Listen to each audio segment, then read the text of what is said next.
innocent, but oh, just like the river I've been running ever since. It's been a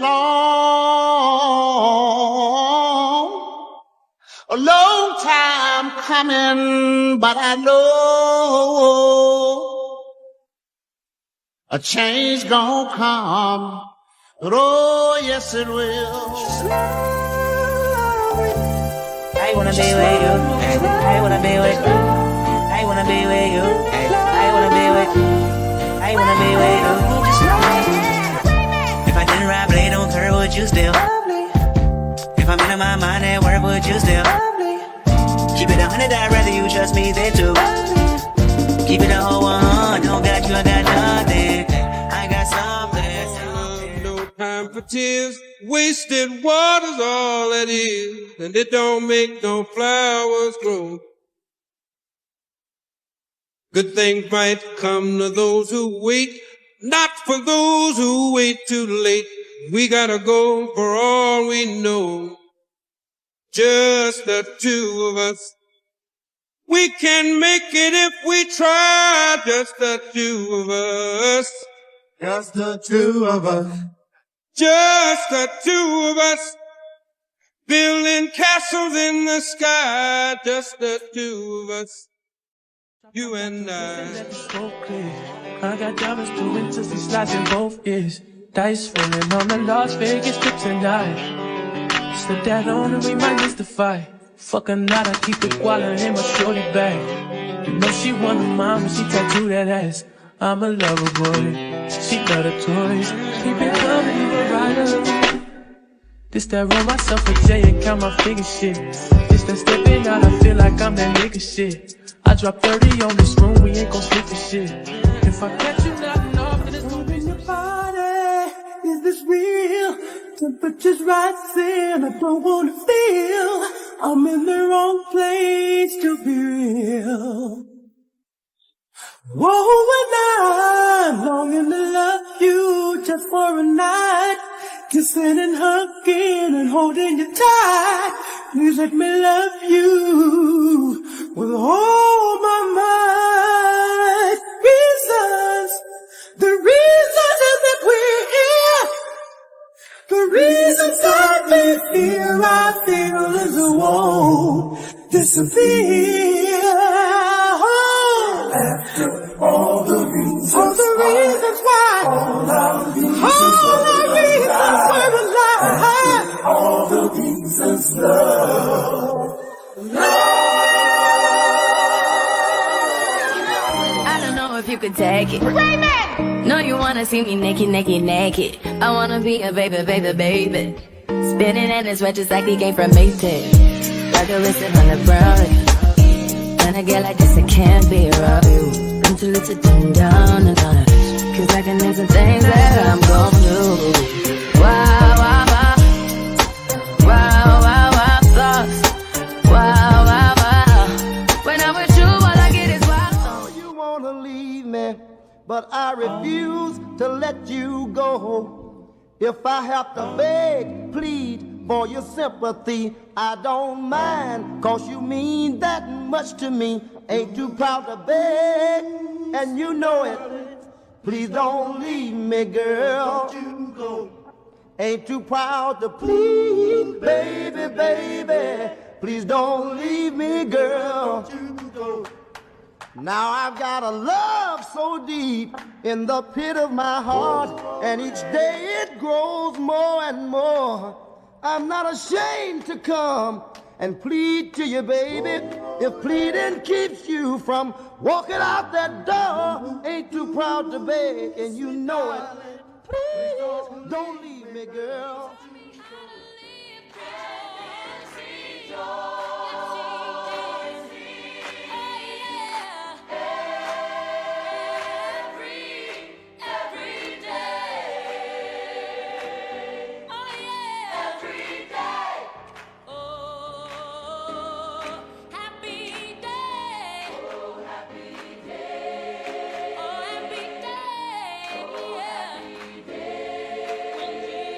Wow.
Nah, that's just passion. We love the game.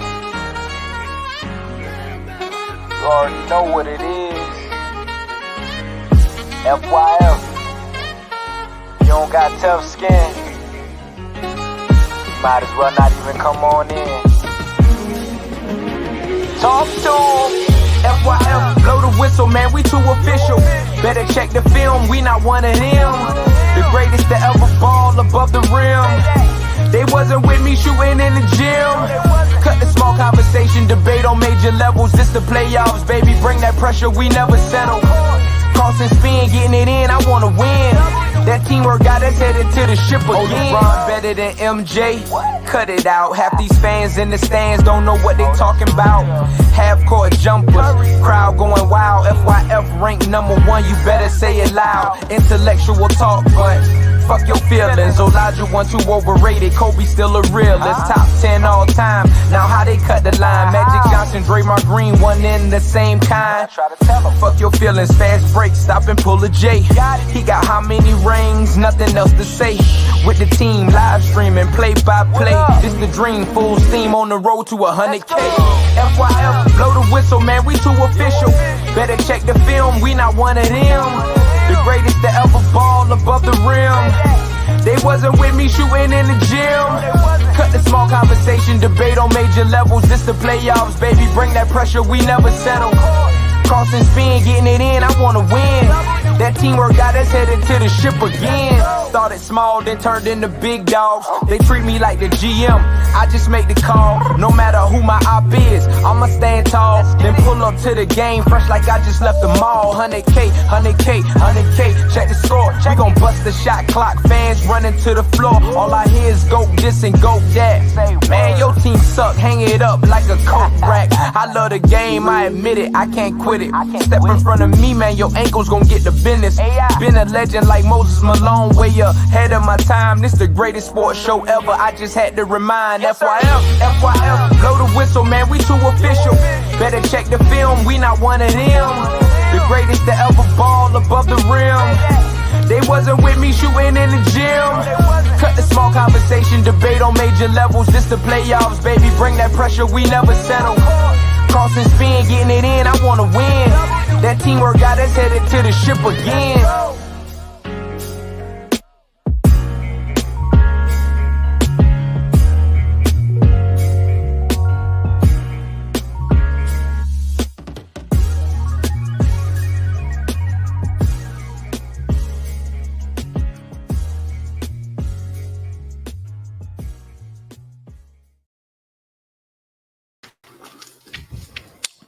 FYF Sports, man. It's Lamont, man.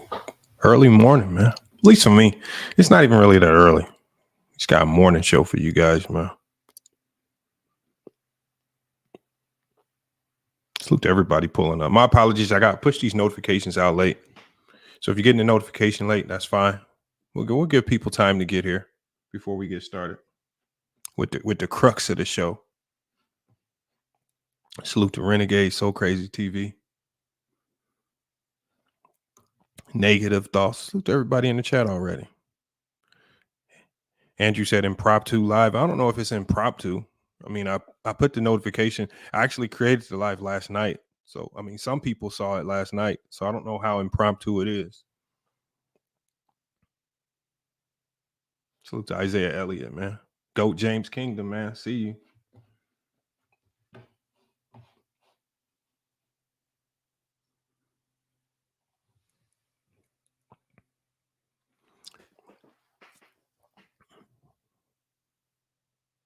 It's going to be a lot of people, as you guys get in here, it's going to be a lot of people that are going to claim that, oh, yeah, if you are defending Gilbert Arenas in this particular instant, you just have to be cool with him and that's your buddy. No, that's not what it is. What's right is right and what's wrong is wrong. And in this particular instance,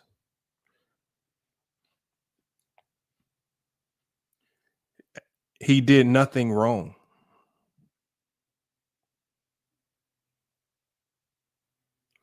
What was shocking to me in this whole situation was the amount of people that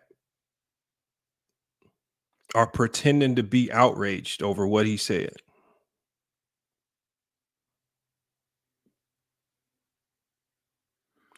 On top of the fact that nothing that he said was really that bad.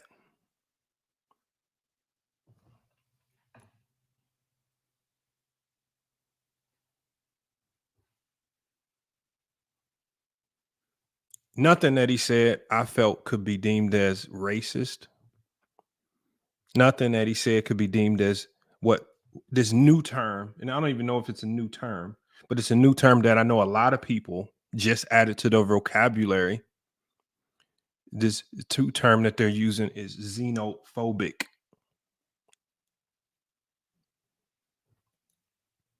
What is xenophobic and what is it?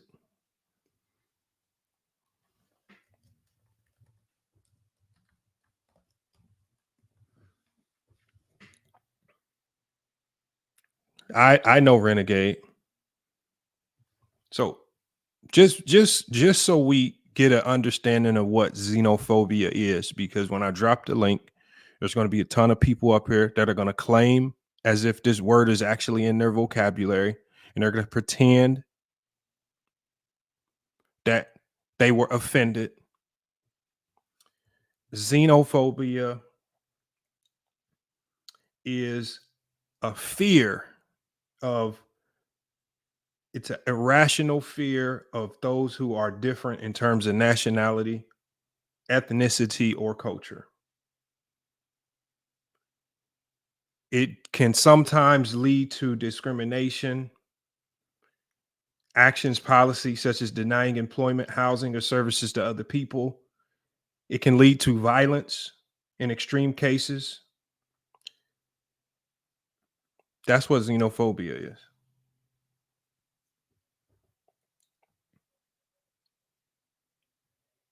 I don't think Gilbert Arenas fears Africans.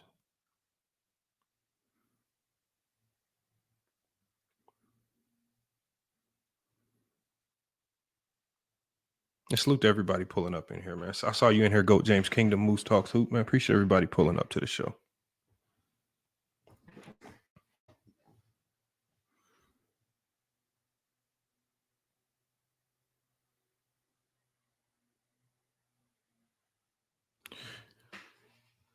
But it's a sad day, y'all. It's a sad day when people can no longer joke how we normally joke. And when those jokes get thrown back at you and people are literally, they're trying, even though they can't. I don't think you can cancel Gilbert Arenas. But they're trying to use these jokes to say, and I want you guys to understand this, and I'm gonna tell you guys the true intent behind this. And we got Cho Boy in here says this reminds me of your defense of the R. Kelly video. And see, the fact that people like Cho Boy who never hit the link have to just come in here and lie. That's the saddest part about it. This ain't no defense or nothing. This is just telling you what the reality is. I just don't pretend. Some of the funniest jokes that I've ever heard have been African jokes. Does that mean it's xenophobic? Some of the funniest jokes that you've heard, there are comedians like Michael Blackston who have made millions of dollars based on stereotypical jokes from the African culture and from other races. Brandon Katz says it's a double standard. He thinks it's okay for black people to make racist comment, but cries constantly about racism from whites. Brandon, you've never heard me cry about any racism from any white. So that's a lie, because I don't talk like that.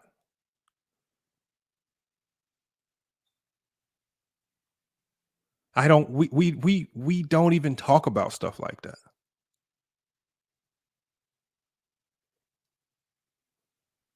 But like I say, if you have to come in here and just lie to try to make yourself sound good, you're just going to make yourself look dumb.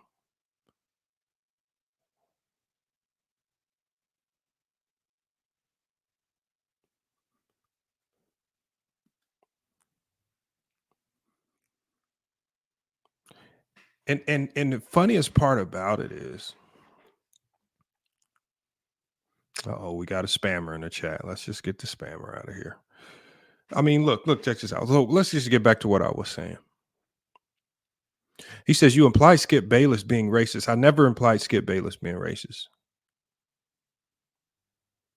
I don't even recall talking about Skip Bayless, Brandon, but you're lying again.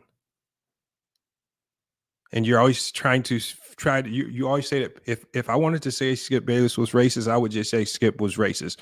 I wouldn't imply it. And if I say it, then I'll probably back it up with some type of fact, of evidence. That's what I generally do up here. I just don't say things without producing some inkling of facts to support what I say.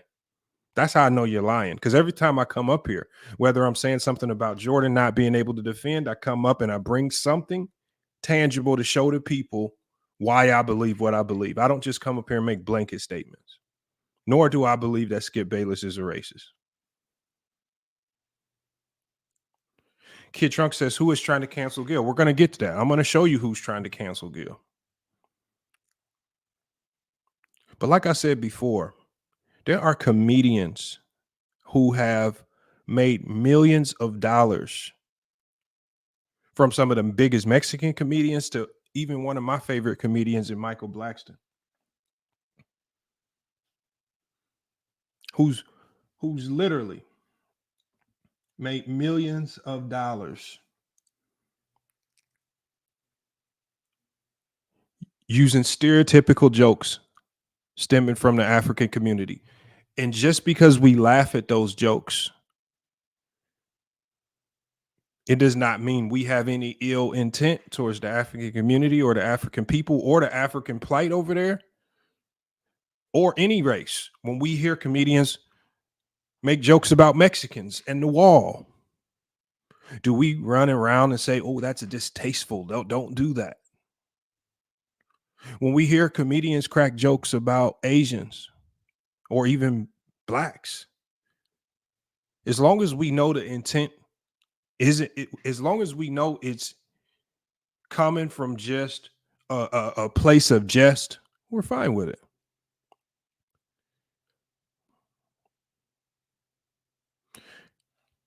I know, Brandon. Just like when we come up here and defend people, we don't care about that. Just like, so when I did my video defending Trevor Bauer from those accusations, he's white.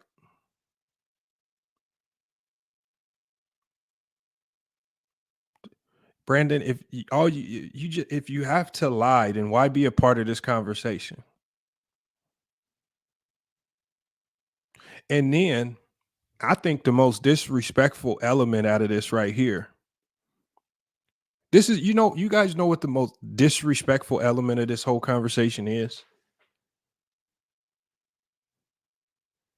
And I'm going to play a video to show you guys two different things. I'm going to play one. I'm going to just show you why jokes about the African culture are funny, because we've all laughed at them, if not having even indulged in them ourselves. But what the funniest part about it is that Brandon Katz, who is an extremely white person to any measure, how can you tell me what's racist to me? Black people amongst each other, we use the N-word all the time, and it's not deemed as racist. Because when black people amongst each other use the N-word, there's an intent when we use it amongst each other, where we all know we're not saying it with any ill intent. we can surmise that if a white person says it, it's being used with a different type of intent. No, JJ White, he's not cooking. He's just lying.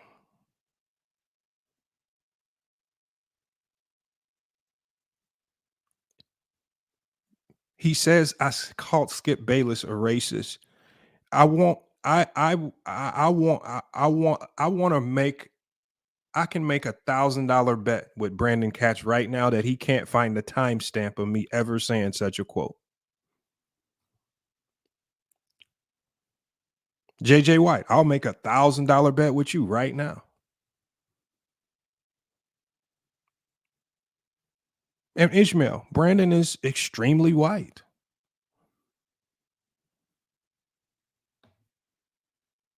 Implied. So, Brandon, if you think I implied it, then you're just an idiot. But we all know that you take things out of context and you don't know how to delineate facts and the things that people say. And you're going to come up with wild conclusions. I want you guys to watch this video. I want you guys to watch this video. I want you guys to tell me if this video is racist or xenophobic. Let me pull this video up.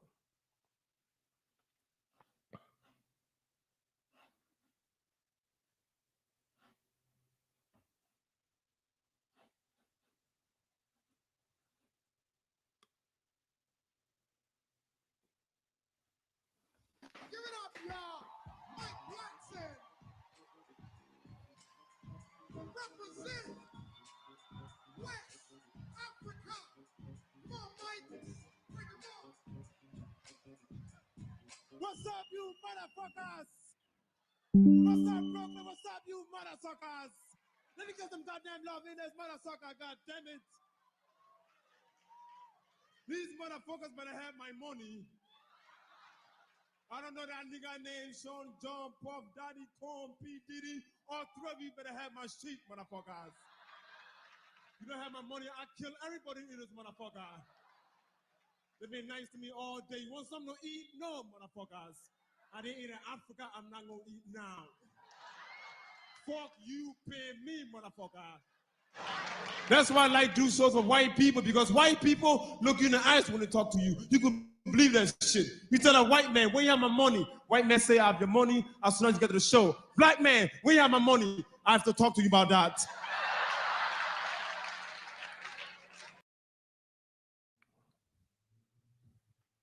Is that racist? If you laugh at that, are you racist? Hey, Brandon Katz. He said y'all white people pay on time, black people always paying late. Hey, black people in the chat, are y'all offended? Do we need to cancel Michael Blackston? I went through hell to get here. I'm at the airport, they're searching the shit out of me. Tell me, what's all this shit? It's my dick, motherfuckers. It's the Mutombo, motherfuckers. Tell me, what kind of outfit is this? This is a Sean John throwback, motherfuckers.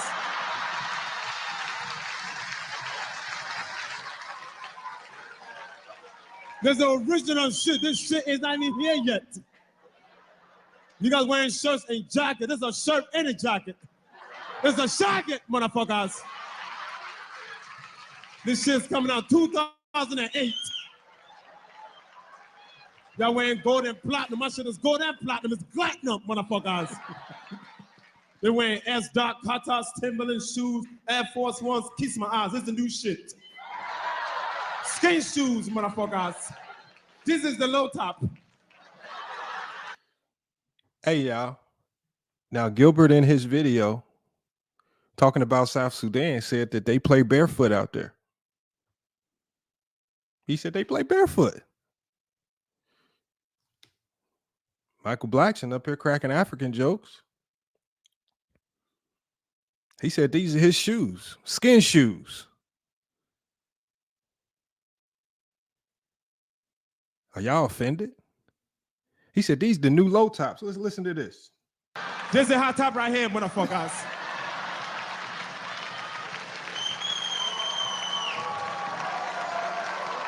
This shit coming out 2013. In fact, after the show, I'm selling skin shoes.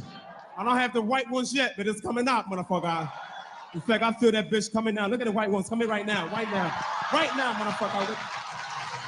2 more minutes, hold the fuck up, motherfucker.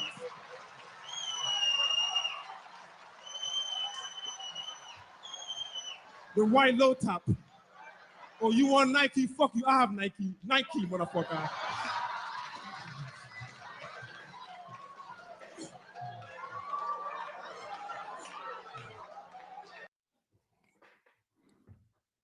Why is that crazy? Why is that funny?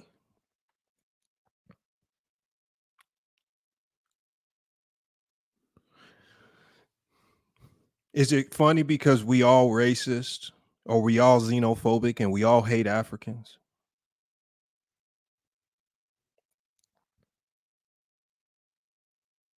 Or is it just funny because some of the funniest jokes also have a racial component to them, and some of the funniest jokes have an element of truth to them.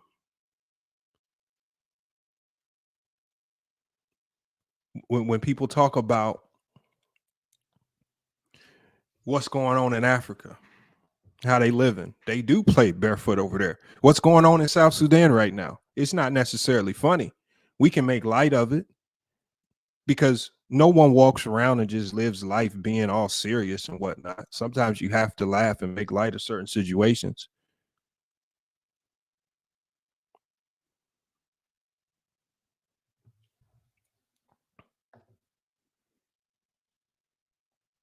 No, JJ White, you got canceled. You canceled JJ White.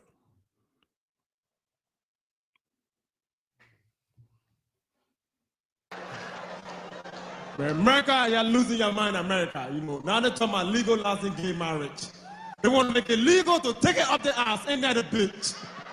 Only in America. We don't pay that shit in Africa. Because in Africa, if you're gay, you better stay your ass in the trees.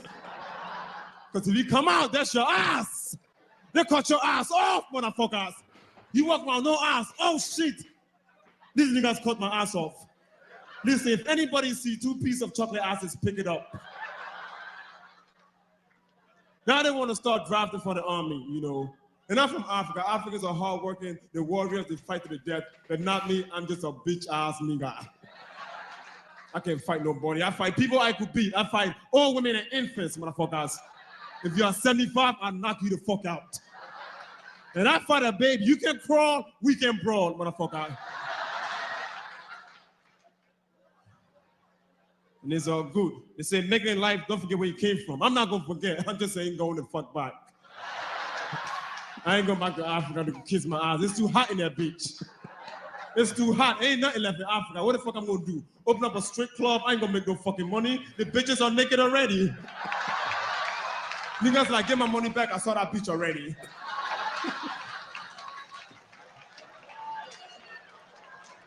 I ain't going back. It's too hot. I don't need no more sun. I'm dark as shit, you know. I'm dark. And the doctors told my mother I was black as shit before she hired me. My ultrasound was black. But y'all don't believe me? Look at my ultrasound. Look at this shit, motherfucker. Look at this shit. Look, look, look. This is my eyes right here. The doctor said this is my dick. More dick. More dick. More dick. I'm Michael Blackson. God bless you. Peace, you motherfucker. Anybody here feel offended? Anybody here feel offended? This is a comedy stick that Michael Blackson has been running for years. The African joke. Laugh at your own culture, laugh at other people's culture. You turn what people try to use as racist jokes and you turn it into comedy to make light of it. Because when you turn this stuff into comedy, what you ultimately do when you turn this type of stuff into comedy, it takes the power of it away from people that actually try to use it. So now if someone is trying to get you to get out of pocket or get out of body, right? You might be, you might, if you had not been able to make light of some of these jokes, someone could potentially use these things to get you to act out of your body. Put your freedom in jeopardy because they want to say something. What you do is when you turn this into jokes, you take the power away from it actually being racist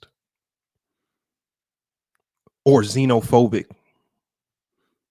We live, if y'all don't know, we live in a time where when you look at people like Brandon, and when you look at people like, when you, especially on that, I'm not somebody that plays the political game or these party line side, and it's being played on both sides, but especially on that Democratic side, what they try to do is they try to buy your vote because they try to stimulate emotion out of you with racism.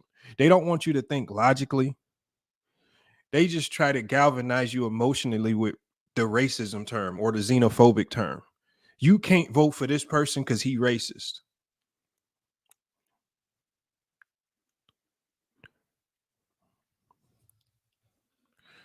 And see, Brandon, Brandon, the reality is that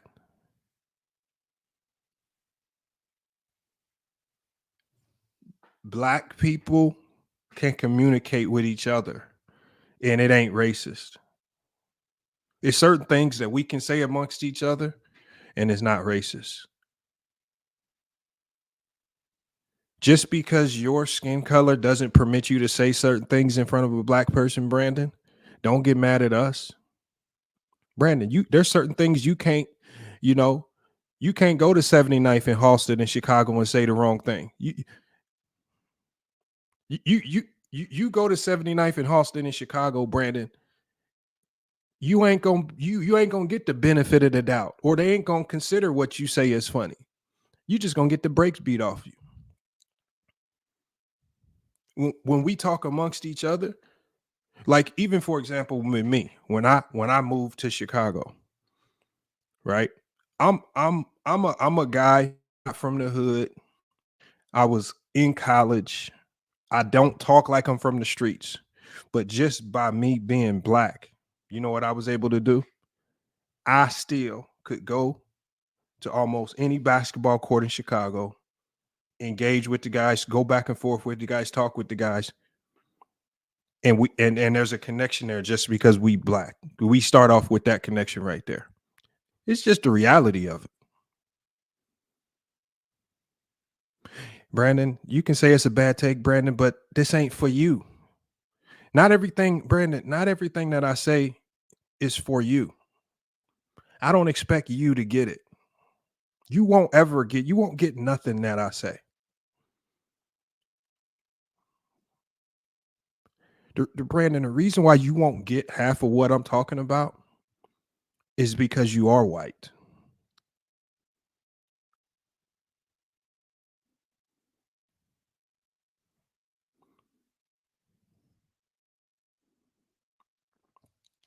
Like when people go into stores and they talk about getting followed by security, Brandon, you ain't never experienced that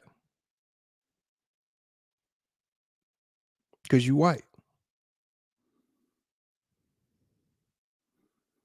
You don't have to use comedy to make light, right? To try to dull the sting of racism because you white. You don't have to. What we talking about does not play a significant role in your life whatsoever. And then again, you guys, the key theme of this, and we're gonna go to a video by TYT Sports because this connects exactly with Brandon. And this is going to connect on two different fronts because remember we did a video last week about Bronny James and we talked about people pretending to care about Bronny James and second round picks. Well, there's a guy on TYT Sports. I don't know his name. I just caught the video. He's on this video and he's pretending on two fronts. He's pretending to care. And what happens when you pretend to care about racism? When you pretend to care about racism, you sometimes get exposed because you don't know how to determine what real racism is versus the jokes.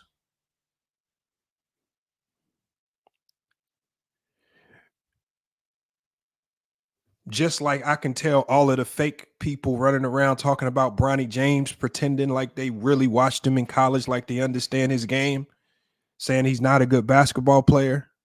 And I know that they're pretenders because when you start asking them about basketball or Bronny James or the 55th pick of this year or last year, they can't tell you none of that.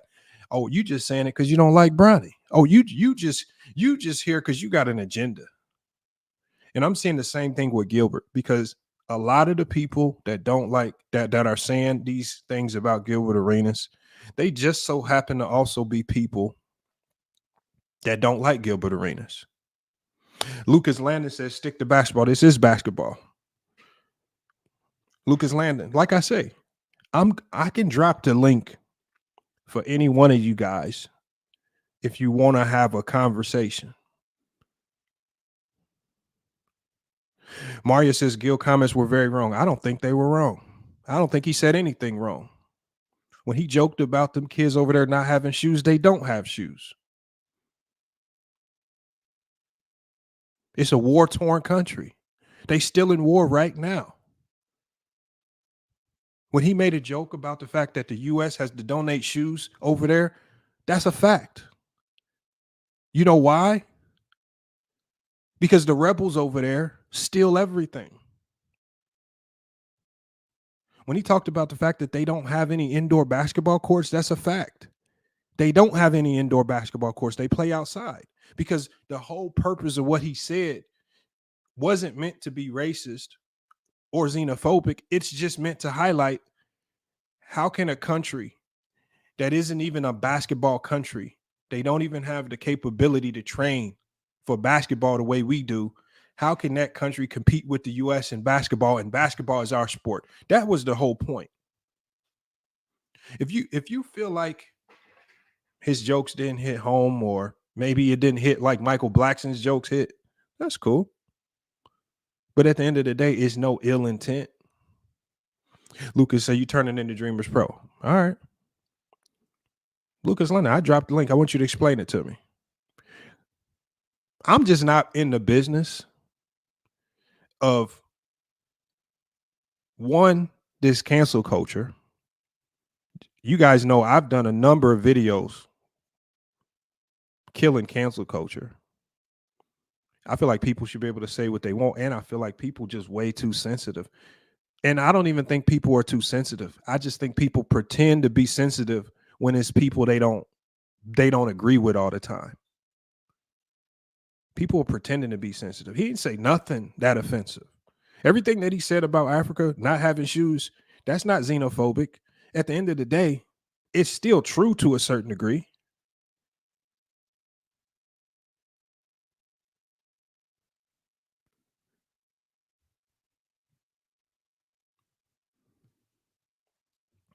Before the game started, no one in America thought the game would be close. Before that game tipped off, Vegas had the line at 40 points. It was supposed to be a 40-point blowout. Why do y'all is Vegas xenophobic for having a 40-point line? Because Vegas looked at the conditions of the South Sudan team. They looked at the roster and said, you guys don't have a chance in hell. Y'all 1 and 2 sports are soccer and volleyball. They don't in South Sudan, they don't even take basketball that seriously.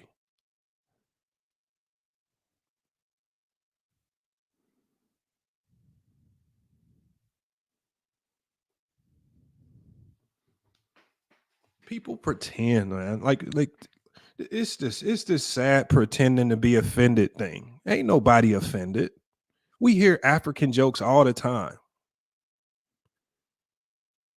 I on this show when Young Africa would come up here, when Young Africa came on the panel and people would crack African jokes towards Young Africa, did anybody stop anybody from cracking African jokes on Young Africa when he came up here?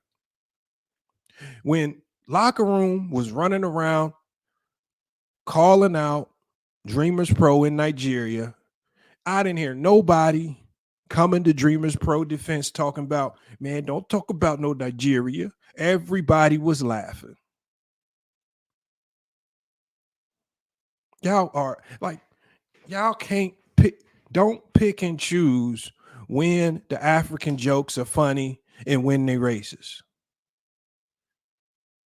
Because half of y'all, I ain't seen none of y'all running over there talking about Locker Room, you xenophobic. Even when I did my thumbnail for the debate, right, when we did the FYF Sports versus Players Choice, I went and found some picture of some African kid with another kid on his back to represent Young Africa as a joke.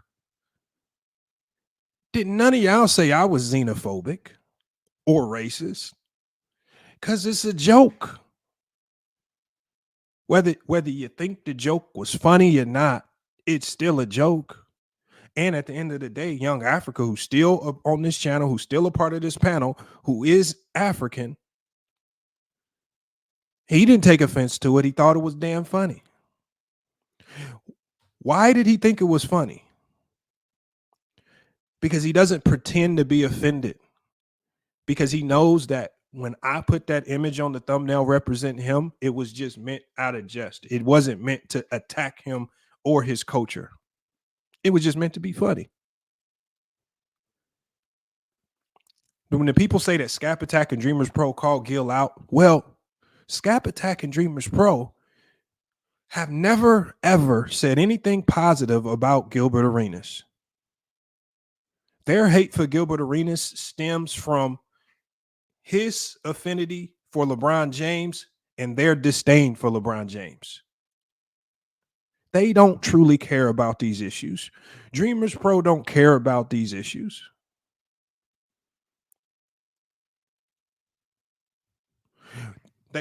So they take anything that they can that's connected to the people that they don't like, and they try to flip them and turn them into the nastiest things possible.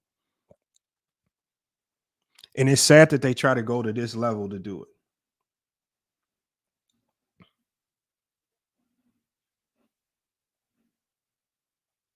I want y'all to check this video out from TYT Sports. This is sad right here too, because, and I want y'all to laugh when it's time to laugh, because the one thing when I show you guys this video, the one thing you can tell is that these are two things before I even play the video that you guys are going to be able to tell immediately. One, he don't watch basketball. Two, he don't know the game of basketball. Three, he don't know how the game of basketball is even discussed. And four, he don't know how to delineate what black people deem as racist or not racist, because the guy that I'm about to show you, his true objective is just to get black people to believe everything is racism because he wants black people to vote a particular way. That's his main goal. He really don't care about this stuff, but he has his agenda is going to be clear. Watch this.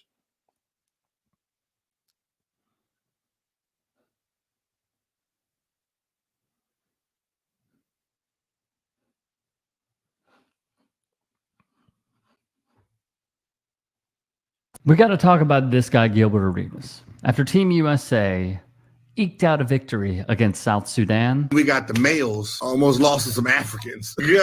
God damn, dog. Almost lost to the Ahi tribe. This is crazy. What is going on, man? Embiid over there throwing the game. He's throwing the game for his cousins. Come on, man. Cool Runnings. We're not supposed to lose to the Cool Runnings team. That's the last team we're supposed to lose to or be close with. They don't even have shoes. They get their shoes from America. We gotta ship them shoes. They don't even have basketball rims, dog. Feed the children. Send wheat. Send.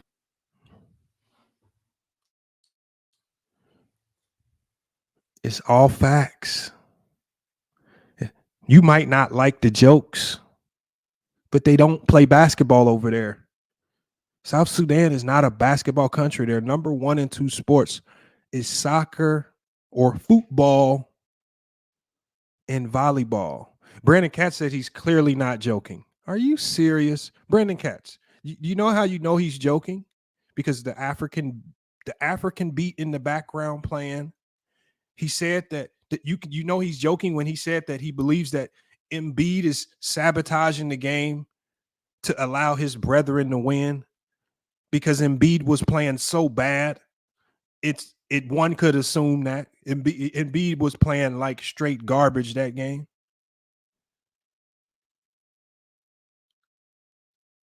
Like the fact that Brandon, you so out of touch with black people that you can't even tell Gil is joking. That's how out of touch you are. You just a Karen. That just tells me right there, you are an extreme Karen. If you can't tell he joking, you are a Karen for sure.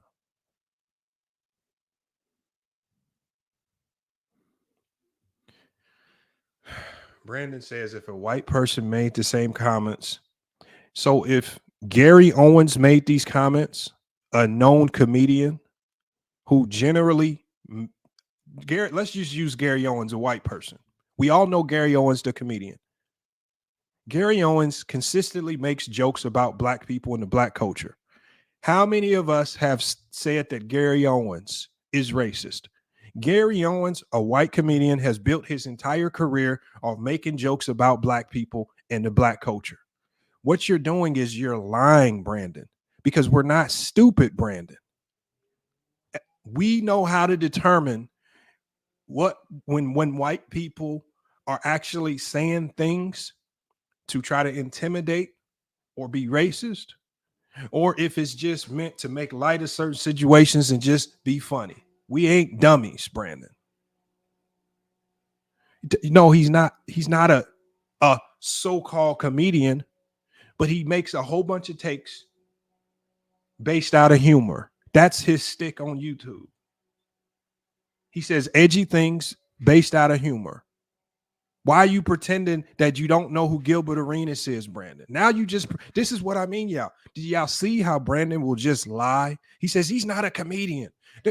Brandon, anybody can be a comedian. This is not something you have to go to school to get a certificate for. If you can label yourself as a comedian, you could just say, I think I'm funny. I can say I'm a comedian. I can change this to FYF jokes and say I'm a comedian. You know who determines if you're a comedian, Brandon? The people who actually laugh at you determine if you're a comedian. You're not. That's the only thing that stops you from being a comedian. If people ain't laughing.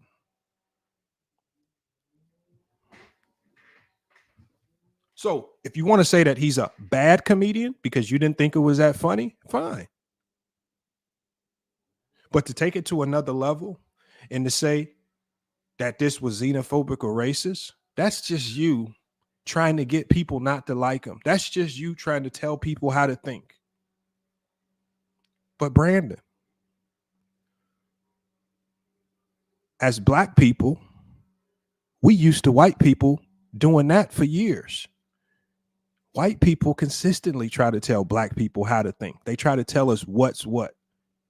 No, we can actually think for ourselves. We don't need a white person to tell us what's racist and what's not racist.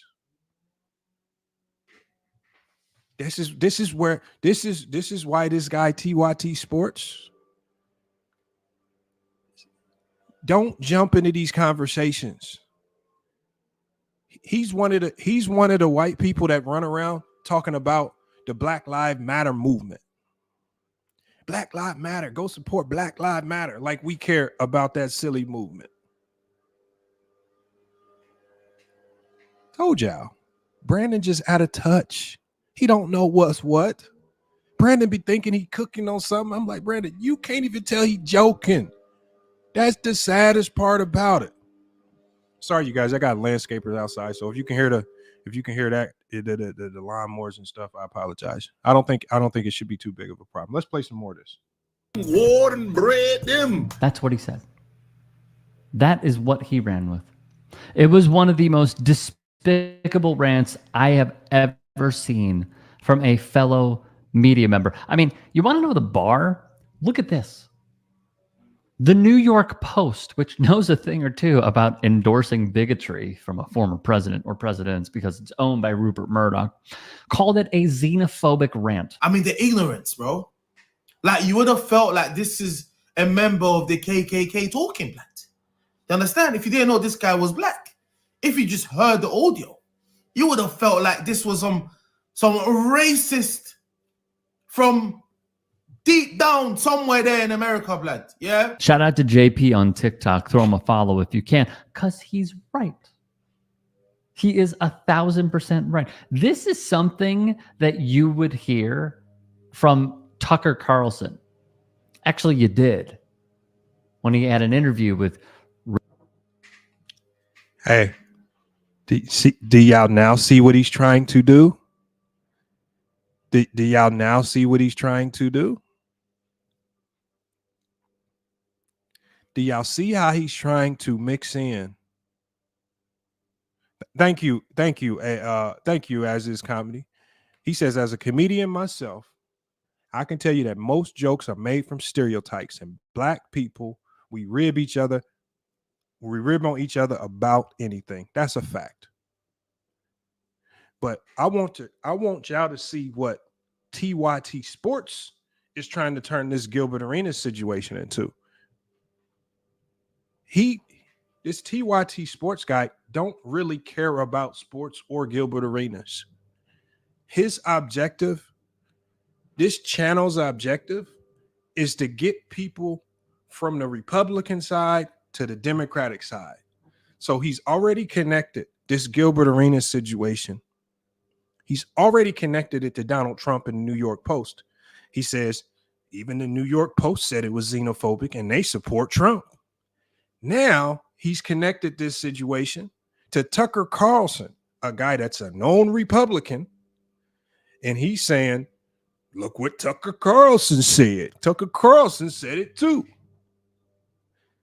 First of all, to TYT Sports, we're not stupid.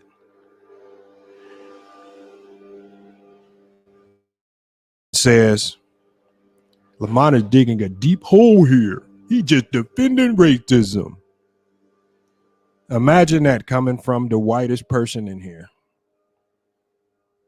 Brandon, you sound dumb. Yeah, that's what Brandon, when you come up here, Brandon, I want you to come up here and tell us about all of the hardships you faced in life because of racism, Brandon. That's what I want you to tell us. That's what I want you to tell us. I want you to come up here and tell us your experiences. What made your life so turbulent? What opportunities you lost because you were white? Stop it. Stop it. Y'all gotta stop. I told y'all this TYT Sports guy, his objective is to try right. His only objective is to get you. He's trying to just get you to one party side. He just wants you to think and try to go be a Republican. That's it. I mean, a Democrat. He don't care about this situation. He's just trying to take anything that he feels where he can get black people on his side. That's it. That's his whole purpose. This is why he's already connected it to Republicans and Donald Trump. What does this Gilbert Arenas situation have to do with Republicans and Donald Trump? I want y'all to really ask yourself that. Why would he make that connection? And look, I'm not one. I don't care if you're Republican, Democrat, whatever your party sides are. I don't want to even get into all that. But what you guys are seeing is this is an example of how this white guy knows how to what he's good at is he knows how to try to take race and use racism to get what he wants. He's trying to tell you that this is racism, and he's trying to steer you to one political side. It's an agenda.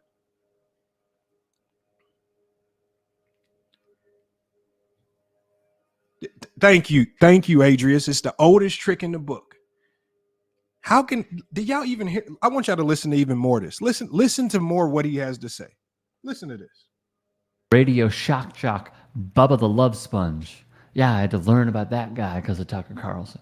This is something that you would hear from the likes of Nick Fuentes. This is something that you would hear from the late Rush Limbaugh. But no. He's comparing Gilbert Arenas to Rush Limbaugh and Nick Fuentes, known Republicans. He is now turning it into, because we have an election coming up, his goal is to try to sway as many minds as possible from Republican to Democrat. That's all he's trying to do. He has no investment in the world for this. This guy on the screen right here does not care about no African kids. He don't care about Africa. He don't care about the fact that we've been joking about Africa for the last 1,000 years. I mean, just from fourth grade, we started throwing out African jokes in the fourth grade when we start calling each other African booty scratchers. Right? When we started calling each other, when the darkest kid came into class, we started calling them blue black. Man, we've been having these jokes for years. If you walk into the classroom and you dark as hell, you blue black. We about to have African jokes, burnt crisp black jokes for you. African booty scratcher jokes for days. And we know that they jokes, man. Brandon, if Rush Limbaugh made these comments, you idiot, we know that Rush Limbaugh is not saying it because he's just joking. Because Rush Limbaugh has a proven track record of doing racist things. Gilbert Arenas don't have no track record of doing nothing racist. He's given more black people opportunities than almost all of you guys in the chat combined. Almost everybody that he employs is black. Y'all so stupid. Y'all think we stupid, Brandon? You think we don't know how to tell when somebody just joking? You think we don't know the difference between Rush Limbaugh saying something and one of us just joking about something? That's what I'm saying. And I want y'all to see this, y'all. I want y'all to see this. People like Brandon think we are dumb. And he's going to keep saying the same thing, defending racist comments. We ain't defending no racist comments because they weren't never racist, you idiot. How stupid are you, Brandon? I'm not moving no goalposts. You keep bringing up, this guy tried to connect. He's talking about a video with Sean Hannity and Rush Limbaugh. Do you think that we don't know who Sean Hannity and Rush Limbaugh are? Do you think we're not familiar with their track record of saying very, very edgy, like not even edgy things, but controversial things about black people, and that they don't say them in jest and they're actually saying them with ill will and malice intent? So you're saying we don't know how to delineate between the comedians like Michael Blackson who joke about race and use jokes and make jest to make light of it versus people that actually use it to take shots at us?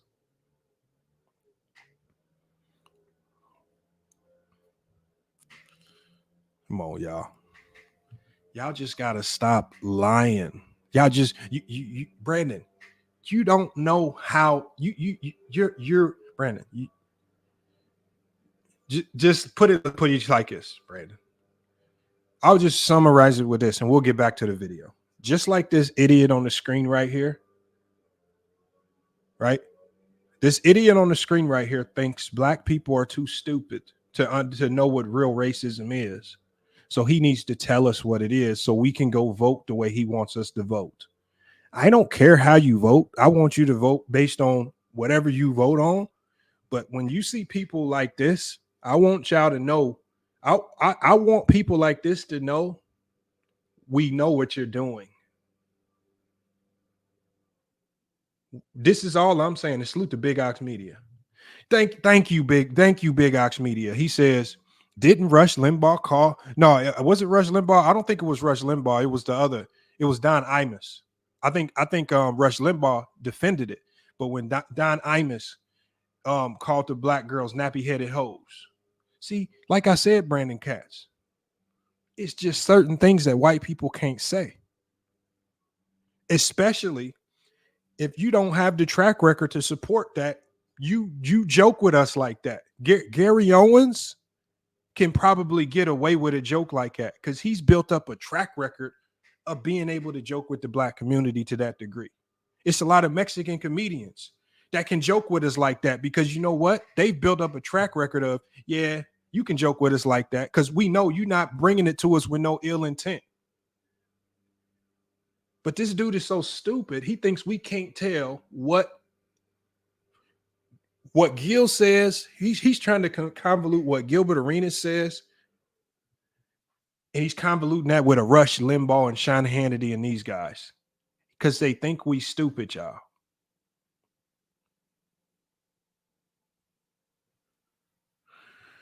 Boy.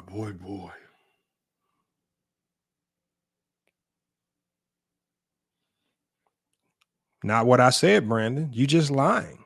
Let's just do this for Brandon. Brandon need a timeout. He just typing too much. Brandon, you need to listen. Stop typing because Brandon is one of those people. See, this is another problem that some white people like Brandon have.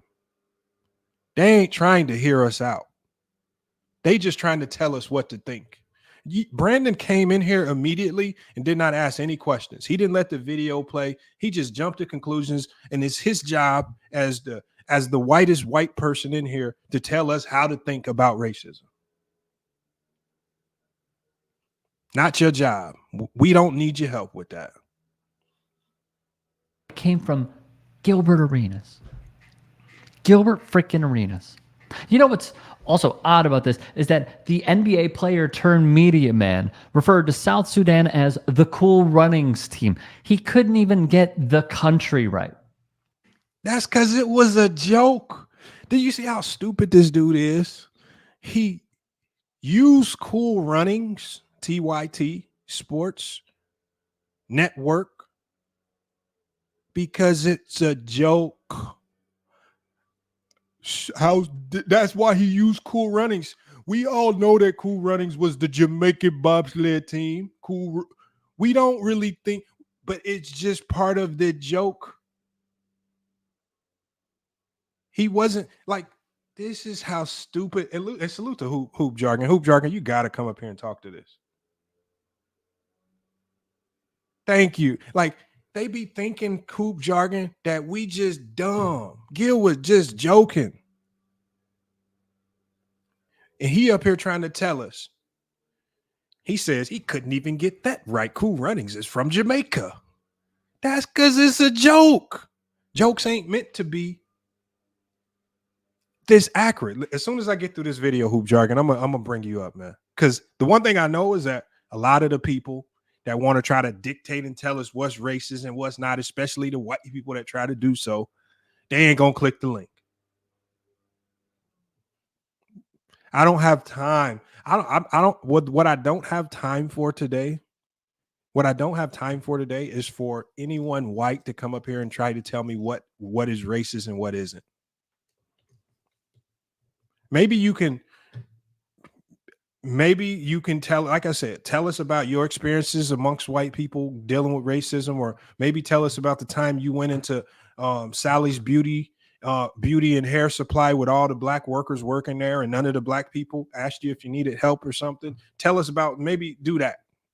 We're not trying to hear you trying to tell us what racism is or whatnot. Come on. Yes, sir. AO Comedy, you know I got you. You're going to be up here as well, man. Make sure y'all hit that super chat, man. If you got any questions, super chat, hit us up. If you got any comments, or hit the Cash App to donate, man. $ Brook 88B. Make sure y'all support the channel. Let's get back to this video. That was inspired by the true story of the bobsled team from, everybody knows it, Jamaica.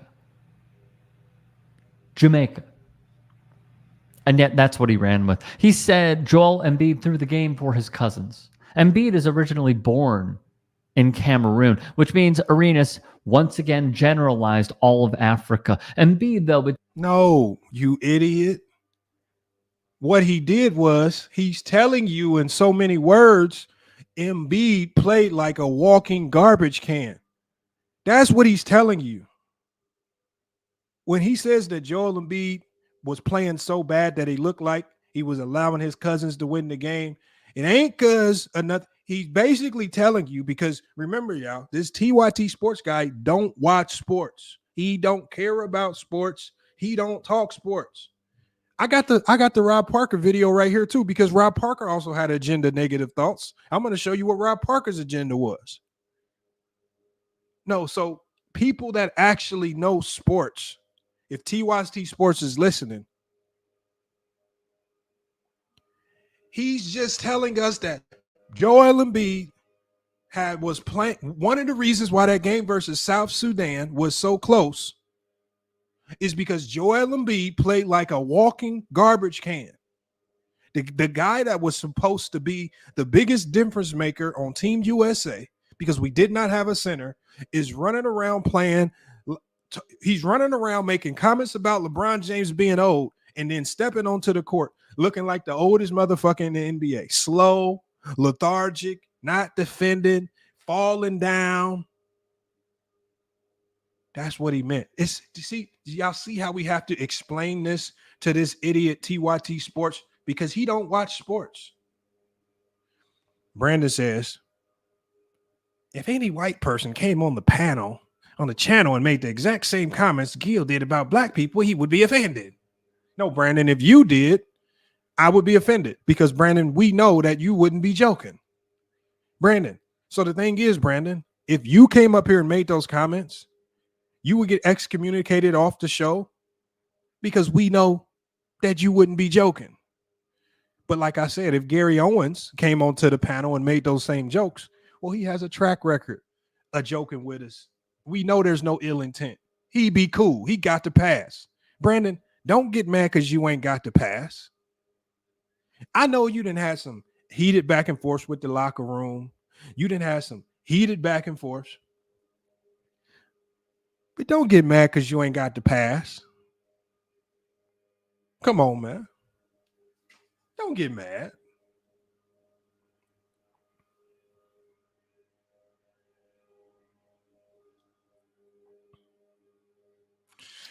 So, Brandon, you are right, Brandon.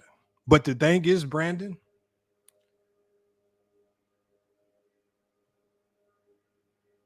we just know that we not dumb. And so the reason why Brandon, the reason why you don't come up here and say certain things is because you know you ain't got that pass with us.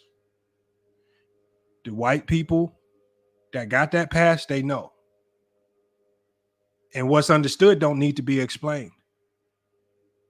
Because if Gary Owens came onto the panel, we wouldn't have to say to Gary Owens, hey, Gary Owens, man, we know you joke about black people a lot, man. Go ahead and make as many jokes as you want. No, we don't have to say that. We just know.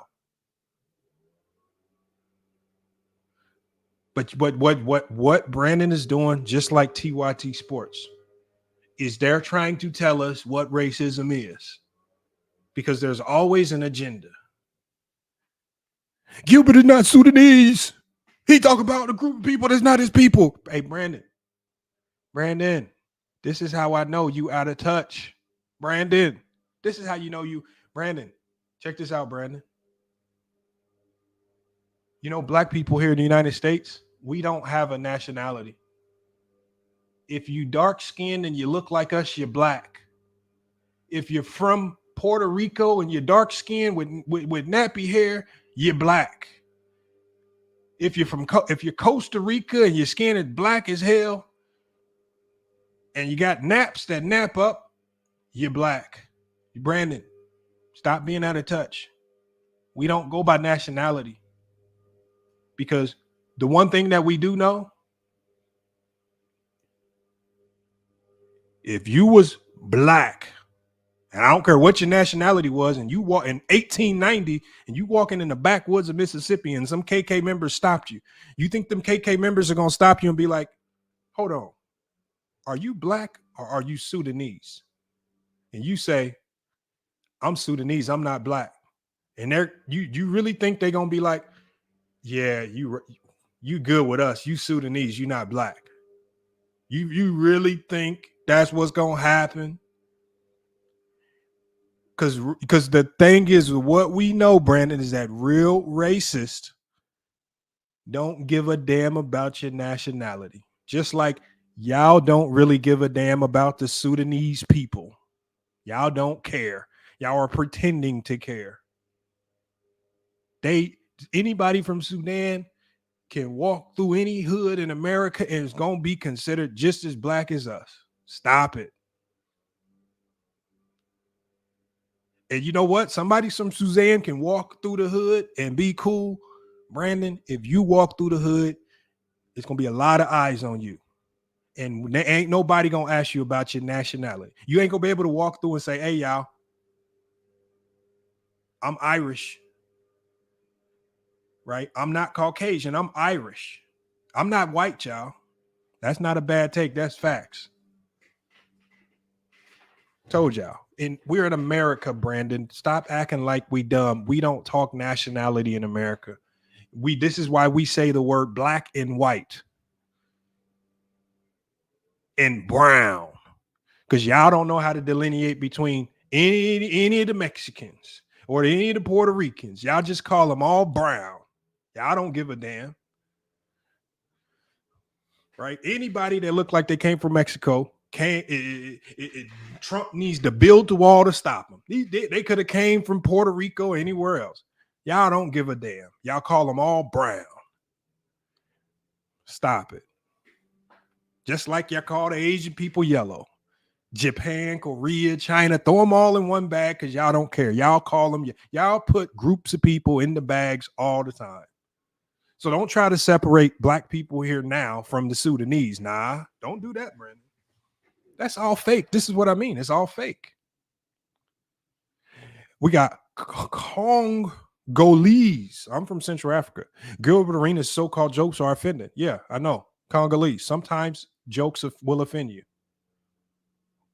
The ballers from South Sudan are not Joel Embiid's cousins. We know that. Congolese. We know it was a joke. Just because they're from the same continent. No. Congolese. If you are from Africa, we know where Joel Embiid is from. We know he's not from Sudan. We know we made the connection with the joke already. It had nothing to do with him being from Sudan or not. That wasn't the joke. You missed the joke. That's not what it was about. Yeah, I think you guys are just taking it. The thing is, if you don't like his joke, that's fine. But just like when we watched the Michael Blackson joke, Michael Blackson just said something about homosexuals. He says you can't be homosexual in Africa. Oh, let me ask you that, Congolese. Is that true? Because Michael Blackson, an African, said, we just played a video where he said you can't be homosexual in Africa. Are you guys homophobic? Are you homophobic, Congolese? Are all Africans homophobic? You guys, is it true that you guys will kill gay people? Do you not care for the rights of gay people? Come on, man, stop it.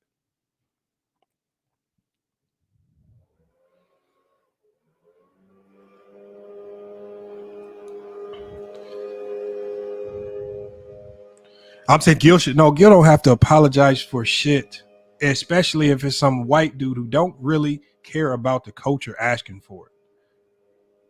If somebody from Sudan, maybe.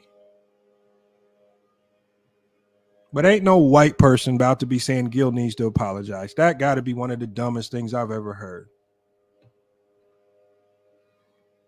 Take the high road, God bless him. Quote, if it was that negative, it's just that disappointing. Because you see what African basketball has done for us to be in this position, to be able to make some sort of impact, even the position that I am in.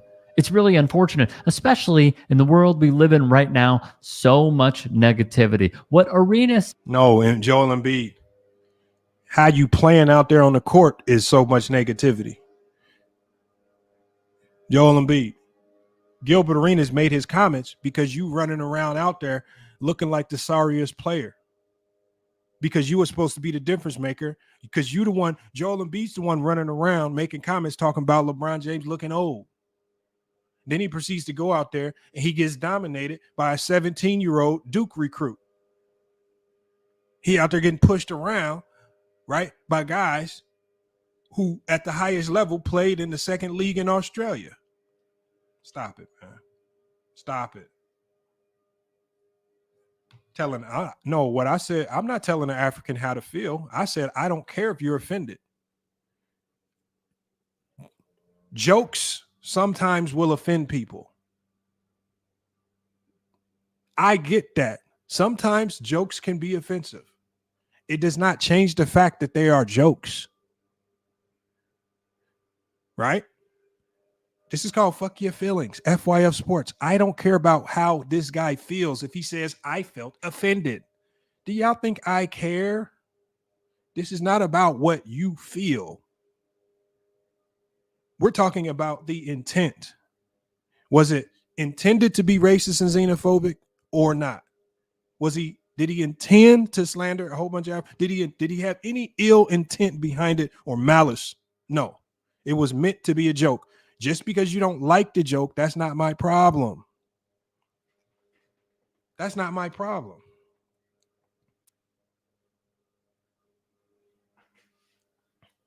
Come on, man. People always trying to, like, y'all got to stop coming to us telling us about how you feel. Nobody gives a damn.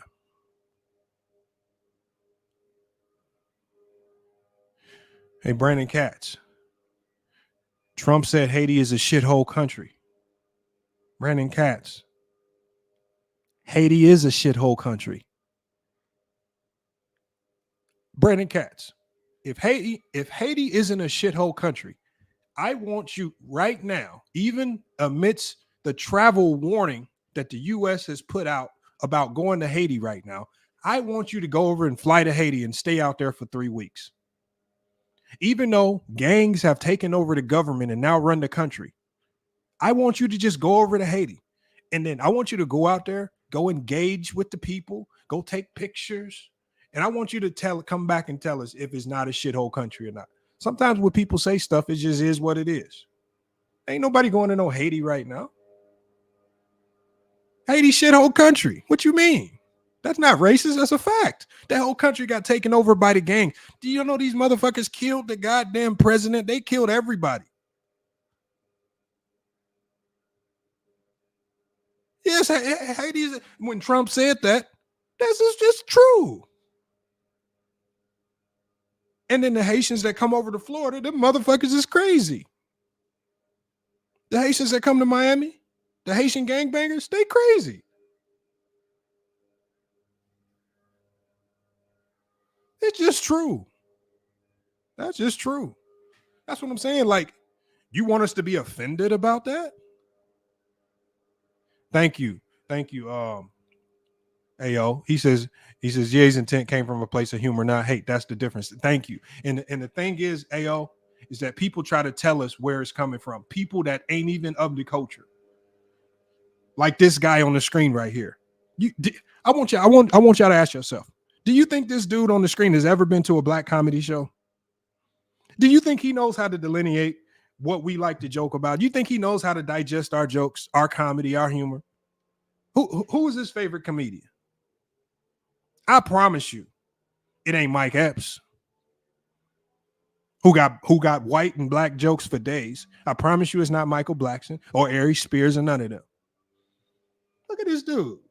Sadly reveals is how media is in such a dire time, because the point of entry is so incredibly low, and doing a sliver of homework is just viewed as a waste of time and unnecessary.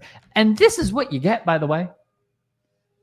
This is what Gilbert Arenas, who has a humongous following for his show Gil's Arena on YouTube, their podcast, what have you.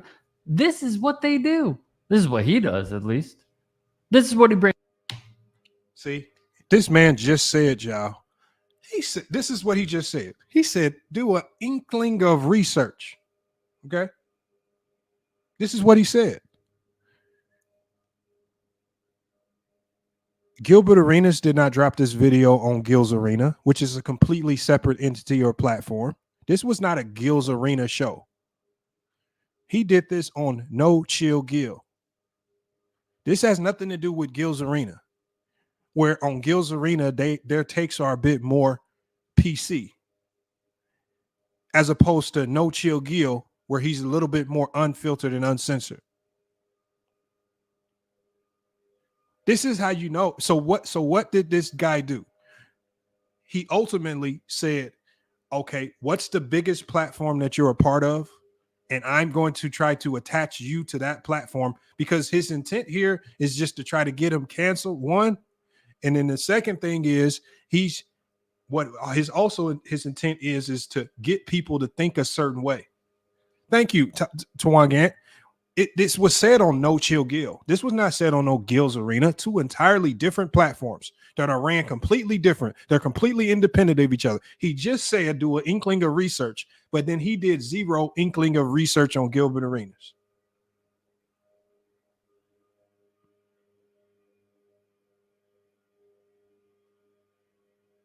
No, Rap got reloaded. Gil's Arena is Underdog Sports Podcast. No Chill Gil is Gilbert Arenas podcast. Big difference. Rap got reloaded. So, of course, when you're on Gil's Arena, things that you say are going to be a little bit different.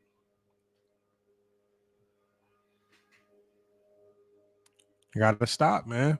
These would be the people that try to tell you what to think, how to think, and they try to steer you towards a narrative or opinion. He tells people Gil didn't do an inkling of research. He didn't do no research on Gil. He might as well have just connected them to Nightcap and Shannon Sharp. He went through, he looked at all of the channels that Gil is connected to and said, which one is the biggest? That's the one I'm going to attach him to. Even though this video was dropped on No Chill Gil. He doesn't even understand the difference between the platforms. What's the difference between Gil's Arena? What's the difference between Arena Sphere, No Chill Gil, or even Nightcap? He didn't even delineate between the three. He has an intent. To the table. This is supposed to be a leading voice in basketball media, and he's joking about how the United States sends our shoes to South Sudan, which is totally disrespectful to the people of South Sudan. Clearly not giving a damn about anything that they've gone through to gain independence. Why does this guy, why is he sitting here pretending like the majority of us in America actually care about what's going on in South Sudan? Let's just be honest. I feel for the people of South Sudan, because when you do research on what the hell they're going through, their country is war-torn. Their country is poverty-stricken. The prices of food over there have significantly rose. That is extremely unfortunate. But the reality of it is we don't connect with what's going on in South Sudan because we're not over there. It's unfortunate, but that's just not our world. And the fact that this guy on the screen who had to Google all this information is pretending as if he actually cares. He don't care either. He only looked up this information about South Sudan because he saw it as an opportunity to talk about Gilbert Arenas, somebody he doesn't like, and to steer minds towards the Democratic Party. And this racism claim that they like to attach to every Republican that they can find. That's what he doing. Brandon Katz said, Embiid said he was offended. I don't care. And you know what? I don't care who's offended, Brandon, for the 50 millionth time. I was offended as an American citizen. I was offended for how Joel Embiid goddamn played when he stepped on the court. I'm offended. I said that. I've already said that. I said I'm offended by him going out there representing the U.S. looking like a complete bum.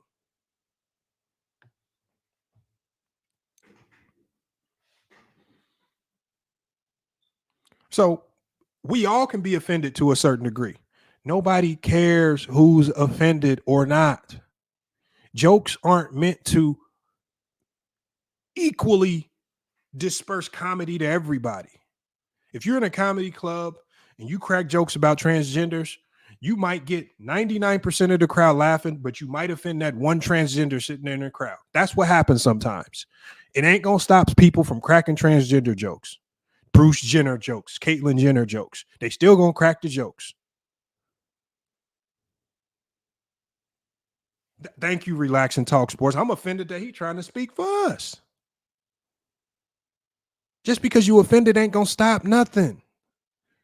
You being offended don't change the fact that it was a joke.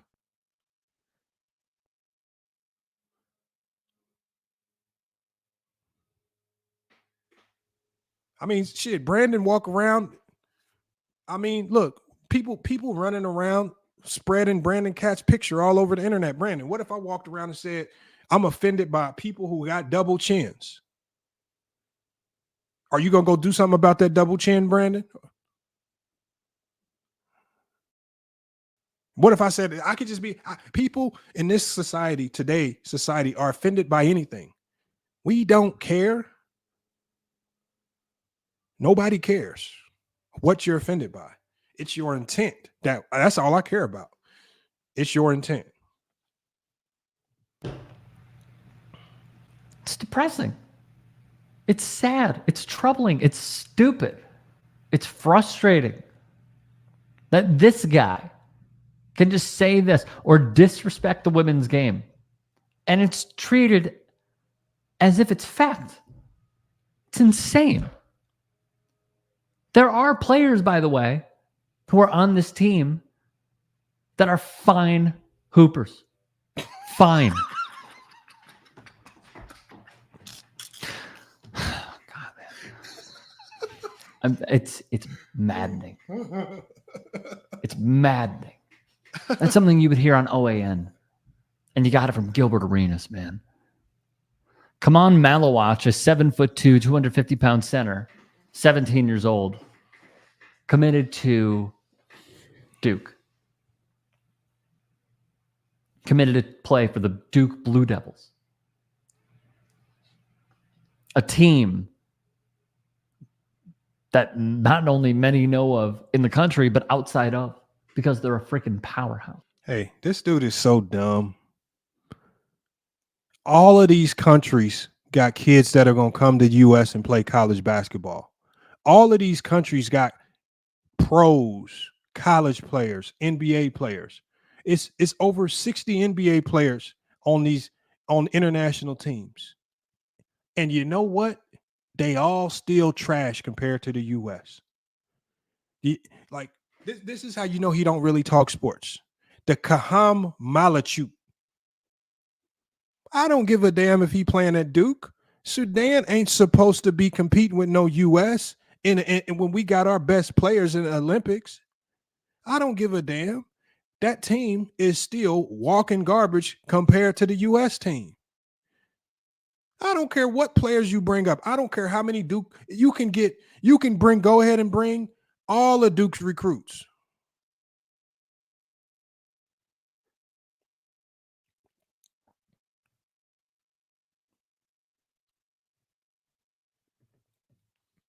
This dude really act like just because one of their players about to go to Duke, that mean they supposed to compete with the U.S. Hell no, they not supposed to compete with no U.S. And salute to Coffee to the World. Coffee to the World, man. We got these. What Coffee? Can you put Coffee? I need you up here today, Coffee. What's going on with these people like this guy on the screen trying to tell us what racism is? And then basically using it to lean people towards the Democratic Party. Using it to steer black people away from Republican networks. He don't even really care about this. He's just using this as a tool to get people to vote Democrat. That's all he's doing. He think we just dumb and we don't know. He think he really got a genuine affinity for sports in Gilbert Arenas. This man just sat there and said, these are fine hoopers. Who say that?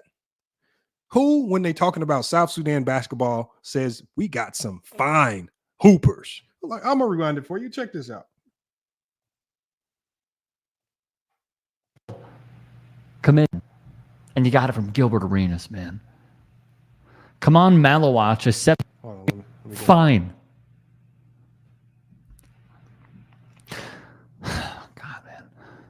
God, man. It's. Did y'all hear that? Oh, God, man. Man, it don't get no faker than this, man.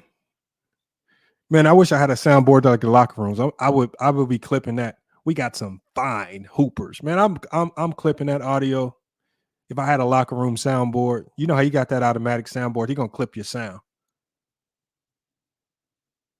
Do y'all hear this? He acting like he really care. I told y'all, man. Look at this. This is how we know he faking on the basketball front and he faking on the political front, man. He really think we believe in this. Maddening. It's maddening. That's something you would hear on OAN. And you got it from Gilbert Arenas, man. Come on, Malawatch, a 7'2", 250-pound center, 17 years old, committed to Duke. Committed to play for the Duke Blue Devils. A team that not only many know of in the country, but outside of, because they're a freaking powerhouse. Arenas made it seem like that dude is a nobody. That's what he did. No. He didn't make it seem like he's a nobody. He is a nobody. Until you prove it, you are a nobody. Until in basketball, for this guy at TYT Sports, just for the next time you try to fake another basketball video, just understand that we not giving you nothing until you prove it, especially if you're an international player. Now, we might give him the benefit of the doubt because he's 7'2", but he's going to be a bum until he proves it.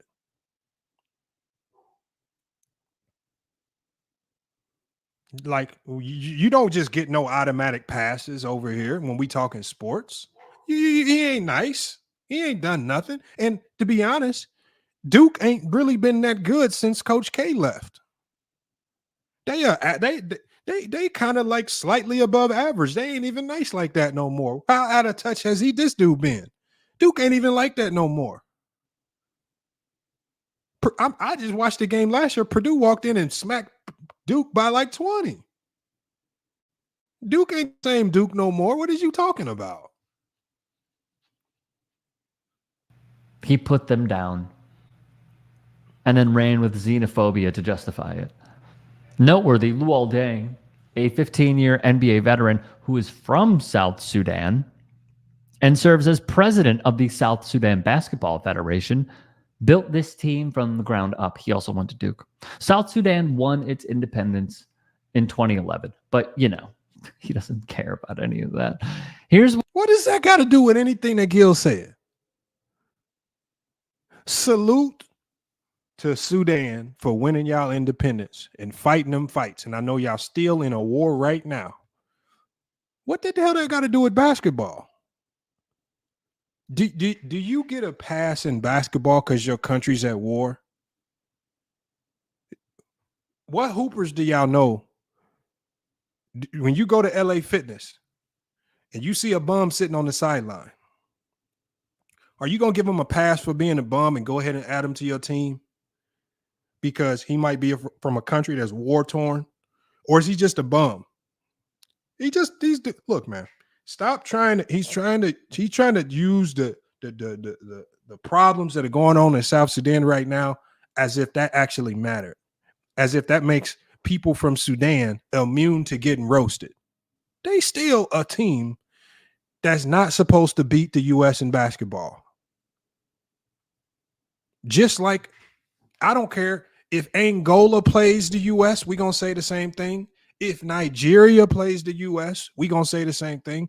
If Madagascar plays the U.S., we gonna say. If Egypt plays the U.S., we ain't none of the countries in Africa supposed to beat us in basketball. I don't care if they had war or not. Actually, I don't care if you can combine all the players from Africa and put them on one team. That's the whole point.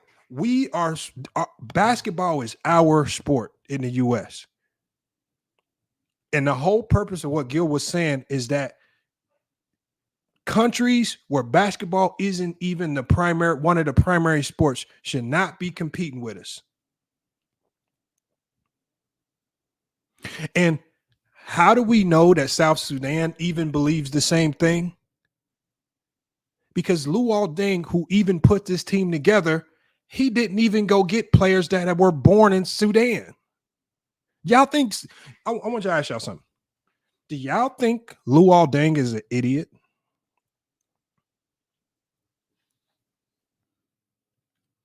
Hold on, let me show y'all this.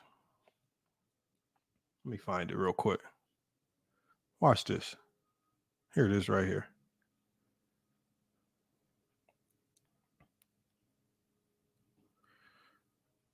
Carlik Jones, the point guard that dropped a triple-double.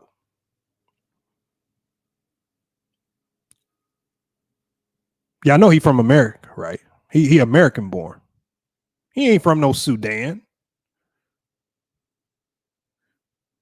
Y'all really think that Luol Deng was dumb enough to go recruit people who actually were born in Sudan to go beat the U.S.?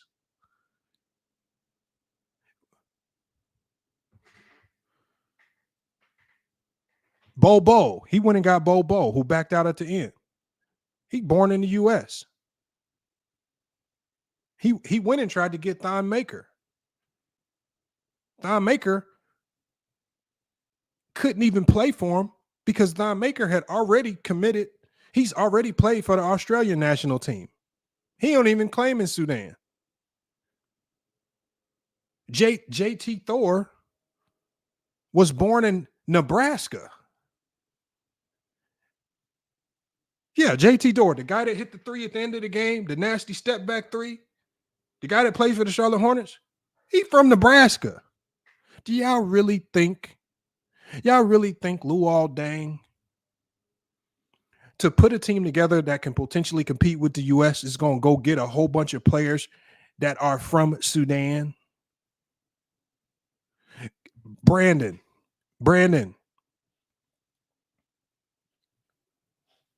it is embarrassing to lose to any African team, just like when the U.S. lost to Nigeria some years ago.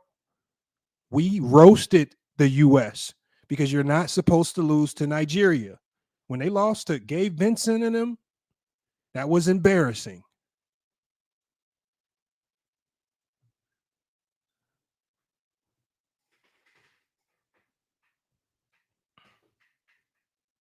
That's what I'm saying.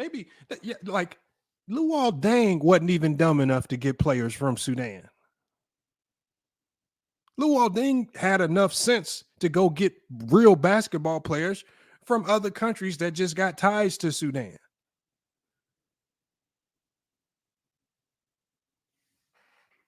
Yeah, y'all really think JT Thor would be that nice if he was born and grew up in Sudan, where there are literally no basketball resources, no training facilities to get better? I mean, to even make it out as a basketball player, you have to be extremely lucky. And you have to be some type of walking unicorn, like the one guy that's 7'2". Kangalese says, but Gilbert said they ain't got no shoes. Congolese, do you really want me to put pictures on the screen of kids? Do you want me to put pictures on the screen of kids? Let me do this for you, Congolese. So if what Gilbert Arenas said was wrong, then I need you to explain these pictures. Watch this, y'all. If what Gil said is wrong, then explain why the kids over there are running around playing basketball without shoes. Where are them pictures at? Hold on, let me get these pictures on the screen for y'all. Watch this. This is crazy. And I want you to commit to sending 1,000 pairs of shoes over there to help with the shoe crisis. Because I can tell you why they don't have shoes. I know why now after doing research, why the kids over there don't have shoes when they should.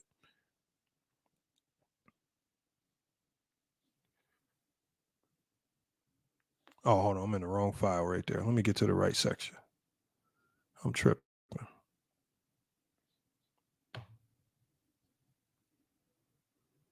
I want y'all to check this out.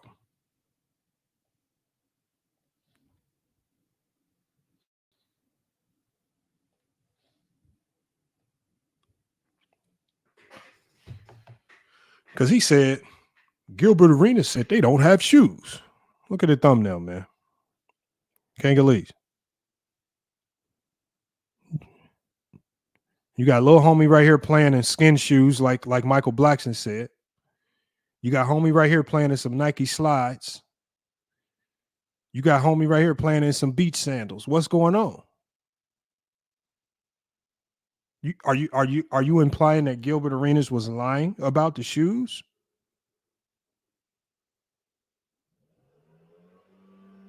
Y'all see it? Y'all see what I got on the thumbnail? What are those? What the hell is those?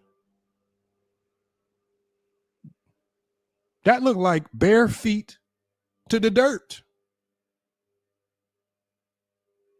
I ain't digging no hole here, Brandon. And you know why I'm not digging a hole here, Brandon? Because you don't care that they don't got shoes. You pretending to care. I can put the hotline up to donate because there are a multitude of organizations that accept clothing and shoes donations for Sudan. I can put that on the screen and you won't donate not a shoelace. You don't care. So stop pretending that you care. Look at this right here. He said they don't got shoes. Look at this right here. What does that look like? They don't got no goddamn shoes. The funniest jokes have a tinge of truth to them. When Michael Blackson in that comedy skit put his foot on the chair and said, these are my shoes. I got skin shoes. It's because there's a tinge of truth to it. They don't got no goddamn shoes over there. And that's what makes it funny. Offensive to some, but funny to others. They ain't got no shoes. Now you could choose to crack a joke about it, or if you are really that offended, I'm actually gonna go. I'm gonna provide you with the website so you can actually go do something about it.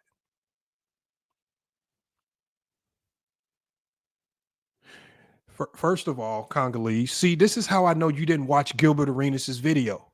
Gilbert Arenas was not talking. Gilbert Arenas did not say anything about any of the actual players on the South Sudan national team. He actually said in that video that the majority of the players were American, Canadian, or Australian. That's what he said. See, you're so stupid because you didn't go watch the video, because you don't care about what he said. He did not talk about any player directly. He did not say anything directly about anybody on the national team, other than the fact that they weren't from, most of them were born in other countries.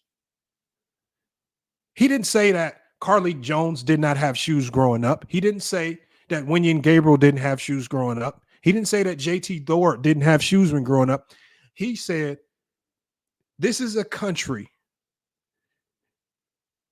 that is not grounded in basketball. They don't have indoor courts. They barely have basketballs. The kids don't have. What is one of the main elements to be a basketball player? You're training to be a basketball player when you're a little kid. It's a basketball and you need shoes.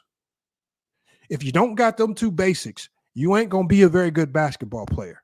That's the whole point he was trying to make. He said nothing about the actual players. Of course, the actual players on the national team have shoes because they're not even from Sudan. A lot of them just have ties to the country of Sudan, like Carleek Jones, who's an American, like JT Thor, who's an American. No, it's not classless act. You just didn't like the joke. You either didn't like the joke or you don't like Gilbert Arenas. Because I literally played video of a guy by the name of Michael Blackson who's become a multi-millionaire cracking jokes on Africa, and I ain't never heard nobody call him xenophobic. He's become a multi-millionaire with an African stick. He's become a multi-millionaire, and people close to him have even accused him of faking his accent. People are saying he's from Philadelphia. He ain't even from Africa. They said when you talk to him and he's not on stage, you sound like a regular American. Y'all pick and choose when to throw these labels around. Y'all have no and the reason why people like this guy, TYT Sports, one of the main reasons why we will never get on board with a guy like this is because you pick and choose your battles. You pick and choose when to call people racist. You pick and choose, and then you always try to push some sorry agenda on us. Oh, make sure you vote for Biden. Make sure you vote Democrat.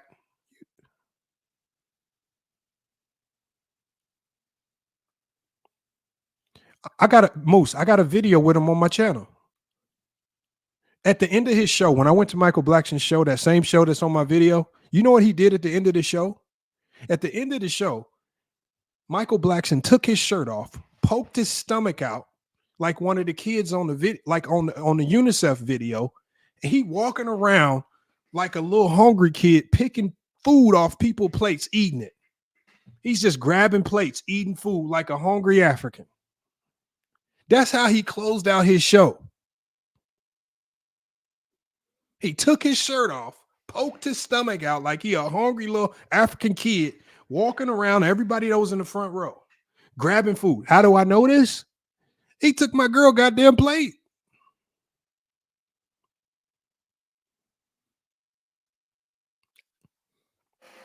I promise you, I can call her in here right now. She'd tell you the same story.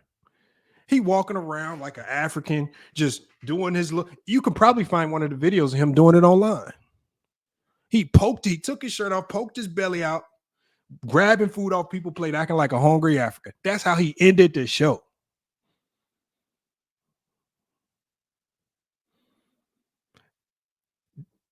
Did it offend some people? It might have offended one or two people in there, but the majority of people in there was laughing their ass off.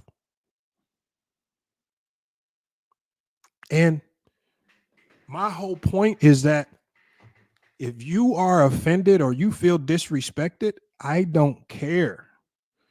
Comedy ain't meant to be accepted by everybody. That's why you have different sects of comedians. These comedians might cater to this fan base a little bit better. You got white comedians like Gary Owens who can only perform to black audiences because his comedy only relates to black audiences more. You got black comedians who can't connect with black audiences because their comedy only connects with white people. And so you're going to make jokes that cater towards who buys your tickets. Yes, Gil is a comedian. Have you watched his shows? Did you watch how he did Rashad McCants after he beat him in the NBA 2K tournament simulation? Did you watch how he did Brandon Jennings? Yeah, the dude will put on a show. Right? When they got the jokes about body bags, right? When Brandon Jennings got swept and he dressed up as a janitor with brooms and swept him up out of the gaming room. You might not think it's funny, but it's funny to some people.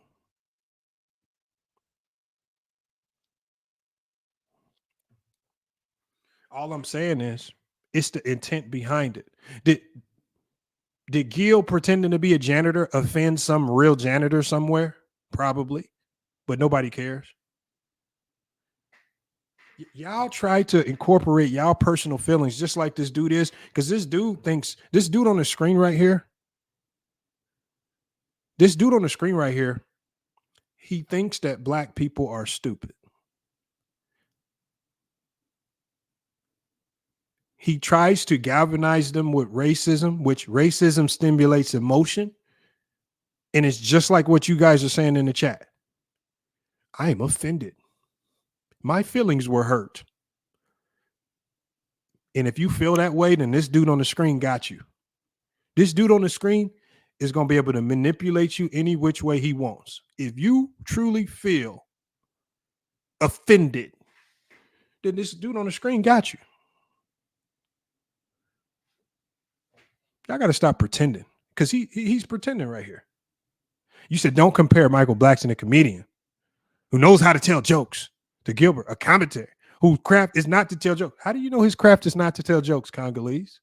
I know the problem with that, Congolese, is the last time Gilbert Arenas was live, he had 10, 12, 15,000 people in there watching and laughing at him. How you going to tell him he not a comedian when he can garner an audience of thousands of people to come watch him and laugh at him? How the hell you going to say he's not a comedian? How many can you get anybody to come up here and laugh at you? If I drop this link, can you say any joke to make anybody laugh? You're a comedian based on who thinks you're funny. I mean, look, I could say Wally's a comedian. Wally come up here and Wally have us all cracking up laughing. That's a comedian right there. It don't mean that Wally's not credible. It don't mean Wally's offensive. Wally come up here and say a whole bunch of crazy stuff. So this is the difference. And I'm gonna compare Wally and I'm gonna compare Brandon. Wally will come up here. I'm talking about go helter skelter, go crazy. Similar to Brandon, but I treat Wally a lot more different than I treat Brandon. I want y'all to ask yourselves why. Because I know Wally's intent is much different from Brandon's intent. When I drop the link, you guys will see.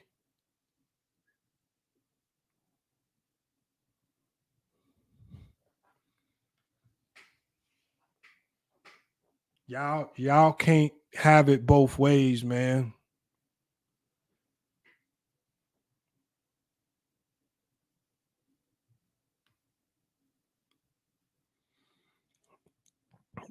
Open gym. There's so much I could tell you, but I'm just not. There's so much I could tell you, but I'm just not. I'm just going to keep it to myself. We'll just let your comment live wherever it is. Some of you guys don't know what the hell y'all talking about.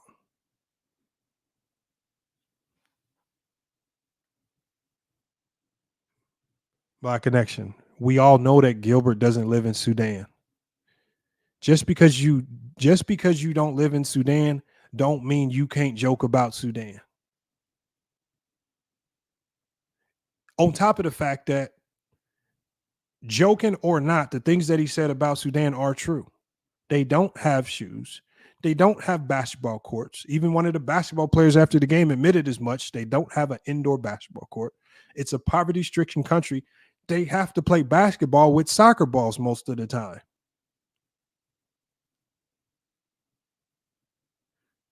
A country like that, where basketball isn't even their main priority, should not be competing with the U.S. in basketball.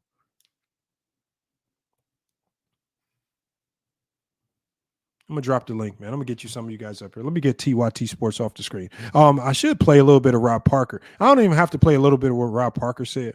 I can kind of summarize what Rob Parker was doing, because Rob Parker talked about this as well. But Rob Parker's intent was also very clear. Because what did Rob Parker, just like TYT Sports showed that he had an agenda, which is steering people to the Democratic Party. Well, Rob Parker's intent was, what did he say? He says, I can't stand these NBA players who have these podcasts on their own without networks behind them, without people being able to control what he says. He says, I can't stand these NBA players. Oh, Rob Parker, so you just jealous that NBA players are able to come into your sector, take your viewership, and do a much better job on this platform than you can do. That's all it sounded like. He said, this is what Rob Parker said. He said, Gilbert Arenas doesn't even have a co-host up there to give any pushback. Well, the one thing I do know, Rob Parker, is that Gilbert Arenas, unlike Jason Whitlock, unlike Stephen A. Smith, unlike Rob Parker, actually makes himself available to the people, because he will come to these panels and he will talk to the regular people and he will have debates with the regular people. Rob Parker, you've said a whole bunch of controversial things that a lot of people would love to cook you on. When do you guys ever think that Rob Parker's ever going to click the link and pull up to the Locker Rooms channel, a guy that's consistently called him out? No. Do you think he's ever going to go to Ticket TV and stand in the fire on Ticket TV, a guy that's called him out consistently? No.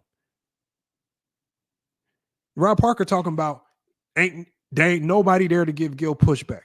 Gil welcomes pushback because he goes to the people and he will, whether you think he's right or wrong, he will go small platform, big platform. He was just on Michael Jordan Fans Are the Best channel. They barely cracking 2,000-3,000 subs or whatever number they at. He came over here. He went on Ticket. Kwame Brown channel, everywhere. Rob Parker won't engage with us a lick. He won't respond to a comment on Twitter. He won't respond to a YouTube comment. He won't respond to a DM. He's going to charge you for an interview. He charges for interviews, $1,500 a pop. What are you talking about? What do you talk about? No pushback, Rob Parker. It sounds like you don't want any pushback, just like Jason Whitlock. Jason Whitlock tried to come down to this sector and he tried to test the heat and he got the hell up out of here. He tried Ticket TV thing and he got the hell up out of here as fast as he could. See, this is why people like Rob Parker you will never be respected. This is why people like Rob Parker will never have any significant success on YouTube. Because in this sports sector, the people that are going to ultimately have the most success are the people that we can connect with the most. First of all, Rob Parker is already old as hell. That's already one strike against you, Rob Parker, because you're already old as hell. So we already not really connecting with you like that because you just old. 2, you're not even willing to engage with us. You don't allow you don't allow anything that you say to get any pushback, because we would love to give you some pushback. I honestly don't care if your co-host gives you any pushback. You can sit up there with Chris Broussard all day. He can give you pushback all day. We don't give a damn. We want to ask the questions. But see, when we try to get these guys to come to our level and interact with us, then they start acting all high and mighty. Remember how Dreamers Pro did? Because Dreamers Pro starting to get like that. His platform's starting to grow. He came over here and just played the subscriber card like he does with the Locker Room. I can't go over there. You don't even have this many subs. That's what it's about. Black Connection. It's jealousy. Gil has come to this platform. Rob Parker's already been forced off of a lot of main networks because he's boring. The Odd Couple was getting heavily carried by Chris Broussard. Rob Parker was just kind of there. To be honest, nobody gave a damn about Rob Parker. He's just there. He does not have a face for the camera. He looks old and gangly and raggedy, right? His takes are dry and outdated. And he says a whole bunch of controversial stuff that we would like to give pushback to, and he doesn't make himself available for any pushback. This is why he's always going to get outdone by people like Gilbert Arenas, people like Jeff Teague, the players who come to this, the players that come here and actually check more boxes than he does. Now he's just jealous because he starts talking about, because you start to hear what their true intents are when they start talking. These NBA players come to this platform and they come unchecked. Oh, so you just mad because he can say what he wants, and he doesn't have to get behind a machine like Fox to have a show. And because he's not behind some type of machine, he can say what he wants. And his fan base is always going to be there to keep him afloat. You just jealous. Rob Parker's just jealous. Y'all look at the trouble that Skip Bayless is having. Skip Bayless can't run a YouTube channel to save his life because he has no he's just like Rob Parker. He's old and outdated. His talking points is raggedy and washed up, outdated. Nobody cares, right? And the days of him attaching himself to one of the hottest names in sports media are over with. Because now they see that, oh, you just using me. I can go make 10 times on my own. You just kind of hold me back. Skip Bayless and Rob Parker in the same boat. And neither one of them make themselves available. You know, do y'all know that Skip Bayless channel could grow 5 times if he just started doing live panels? If he just started doing StreamYards where he dropped the link and he allowed 5 or 6 people up there to cook, he would be the hottest thing on YouTube. He would gain 300,000-400,000 subscribers just like that. But because they fear pushback from the people, they won't do it. That's all the people want with some of these guys. Be accessible. You say this about this player. Can we question you? Can we cook you? Right? Can we clip it once we do? It's jealousy, y'all. They can't do it.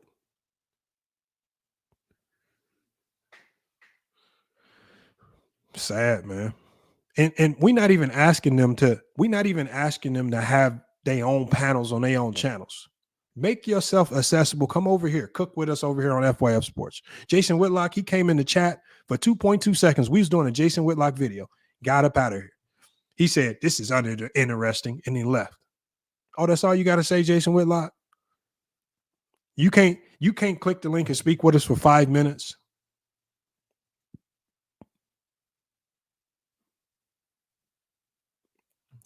We got Congolese says, the level of criminality in the black community is high in the black community.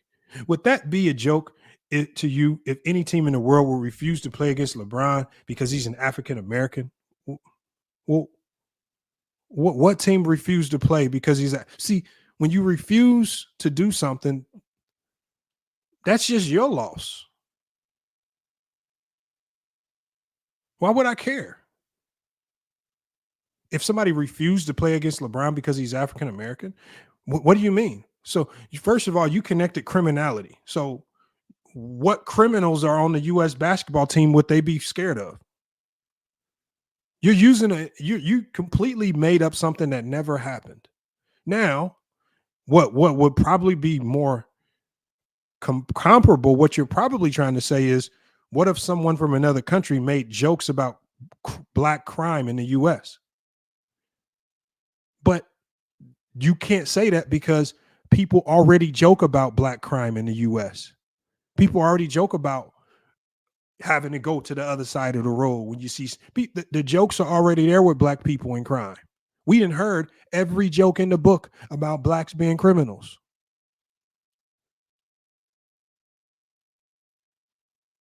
We done heard them all. Thugs, gang members, all this stuff. How you wear your clothes. We done heard every joke already. Ain't nobody who got banned. Who got canceled for making a joke about black people? Who?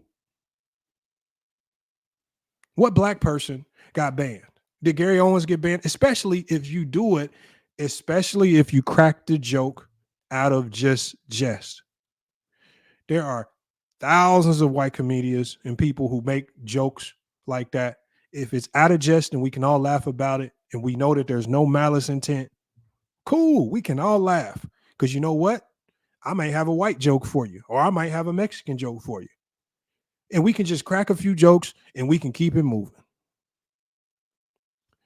We know the people that do it with some type of ill intent and the people that's just trying to make conversation, and we just trying to laugh a little bit and we just trying to make light of some stuff. That's just what I mean when you try to tell us what's funny and what's not, what we should deem as offensive and what's not. You just trying to tell us what to do. And look, Marcus, look, I know white people got a ton of black people jokes. And you know the funny thing about them, Marcus? Some of them funny as hell. Some of them are offensive because I'm going to hear some of them like, dang, that's crazy. It is crazy. What you want me to do about it? Especially if they not being said in no malice way to mean no ill intent. Sometimes it's just said, it's because it's funny as hell. We cracking racial jokes. You open that door, let's go ahead and crack them. See, some of y'all, a lot of the people that's struggling with this with Gilbert Arenas, y'all just didn't know how to roast back in school. Y'all just sat in school and just got your ass roasted all day. Went home and told your mama you had no jokes to come back with. See, when I was little, I remember the days if you got roasted, I'm going home, I'm researching jokes to come back the next day with. If you roasted me bad enough in school, I'm going to go home and I'm going to go study some jokes just to come back with. I'm about to go watch some Ari Spears. I'm about to go watch something. I'm about to come back with something you ain't heard before the next day. Some of y'all just don't even know how to roast right. Y'all just getting roasted, going home crying. Y'all think we care about that? Come on, man. Getting roasted and you talking about I'm offended. Yeah, no. Learn how to roast back. Right? All you do when you start crying after you get roasted is you just start playing a victim card. And then you just look even weaker. Especially when we know the jokes were just sent to you as jokes and it was no ill intent behind it. Some of y'all just don't know how to laugh, man. Y'all be wondering why some of y'all walking around all wrinkled up, blood pressure through the roof, cholesterol high and stuff. Because y'all don't know how to laugh, man. Some of y'all walking around 32 years old, beard full of grays. I mean, y'all see the picture that's floating around with Brandon Katz. Look at Brandon Katz. Brandon Katz might. I think Brandon Katz is barely 40, walking around looking like he's 59, 60. Just a whole bunch of pent up, just a whole bunch, whatever's in there, just making him turn old and just wrinkled up. Man, start laughing somewhat, man. Laugh a little bit. Hold on. Have we ever heard Brandon Katz actually laugh on the panel? Like other than him laughing at his own jokes, has he ever came on a panel and just laughed a little bit? Somebody say something, just give a good little laugh. I remember the days, man, when Renegade came on the panel. Renegade knows the infamous video. We told Renegade, man, Renegade and Anti, man, look, y'all roasting each other. Go ahead and turn the camera on. Renegade turned that camera on, was all in the camera. What you want? But we were dying laughing. True to King. I mean, not True to King. Antisocial turned the camera on. No neck having that, just looking like like he a blood or something. I don't know. Gold's all in his mouth, just neck all shriveled up. When we balling up laughing. I'm talking about we dying laughing. I'm talking about, bro, if I played that video, man, y'all would die. I just don't have time to find it out. Renegade turned that camera on. What you want? Well, I was dying.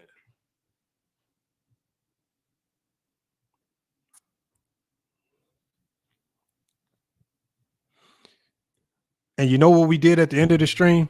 All right, y'all, man. See you. Catch y'all on the next stream. That's all we did. We done roasted everybody. Some of them roasted me. All right, y'all. Catch you on the next stream, man. That was a good stream. I'm gonna find it for y'all. As soon as I drop the link, I'm gonna find it for y'all. I'm gonna find it. Actually, let me see if I can find it right now. I think I got it right here. Watch this. This shit funny, man. Don't nobody know how to laugh, man. Watch this.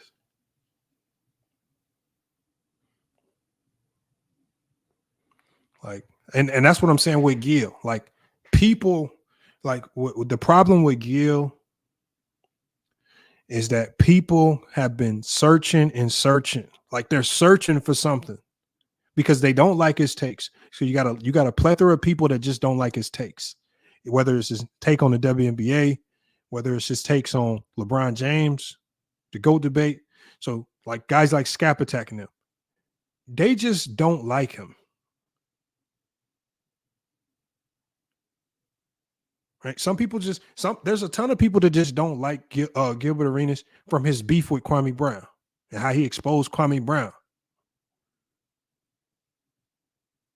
So you got a whole bunch of people that just looking for something to try to pretend that they are outraged about. And it makes for good clickbait because it's Gilbert Arenas. Because if you look at a guy in Charleston White, I mean, Charleston White just walks around freely on YouTube, but just disrespecting and offending everybody in front of him. I don't hear this much backlash. So, like I say, the backlash is only because he's a former NBA player. His name is Gilbert Arenas. It's good for clickbait. Plus, he's done pissed some people off. So some people have agendas and beefs. Other people like TYT Sports have agendas as far as pushing the Democratic Party. Some people like Rob Parker have agendas, which is just to show us your jealousy for Gilbert Arenas, because he's been able to do it without any major network behind him. But Rob Parker would not be able to exist online if it wasn't for Fox Sports. I want you to ask me, if Rob Parker starts up a YouTube show, them Rob Parker Sports Talk, who watching? And the only way we watch is if you have a significant number of interviews with players that we know we don't have access to. But if it's just Rob Parker up there talking every day, ain't nobody gonna care. Just like nobody cared when Skip Bayless is up there on his podcast talking by himself. Nobody cares. Let me see if I can find this video. Let me see if I can find it real quick. If I can't find it, I'm just gonna drop the link, get everybody up here.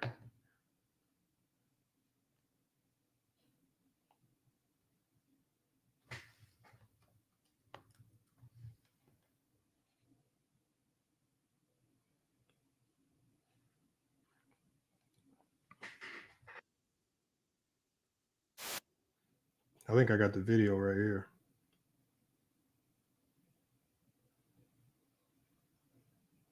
Oh, I found it too. I think this is it right here. This is when we had our roast battle.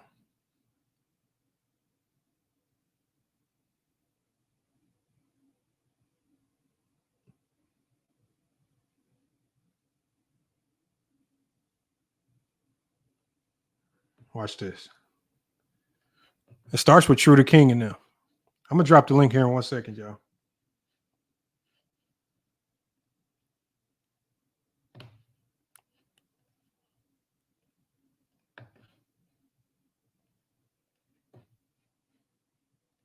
True, hey, True, you don't talk to nobody, dog. You heard me? You don't talk about nobody. First of all, your old face ass, and you ain't got no. You got a granddad face, nigga. Fuck you. Hey, you got no. Put True the King, you right. Now put True the King shit up. Put True the King shit up. Better than your pussy ass.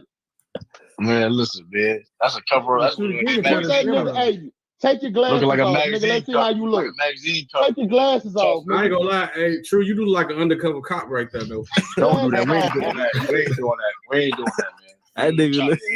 Let me get one. We ain't doing that. Hey, SB, we ain't doing that. that microphone, that picture, that looks crazy. Yeah. Okay, that looks crazy. That's crazy. Yo, that looks kind of crazy. Hey, Shorty should have pulled that shit a little bit back, man. But close as hell. Look like that nigga look like, and that nigga look like Lil Richard with dreads in that video. Hell no, get out my face. What you about to do with that mic? He said that Nigga got mic that, was yeah, who got that mic that damn close to their chin like that? Nigga, hell no. No, SB. No, it's his mouth though. It's his mouth that's so wide open. Hey, hold up, says everybody rip a nigga Lamont. You get 8 or 2, nigga. Fuck me. Hey, I'm cool with it. I put my face out there so y'all. Yeah, don't put the face up there. Shit, I got pen and case. Y'all see it every day. Y'all can roast me. Look like you sleep with chapstick on all night, nigga. Oh man. Oh, yeah, make sure you get the line today. Oh man. Hey, oh man. Yeah, I ain't never seen so many niggas infatuated with how niggas look, dog. But nah, you was gonna bake your little potato head ass. I know you ain't talking about nobody with that damn mic up to your chin like that. Shut the fuck up, dude. Hey, I bet you can't turn. You can't turn your head left or right either. No neck. I tell you I can, nigga. You talking about I look like I'm light skinned from my picture, nigga. At least I don't look gay. He said you can't turn left and right. Anti got to turn all the way around. Hey, if your anti turns camera right now, he's in the front with some lettuce. Anti look at Raphael. Hey, True. I told you who you look like, True. Chill out, boy. True would look like a black. You go, my cousin. He said he can't turn left and right. Damn. He said, get no mic on the panel. Yeah, stand no business. Why you turn your camera on? He ain't in here. It's nothing, bro. What up? Oh, you bald. Oh, this nigga light skinned. He's light skinned in the office. Hey, man, I'm Cubano, boy. Stop playing with me. Cubano, yeah, look. You cannot. Hey, look, you can't be gay bagging all the time. Chicago, nigga, ready gay bagging. Your voice don't match your body. That man, your voice don't match your body. That man like an uncle in that nigga look like Tito. Nah, that nigga look like Tito. Come on. Hey, stop playing with me, Joe. DJ Augustine. The jersey on. Nah, hold up. Nah, what's the nigga from Slaughterhouse, dog? Joel Ortiz. Joel Ortiz. Oh shit. Yeah, the skinnier Joel Ortiz. Oh man. Hey yo, Matthew. Chill out, Matthew. Chill out. Look at him, man. He said we trying to size each other up, man. All right, on 3. Hey, Lamar, you know what? I ain't no pussy, dog. Put me on the big screen, nigga. All right, hold on. Yeah, Lamont's gonna screenshot this shit. What's down? Oh, God. I'm out. Nick, He slugged up, you heard me? Yeah. Now where your camera at, bitch? In a big ass bag, you heard me? Yeah. Mouth full of gold, nigga. Yeah. What's down? Them permanent, shorty? Yeah, what's down? Do the slugs in New Orleans. They don't do that pull out shit. Permanent. Yeah, ain't nothing fake around here, bitch. Yeah. What's down? That nigga anti look like he be of your car. Yeah, that's your conflibilator messing up right there. Yeah. He said it's a call, radio. Nah, Renegade, turn your shit on. Yeah, Renegade, turn your camera on. What you want? Hey, put this shit up. Oh, shit. What's hard looking ass nigga? What you mean? Oh, that man got glasses. What you want? Yeah. Oh, you got the Wayne, the Kodak. What you want? Them bum ass Miami dreads, nigga. What you mean? What you want? Oh, Miami dreads, nigga. What you want? What you want? Yeah. What you want? Like, why you looking like that? What you want? What you want? Why you looking like that? What you want? I can't never get wrong. They talking about Renegade. I'll be laughing the whole time. What you doing? Let me see your grill, nigga. Fuck Renegade, nigga. Renegade made a music video. See your grill. You should be stunning like me, nigga. Where your grill at, you heard me? In Miami. Oh man. I told y'all, man. Bro, I told y'all, man. You gotta start laughing, man. I laugh so hard I start sweating. That video's still funny. I ain't gonna lie. That video's still funny. Hey, Hitman X, remember them days? Look, I'm talking about, man. That's what I'm saying. None of y'all laugh. Now, you know what? Y'all know what would have spoiled that video? If somebody would have gotten their feelings. I'm offended. I take offense to that. That's what spoils it. What weirdos do that? Who do that? Like, I don't think y'all realize the people that start pretending to be offended, you the weirdo. You the oddball. To TYT Sports is the oddball. The content creators out there making videos, we know that it's fake outrage. One, because half y'all don't even talk basketball. Y'all don't even care about basketball. And y'all only following the topic because it's Gilbert Arenas and he has a big platform. But all I ask is that if you're going to follow the topic, at least have your own opinion and don't run with the opinions of people who have clear agendas like TYT Sports or Rob Parker. And there might be some people out there, you might truly be offended. At the end of the day, you got to say, that's the world we live in.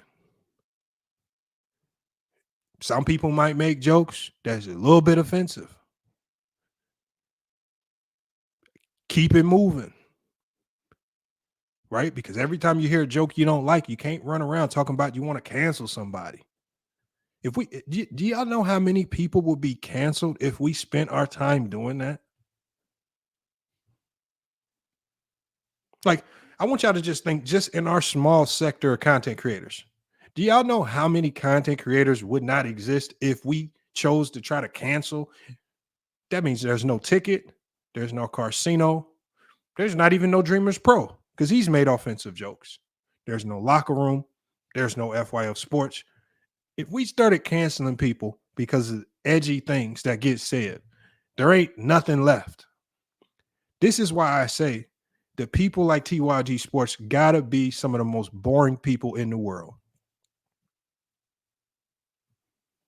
And to me, like, y'all live some of the sorriest, saddest lifestyles if at the end of the day, you can't take a joke for a joke, or if you don't know how to delineate what's a joke and what's not a joke, or if you don't know how to delineate real disdain for a country versus people just making jokes in light of a situation. No, rebranding. I know it's a liberal channel.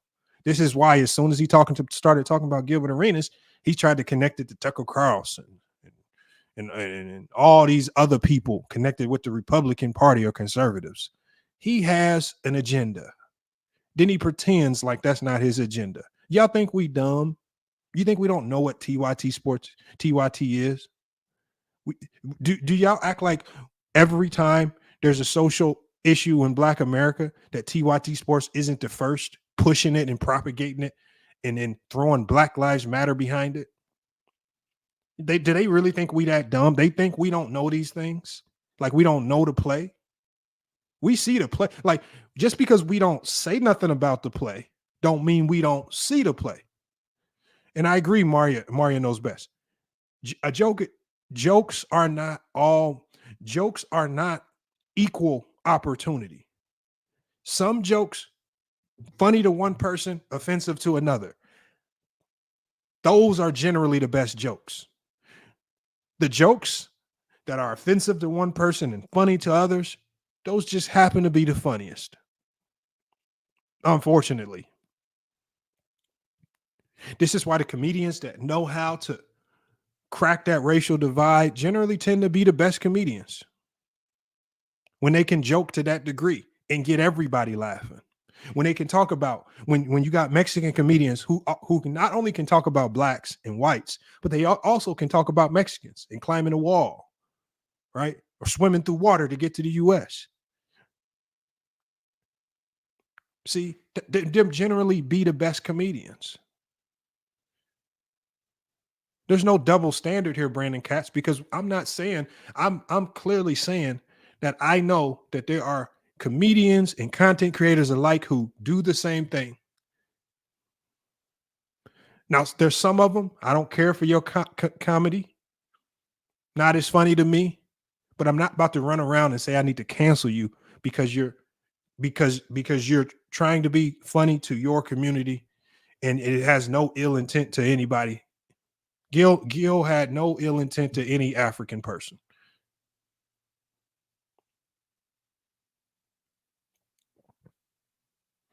I'm assuming even if you look at his girlfriend, I'm sure she has a significant African background, being from France herself. And we know that a lot of the people from France generally migrate to France from Africa. Do you really think he has a prejudice towards Africans when he's dating one? When Gary Owens cracks jokes about black people, do you really think he has a disdain for black people when he married a black woman? See, all I'm saying is that we're not dumb. Brandon, you can't tell us what was offensive. We determine what's offensive to us. It was offensive to you. And if Brandon Katz, if I drop the link, I need you to explain how Gil's comments about Sudan were offensive to you in your life. Don't pretend as if we all should be outraged because you're offended. I just said not all jokes are meant to be equal. A joke that's offensive to one is funny to another. And generally, how do we identify your intent? It's based on your track record. So if Tucker Carlson says something to that nature, well, we know it's more likely than not meant to be a joke because his track record doesn't support that. And we're not dumb. Gil, nor these comedians that I've been mentioning, have no track record of this type of behavior. But they do have a track record of trying to be funny. Whether you deem it to be funny or not, that's just who they are. But again, when y'all pretend this fake outrage, you're not outraged. You just don't like Gil. Stop pretending to be outraged. Why would you as a white man in America be outraged about comments about South Sudan? Why would you be outraged? You don't care about South Sudan. You don't care about the struggle. You've not donated a penny to South Sudan. All right, let me pull up these websites, matter of fact, just so you know, right? Just in case Brandon is really outraged, let's just go ahead and give him the resources to go donate to South Sudan. And what I want you guys to do is, if you are outraged and if we should not be talking about South Sudan like that, I want you to make your donation public. I want you to screenshot your donation, email it to me here at FYF Sports, so we can show the people that you are not just running your mouth pretending to be offended, that you are willing to do something about it. I'm gonna pull up all the organizations, because the thing is, it is a war-torn country. They are in war right now, even though they got their liberation in 2011, right? So what's happening is all of the resources, or a lot of the resources that's getting shipped over there, the resources that are getting shipped over there, the reason why they're not getting to the kids, the reason why you see those videos of kids without shoes is because looters are stealing it. The gangs, right? And some of these fashions are stealing it all when it gets there. So hold on, let me see.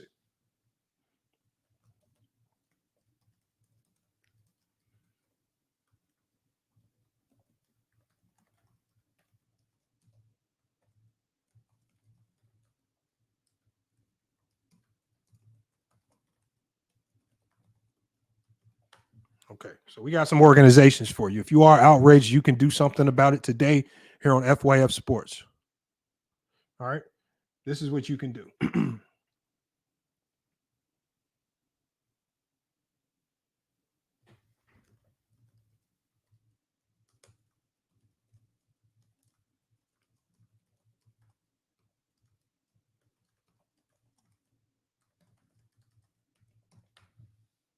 And then I'm gonna go ahead and get this link out here. So obviously the biggest one, Brandon, is UNICEF. Brandon, if you really want to help out, you can go to UNICEF. Another one World Vision donations. I have the email address. So here's one for Brandon. We're going to put it in the chat for him. Let's go ahead and get this in the chat for Brandon. There you go, right there. World Vision donations, right? World Vision donations is actually really good because they have an underground network that funnels shoes and clothes in to South Sudan through an underground network, right? That kind of bypasses the looters when they generally go through, the standard ways through the government, and those things get looted and it don't actually get to the people. You can help by donating with World Vision. You got Save the Children. I got their contact information. You got the International Committee of the Red Cross. You got them. Samaritan's Purse. You can donate to South Sudan there. Refugees International, Care International, Oxfam, and Mercy Corps. I have all the contact information. If you really are offended, right? If you really have a disdain for what's going on in South Sudan and the conditions, right? And you want to work to improve those conditions, then please don't donate to me here at FYF Sports. I want you to donate to one of these organizations. Please, Brandon, you are a lawyer, so I expect to see a significant donation, right? A sizable donation to show us your true support for South Sudan, right? Because you showing us that you are standing behind it and you're just not up here running your mouth, pretending to show support for Sudan, you may motivate another person here to also donate and help Sudan and show their kindness. So start the trend of not coming up here being toxic, Brandon, but just show people you don't just run your mouth and pretend to be offended, that you actually are willing to do something about some of the tragedies that are currently going on in the world, since you are so offended, right? When people make jokes about these things, if you're so offended, show the people by example that you actually care.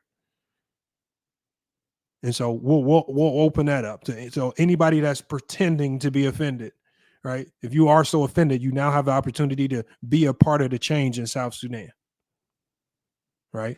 And let's just make that donation public. So, because your donation is going to motivate others to do the same, and then they can also come out public with their donations. So we'll see. Because generally, I'm a big believer in put your money where your mouth is. No, I do have a standard, Brandon.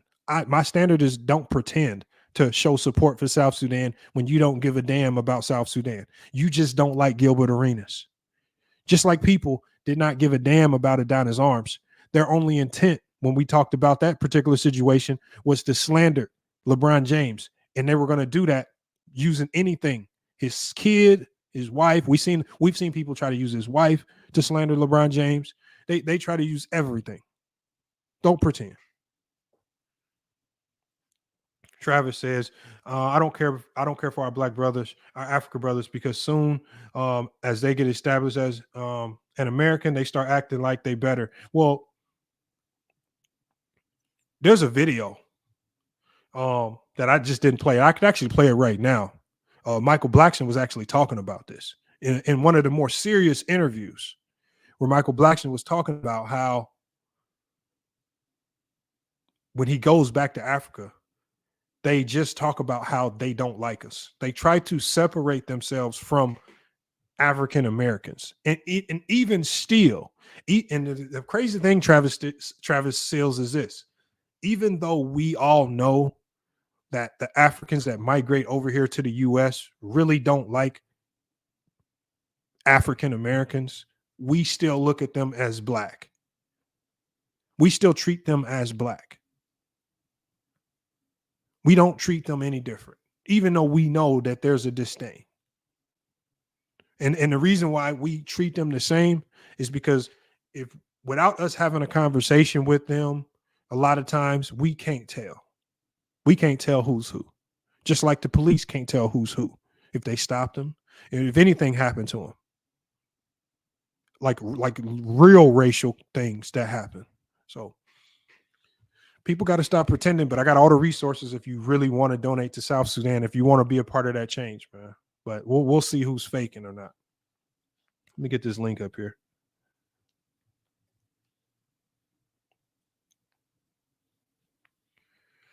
We go get to cooking.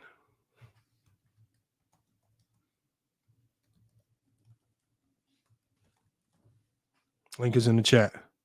Brandon says it's a heavy topic. Brandon deserves a debate or fair conversation. Unfortunately, Brandon does not debate, nor does Brandon do fair conversations. Brandon comes up on panels. He talks loud. He over talks. He has no respect for platforms. So based on Brandon's track record, he will never get a fair conversation here on FYF Sports because his track record is a track record of over talking, is a track record of being rude, is a track record of calling people out their name. And it is a track record where we've been extremely patient with him, but he's still not shown the platform any real respect. So at the end of the day, Brandon lost those privileges a long time ago. So he has a very short leash here on FYF Sports. With everybody pulling up. Hey, Lamont. What's good, Wally? Hey, man, appreciate you bringing me up, man. I want to let you know something, man. This is an aside, brother. Yes, sir. I need you to call me, man. I need to call you. I think I still got your number under Chicago State, but I don't know if you changed your number or not. It's the same. Okay. Well, I'm gonna give you a call, man. I said it in the chat, man, that I wanted to talk to you. I gotta tell you something, man. And that's why a lot of times I haven't been coming up. You see me in the chat, but I won't come up. Okay. So I ain't gonna do a whole lot of talking today. But I'm gonna give you a call right now. I'll tell you, right? Okay. Because I don't think I should tell you on your platform. But this is a heavy topic you're talking about today, man. Mm-hmm. Because For sure. a lot of people don't appreciate and they can't differentiate between comedy and cultures, and they're unable to separate and make that connection because you can't say what you want to say. You know what I'm saying? I think earlier you said something about being in the hood, and if you come down and come into the park and you already been validated, or somebody that already approved you, right? Mm-hmm. You might be able to slide through the cracks, right? Yep. But you might do it to a guy that it may take everybody to keep him off your ass. You know what I'm saying? And I mean, that's if you're a white person in a black neighborhood. And the same thing goes for any other kind of neighborhood. It goes, you can't be a black guy going and talking crazy in another neighborhood. The balance is equal. But it's a heavy topic, Lamont. And like I said, I'm going to give you a call, brother, because I can't be up here too tight today.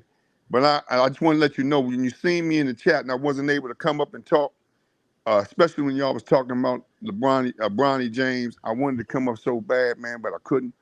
But I'm going to give you a call, Lamont, okay? Yep, I got you. Yep. And I'll be I'll get watching back for with you, love him, man.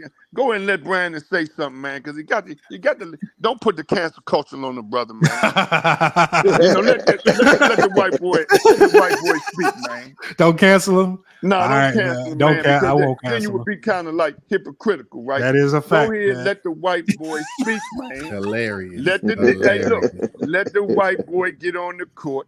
Once he get a couple elbows, he might not come back. You ain't got to worry about it. I got you.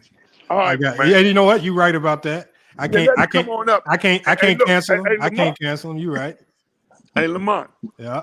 If you catch a couple good elbows, I'm talking about a couple good ones, right? Shit, that nigga ain't showing up no more. Hey, look, you go by his house, right? Knock on the door. He gonna be peeping out the window. It's a damn shame. Hey, but I'll get back with you, Lamont. I'm gonna try to give you a call, man, because I got something I want to tell you, man. I got you, man. I got you. I'll be watching for your call. All right, baby. All right, man. That's Wally, man. Like I said, well, Wally, like I said, that's why we need all people up here, because you know what? Wally is right. I can't cancel Brandon, even though Brandon has a track record of ridiculousness. Wally is right. Well, we can't cancel him, just like we can't cancel Gil. Because you know what? At the end of the day, what Brandon is saying might not be offensive to him. It might him over talking might just be his version of panel etiquette. So, you know what? He is right, Brandon. Go ahead and click the link, Brandon. We'll let you up. Salute to we got Travis in the chat. Let me get to Travis, man. Travis, what's good, man? Man, bro. Like I saw it before. I even talked to one of my friends that's on YouTube. He was talking about, but if you understand Gil's content, you'll know he joking. That's why it's like people before they pass a judge. If you don't watch his content, you wouldn't know he was just joking. You know how Gil, you know how. Well, I'm pretty sure you probably follow him. You know how he be shooting his, his little lip about stuff. But even like I guess it was just like the topic that I got posted across the screen. I asked the African dude. I said, "Why y'all don't like us?" He said, "You have no culture." I took that really offensive. I'm like, what? I mean, they act like that, man. I swear, act like they way better than us and all that. Because but the thing is, like another one explained to me, it's like they believe we don't take our opportunities seriously as African Americans. That's why there's some ways they feel that way. I mean, I get, like I say, sometimes I get where their opinions come from, but then at the same time, we know where their stereotypes come from, but they also need to know that we got stereotypes about them as well. And so the same way they can crack jokes about us, we can crack jokes about them, and there ain't no hard feelings about it, especially if it's just two people coming together, just cracking jokes, laughing. You just trying to do a video, cracking jokes, whatnot, and you know that there's no ill intent. Like with what Gil was saying, any reasonable person knows that there's no ill intent towards Africans. It was more so really getting on the Americans about not performing up to par. And I said to my content creator partner, I said that. I'm glad you said that. That show said I meant to mention that. But the thing is, like we got people that's a-hole, that's Black Americans versus Africans, but there's a lot of good ones out there too. Because like there's a lot of good ones that I deal with, like had their own little food businesses here in St. I'm from St. Louis and stuff. But I've been watching you for years though, FYL. When you come over. Oh, his mic went out on him. Travis, you with us? Oh, look like Travis' mic went out. Hold on one second. I'm gonna put Travis on mute. Let me go to AO. Salute, man. I also saw AO. Make sure y'all check him out, man. You got to drop your IG in here, AO. I gotta get somebody over there, man. We gotta get more people following over there. Another comedian. He also hit the Cash App, so salute to AO, man, coming through supporting the channel as well in the Cash App. But go ahead and talk to us, man. Man, what's good, Lamont? What's good, panel? Everybody that's watching and involved. Man, look, I just want to say this as it pertains to jokes and comedy as a whole. Like Gilbert may not be a comedian, but his personality he's always operated in a joking manner. So I didn't see anything offensive about what he said. Now, I do get offended by fake outrage, especially as a comedian, right? Because we're always up against people trying to cancel you these days just for having an opinion. You don't have to agree with my opinion, but my intent when I perform or when I say something is coming from a humorous place. Gil was coming from a humorous place. He didn't talk necessarily down on Sudan, but when we have these discussions and we're joking amongst each other, we're going to say things that's stereotypical. We've all made these type of jokes amongst each other. So for TYT Sports to say something to bring this fake outrage and make it seem like there's a divide, he's doing it from a political standpoint because he wasn't even genuine, right? And then when I go and look at his page, like it's only a month. Like look at his background. When you look at the video, he has Mos Def in the background. He has like some African art type stuff going on and stuff like that.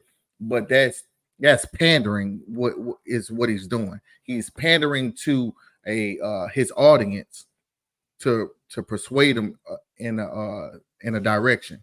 So again, I ain't see nothing wrong with it, man. You joke with your people, man. Gil has the ability to say what he wants to because he's his own boss. That's what people fail to realize as well. Like Rob Parker can't say what he want to say because he's been given money, like he's employed by somebody. Gil can say what he wants, and he goes on to say, "Well, can't nobody check him." No, like who's gonna check me? Like I have sponsors, but my sponsors understand that I have a group of people, I have an audience, so they not tripping. And it's not, is it really racist if it's black people talking about black people?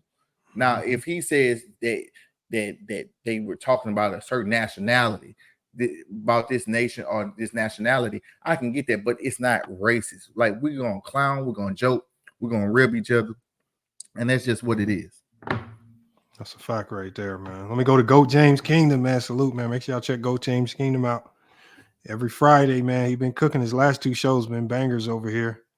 They've been doing crazy numbers, man. Go James Kingdom, man. What you got on this, man? Peace and blessings, y'all. Peace, Lamont. What's good, fellas? What's going on? Usually we don't want to talk. We don't want to talk politics with a basketball channel, but this is something that we definitely want to talk about because, in the sake of what you're talking about with comedians, right, and comedy within itself, the late great Paul Mooney always said that you can always say a racist joke as long as it's funny. You see what I'm saying? And then Patrice O'Neal, another great comedian, late great comedian, said that every good joke is going to get 50% of the people laughing and 50% of people are going to be offended. There's never going to be a joke where everybody's going to be laughing. Somewhere down the line, you're going to get people offended if you're telling a real good joke. And then like the great Bernie Mac said it best, I say the things that you folks just don't want to be said. In reality, the bettors told us how they felt about Sudan. They had to give you 40 points to make you bet on Sudan. So just because you didn't say what Gilbert Arenas said on his platform, you still felt the same way. So if you have any outrage on about whatever Gilbert Arenas said, you should be outraged at a 40-point deficit or point spread because they have to give you 40 points to say that you will bet on Sudan. That's how bad you felt about Sudan in general. So when we're really talking about what Gilbert Arenas said, yeah, it's offensive. Yeah, it's racist. Yeah, it was a joke. But like Lamont said, this is black culture, which also permeates with the idea of white supremacy and racism. The idea of us ranking and joking on one another come from the dirty dozens. When you had a deformity as a slave, they used to sell you by the dozen. So we used to talk about each other. That's why we still do it to this day. There's still remnants of slavery in our society today that these folks really don't want to address. That's why it's all fake outrage. Because if they really wanted to address the social issues that racism has caused through slavery, trust me, a lot of this stuff would be easily rectified. But white people, like you say, want to tell us how to act. They want to tell us how to behave, how to feel. And that's more racist than any racist you could ever get. You can't tell us how we should be offended or not. And like Lamont said, if we make fun of Africans and they get offended, then it's on us to talk to the Africans and let us handle it. Let us deal with it. Who are you to tell us how to deal with African people? Who are you to tell us what Pan-Africanism is? So that's really the crux of what Goat James Kingdom got to say. Great show, Lamont. Appreciate you, brother. Appreciate you giving me this time. Yes, sir, man. Let's go, James Kingdom. Make sure I go check his YouTube channel out, man. He always be cooking. And one of the things is I still feel like this is a basketball topic because it's a lot of people coming from one of our own in this basketball community. That's who they coming for. They coming from one of the few people in this basketball community who's been to the highest stages, but has also made himself available to the lowest of the low people on YouTube. People that never have talked to an NBA player in their whole entire life have been able to get access to Gilbert Arenas because he has thrown his pride to the side. He's come down. Whether he says something controversial or not, he's willing to take on all the criticism and he's willing to go back and forth about talking points, whether it's basketball, whatever you want it to be. And we've seen so many people, like I said, with Rob Parker and Jason Whitlocks and all these people that want to be that, they want to try to govern what can and can't be said and what media should or shouldn't say. These are the people that hide in the crevices and the cracks, never come out. You never see them nowhere. They never make themselves available. They never talk to us, but they always trying to tell us what we should think. We can't ask them no questions. We can't engage with them, but they always trying to tell us something. Jason Whitlock forever telling us how bad LeBron James is, X, Y, and Z, and will never sit there and have a real conversation. As soon as he had a real conversation with Ticket TV, he gets barbecued. He will Ticket kind of messed it up for a lot of us. Jason Whitlock ain't never coming back after what Ticket did. He ain't never coming back. It's over with. And it's just like that's what happens when people like that. That's what will happen with Rob Parker if he came down to our level. That's what will happen with a lot of these guys. And I think Rob Parker's pretending. He's just jealous. TYT Sports is pretending. He's just pushing political agendas. And he's pretending to know sports, talking about these are fine hoopers. Ain't nobody in the history of basketball said no team from Sudan was fine hoopers. Let's just tell it in basketball terminology. They some bums. That's the basketball terminology for Sudan. They trash. They bums. That's how we say it in basketball sector. Quit trying to, we don't sugarcoat your play in sports. Just because you went to Duke, don't stop your squad from being bummy versus any American team. And that's why I say the fakeness kicks in. Ishmael was good, man. Hey, what's up, Lamont? Peace to the channel. Peace to the panel and everything. I don't think what Gilbert Arenas said was racist. I don't view racism as slurs. I don't think slurs initiate racism, because a slur can have different type of intents, and people can choose to be sensitive or offended about different things. And so I think it also devalues what racism truly is. And so I think that it's a problem that people, even if you use certain racial slurs against certain people, I just don't view that as something that's racist. I think what Gilbert said, his intent was to joke about the fact that this team, the capabilities that they have, is that they come from originally, the country comes from a place where they don't have the resources to excel in a sport, and how were they able to excel? So it's just a joke, unless Gilbert is completely ignorant to the fact that most of the basketball players on that team are refugees that were raised in different countries and even played in America in Division I. So I don't think that he's completely obtuse to the point where he doesn't understand that a lot of those players played in different countries and they're not truly from, they were raised in Sudan and played basketball in sandals and was hooping on dirt basketball courts. So I just think that he said that in the video. He said that in the very video. Well, I thought that from my understanding that he used that as a joke. Like the basketball players on Sudan, like South Sudan, they didn't develop their basketball skills from that. Unless he's like completely no. So there's two portions to the video. There's one element to the video where he's just talking about the conditions of Sudan. The conditions he's talking about is that this is not a basketball country. They don't have basketball courts. A lot of the kids don't have shoes. They really don't have a lot of real basketballs. The conditions in Sudan are just not conducive to creating a ton of high-level basketball players. Because when you're in the Olympics, it's country versus country. It's your country versus my country. Is your country a basketball country or not? The U.S. is known for basketball. Sudan is known for soccer and volleyball. They have no business in any sense. I don't care what players you get competing with the U.S. in basketball. His ire was more towards the U.S. side than the Sudan side. People are just pretending to be outraged for Sudan because he said they don't got shoes. Well, if you don't like the fact that they don't got shoes, it's true. And if you don't like the fact that the kids over there don't got shoes, then I can provide you with a number of links where you can donate thousands of dollars to help them get shoes. But as it stands right now, they don't have shoes. They don't have resources. They don't have basketballs. They don't have a ton of food. The country's impoverished. The country's still in war, even though this guy on TYT Sports keeps talking about they're liberated. I promise you, the people over there right now, they're liberated. These motherfuckers are still at war. So while he's over here talking about they're liberated, giving people over here the impression they free, them motherfuckers ain't free. Them motherfuckers is still hiding in buildings, in holes and huts. They don't live the way we live. Put it to you like that. So him talking about they liberated, that's just him tricking y'all like, oh, we just got our freedom. Them motherfuckers ain't got no freedom. It's still war-ravaged country right now as we speak. And it's one of the reasons why they not a basketball country and can compete with the U.S. So again, he claims he wants people to go do research. He didn't do very much research himself. He has a political agenda to push. He just got exposed for it. And that's just all it is, man. Hold on, we got a Del De Niro. What's good, Del De Niro? What's good? What's good? What you got on this? I ain't gonna lie, like I got you can hear me? Yeah, I hear you. Yeah, all right. I ain't gonna lie, like I grew up watching Gilbert Arenas. Like I'm from Maryland, so you know he played with the Wizards. That's like down the street. But one thing I know about Gil is that he gonna troll. Like he known for being funny. He known for trolling. for saying the most wildest shit just to get people a reaction. So, like, I ain't gonna lie, I'm African myself, but I don't really think he had like no. I don't really think he meant no harm.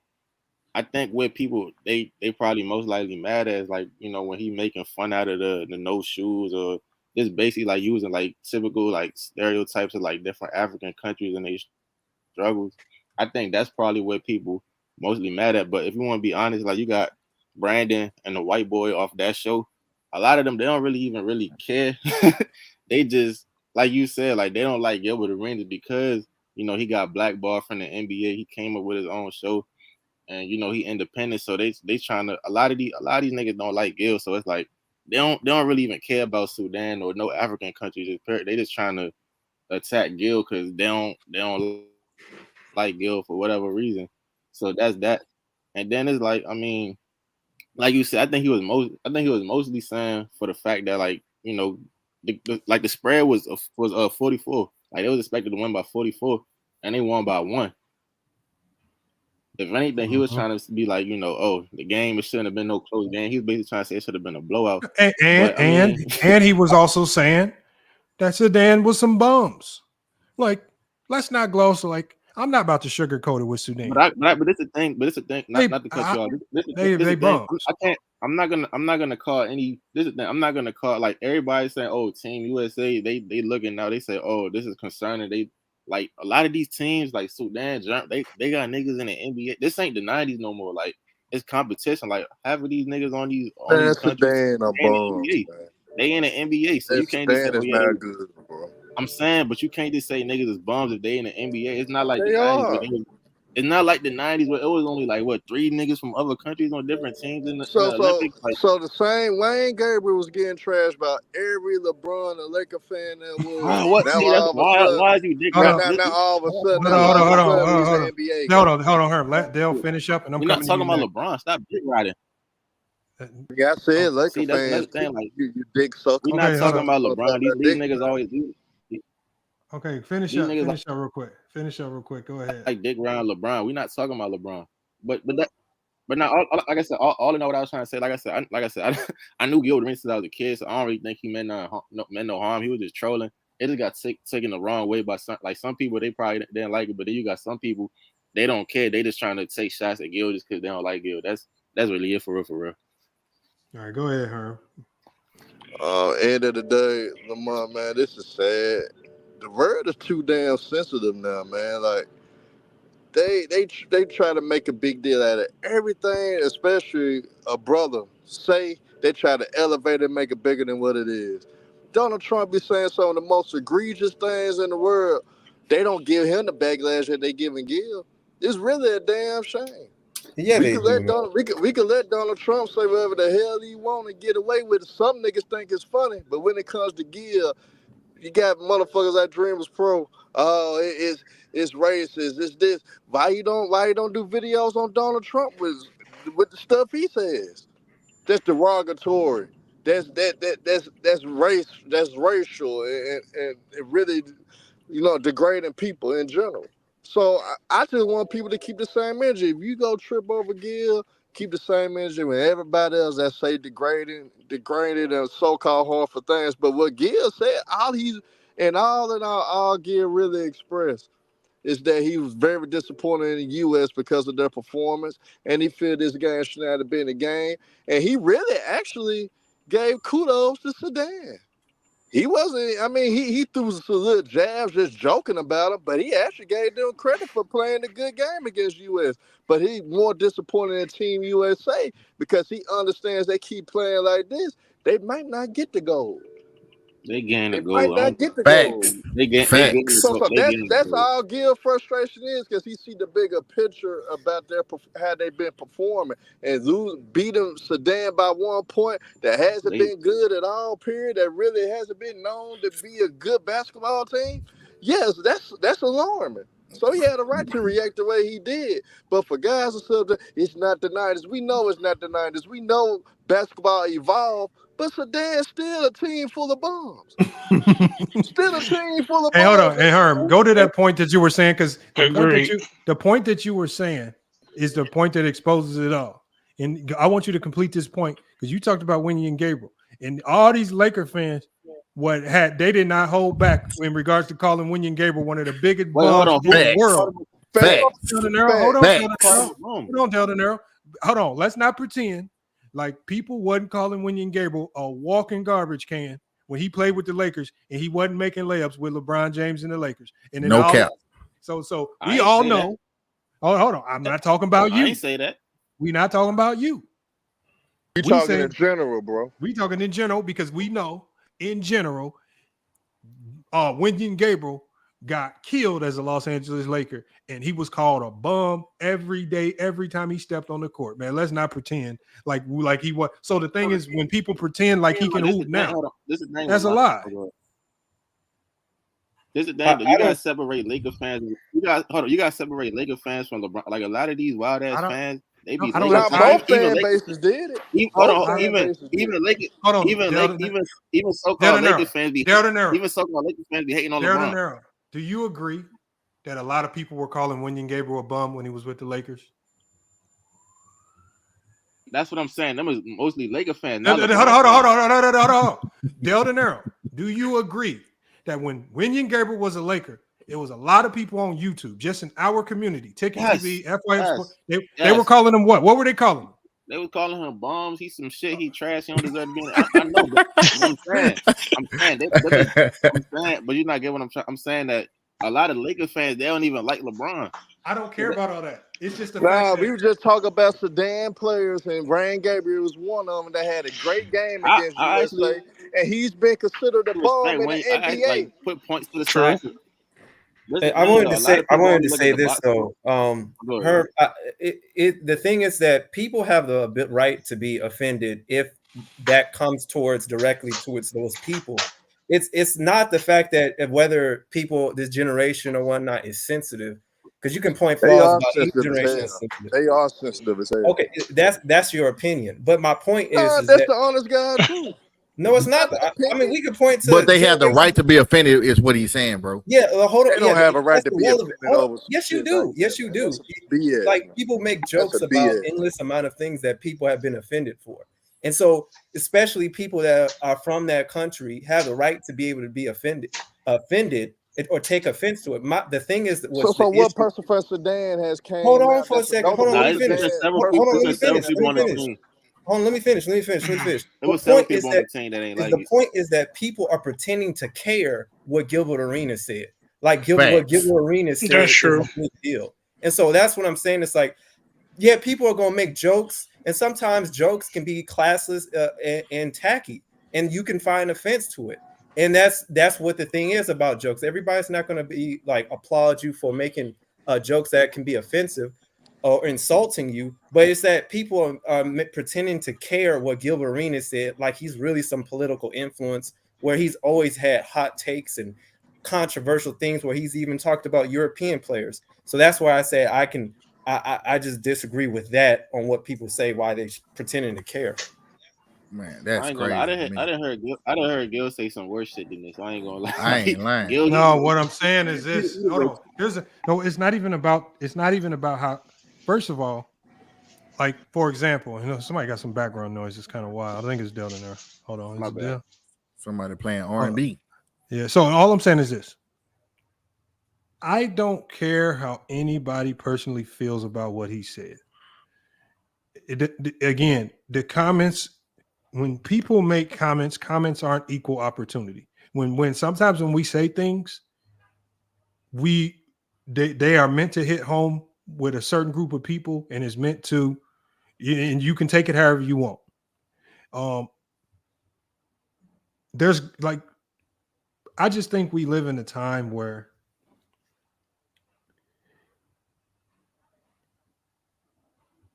man, when you talk about like when as far as like the 90s fans, and I don't even really think it's the younger crowd doing this. I think it's the older crowd.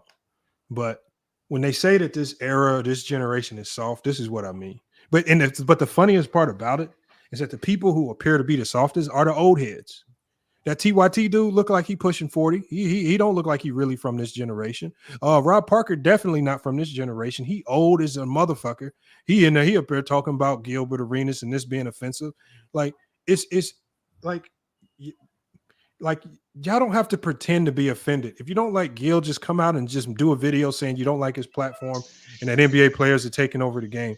But to try to use these situations, all he's doing is trying to get people on his side over a controversial situation. How many of his fans can I get? How many people can I get on my side that also don't like Gil? That's really all he's doing. He's just playing a numbers game. But Gil's comments, when he talked about South Sudan, I'm not going to hesitate to say it. Just like Herm's not going to hesitate to say it. We've called all of these other countries complete bums for years. Angola, they some bums. Madagascar, they some bums. Nigeria, they some bums. Egypt, they even bigger trash. 40 bums. Yeah. Like when it come to basketball, all of these countries are bums. Now, we'll give a few countries their credit for getting better, but compared to the U.S., they still not supposed to be beating the U.S. France, we'll give them a little credit. They a little bit better. Spain, they done a little heavy. They done a little work in the past. We give them a few props. They kind of nice. But you see how we dole out the credit after you prove something to us. Spain proved it to us. They came out and kicked our ass one time. Germany proved it to us a couple times. Okay, all right, we'll give you a little bit. Sudan ain't proved nothing, man. They ain't done nothing. They ain't beat nobody. They just got good. They had to, and when you look at the team, they ain't even got players from goddamn Sudan. These motherfuckers born in the U.S., all types. They didn't win. We got a free agency team for their national team. How the hell that work, man? These motherfuckers hit free agency for the national team. So, I mean, stop it, man. Stop trying to pretend like this, man. Man, Sudan is soccer. They got it. They gonna kick our ass in soccer. Basketball, nah. We got that one right there. They some trash in basketball. And he says, locker room says you won't hold him accountable because he's your buddy. No, I won't hold him accountable because that's his opinion. And at the end of the day, if you choose to be offended, how can I hold somebody accountable for their personal feelings? Like again, locker room. It's the same way with you. Locker room's made some controversial statements about Austin Reeves. So now there's a sector of people that call him a racist because he targets Austin Reeves. Does that mean I need to hold locker room accountable for his comments on Austin Reeves? Well, Lamont, to be fair, he don't talk about white people. Ishmael, how you gonna tell me how I take the comment? Okay. Shut the hell up. I might feel it's racist. Gotcha. I might. How you gonna tell me? Don't try to tell me how to feel, Ishmael, because if the guy in his chat is calling him a racist, who are you to tell him how to feel? I'm not saying that. I was just trying to showcase the difference. Hold him accountable. That's what locker room talks about, accountability. Are you going to hold him accountable? Because at the end of the day, he said something that somebody in his chat felt. Brandon Katz even mentioned it as well. There's a couple people that feel like locker rooms being racist towards white people. Are you going to hold him accountable? Ishmael. Oh, I didn't know you were directing that to me, bro. You ain't holding his ass accountable because you don't because at the end of the day, you're gonna tell whoever said that in the comments, get the hell out your goddamn feelings. Austin Reeves might have played like some trash, and locker room just might be calling it out in whichever way he wants to call it out. And locker room don't give a damn how you take it. So again, I don't give a damn how you take it. What Gilbert Arenas said. If you take it like it's racist, okay, that's your personal preference or feelings. Not a lot of people take it that way. Get out your damn feelings. Move on. It ain't cancel worthy. There's bigger problems in the world. And at the end of the day, he was really talking about Joel Embiid more than anybody. The biggest bum on Team USA right now. Playing like the hottest garbage. So the fake MVP. I think it's done. And guess what, fake Lamar? MVP. And none of them said anything about Gil's comments over Embiid. None of them crying over his derogatory comments towards Embiid. No, right. That's why I say it's all pandering, man. It's pandering towards a particular. They don't like Gilbert Arenas. That's really what it is. I ain't lying to you. That'd be like me doing a video. Well, what I look like doing a video? Locker room is racist. I gotta hold him accountable for what he said. I look like I don't give a damn. Locker room is that's his personal feelings about how Austin Reeves played. If you want to take it in a racist, that's your personal problem. I'm not about to run locker. Man, I'm not about to put myself out there looking dumb. Because at the end of the day, I know that no matter what he says, he's he has a platform. He's trying to be entertaining. And the point he's trying to get across has nothing to do with race. He's just trying to push the narrative that Austin Reeves is a bum. Some people might agree, some people might disagree. But I understand what he's doing, and I know that behind it, there is no ill intent or malice towards white people. That's what I'm saying. That's the point I'm trying to get across. And that's why there's nothing to hold anybody accountable for here. And also, like, why are we allowing? Well, I don't think we're allowing, but for someone outside of our race to tell us how to feel, like that, I think that's the most bizarre thing about it all. I didn't like and that. I did not like that. I don't like that part at all. Like, dude, we know what it is. Like, we pick up on that type of energy or whatever the case. He ain't kept the energy with Kyrie, man. That was BS. What he posted out there. TYT Sports. That's crazy. Yeah, but you can't.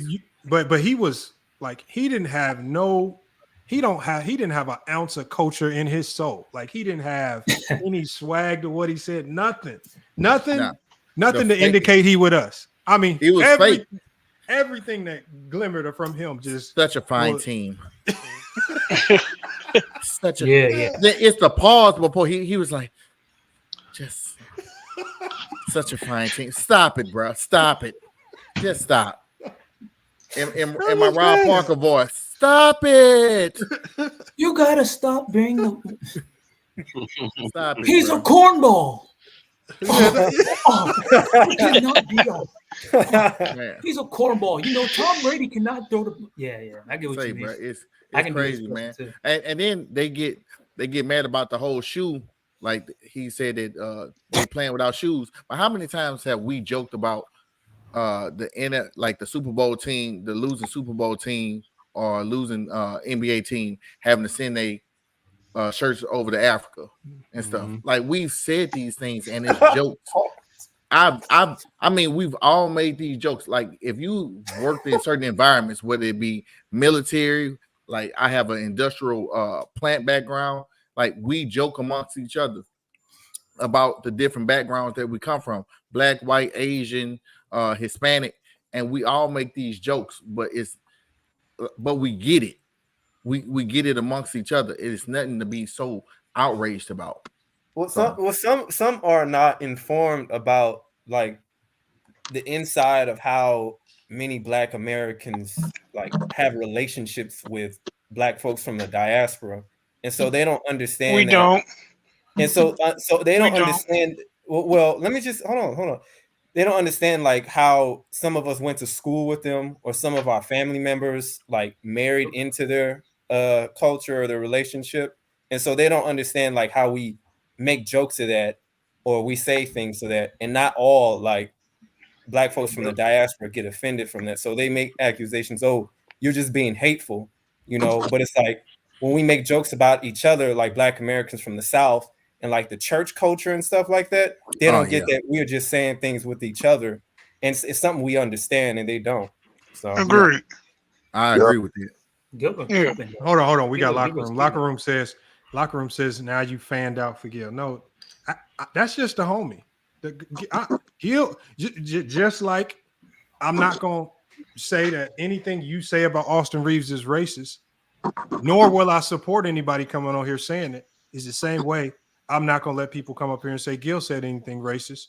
I know he didn't. So it's the same way. Like I say, locker room say it's just like you can label it how you want, because the locker room probably only saying this right now because he probably got a video loaded up. He was gonna do a stream on Gil, and this completely blow up that logic and it go against the narrative. And so he trying to save his content strategy for later on in the afternoon because we didn't put a monkey wrench in it. That's all. But this one I'm disappointed in. Everybody that's in the chat and everybody that's acting crazy over this stuff. Y'all support FIF and y'all forget the acronym what FIF stands for. Fuck your feelings. And you guys are in your feelings about what Gil said, which is not a big deal. Which is not a big deal to me, honestly. He told the truth. Sedans are bombs. U.S. played poorly, and he had the right to call it out. Had it is. Did he throw some little jokes in there about them not having shoes and all that? Yes, he did. But at the end of the day, he's not lying. Was it a bit insensitive? Yeah. Outside of that, it's not racist. But for y'all to act a fool and outrage over this, man, y'all crazy with all the stuff that we be saying about all these players. So then now Lamont can't talk about the 90s no more.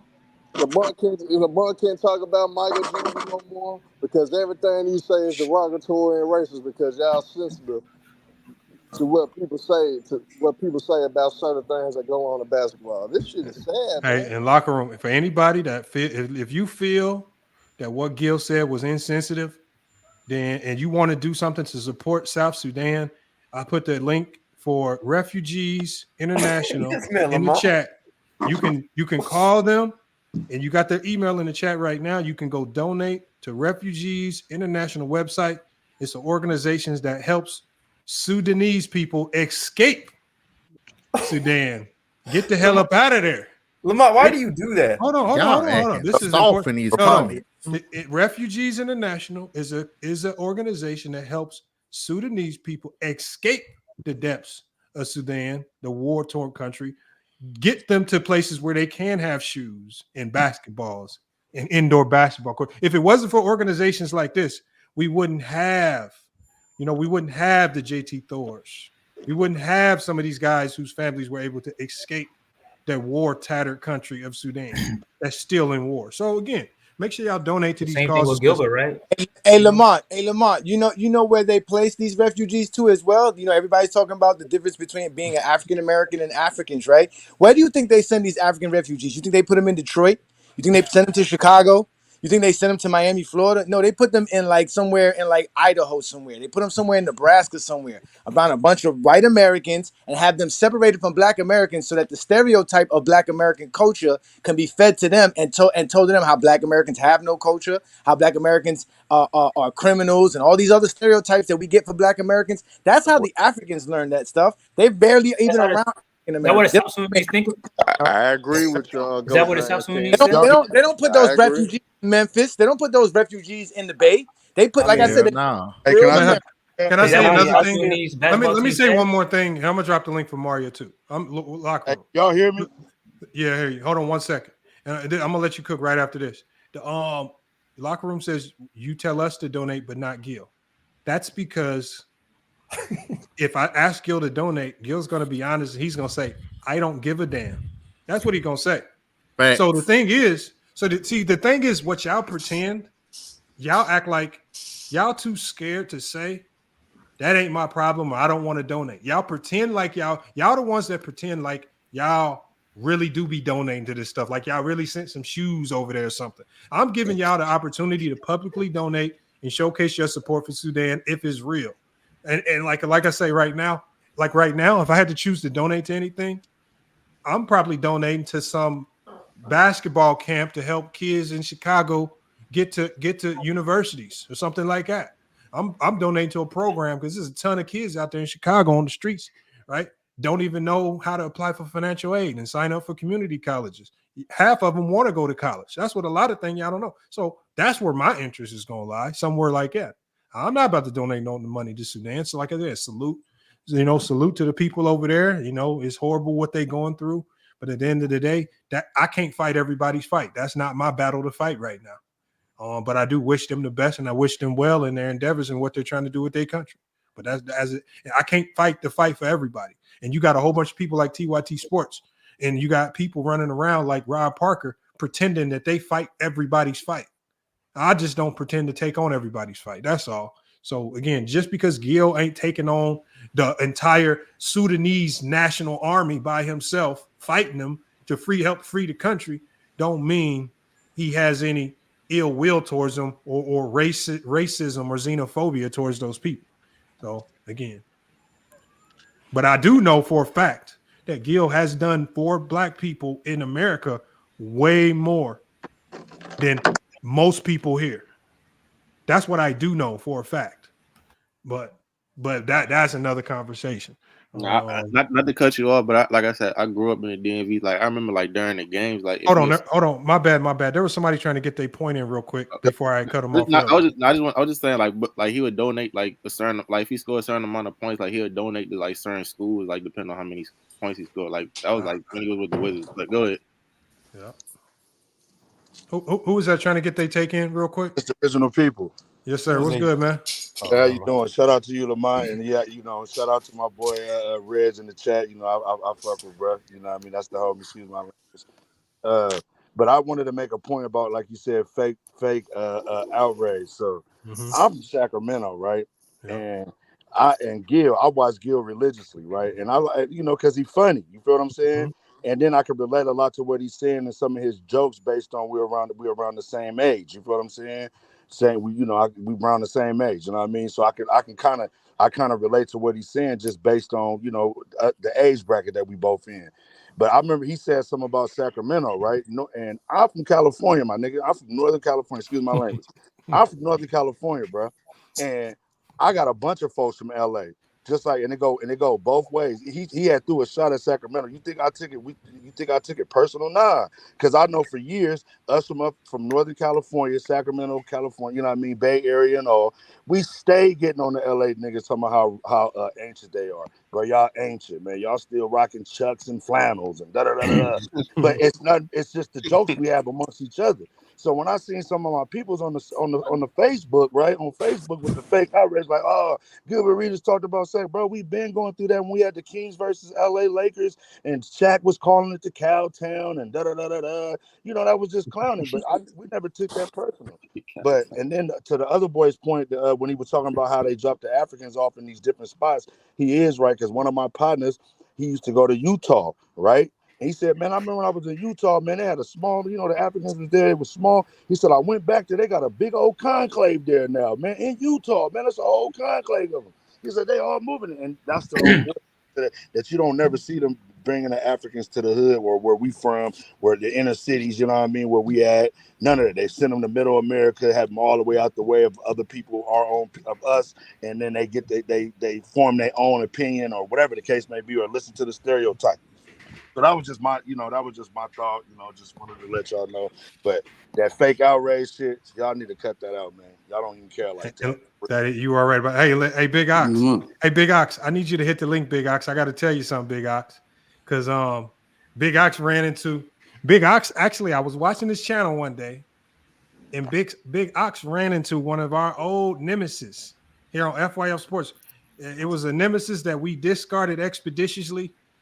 And I thought we buried her in the trenches in Sudan somewhere, but somehow she found a way to sign up for that refugee camp, and she wiggled her way up out of South Sudan, and she made it back.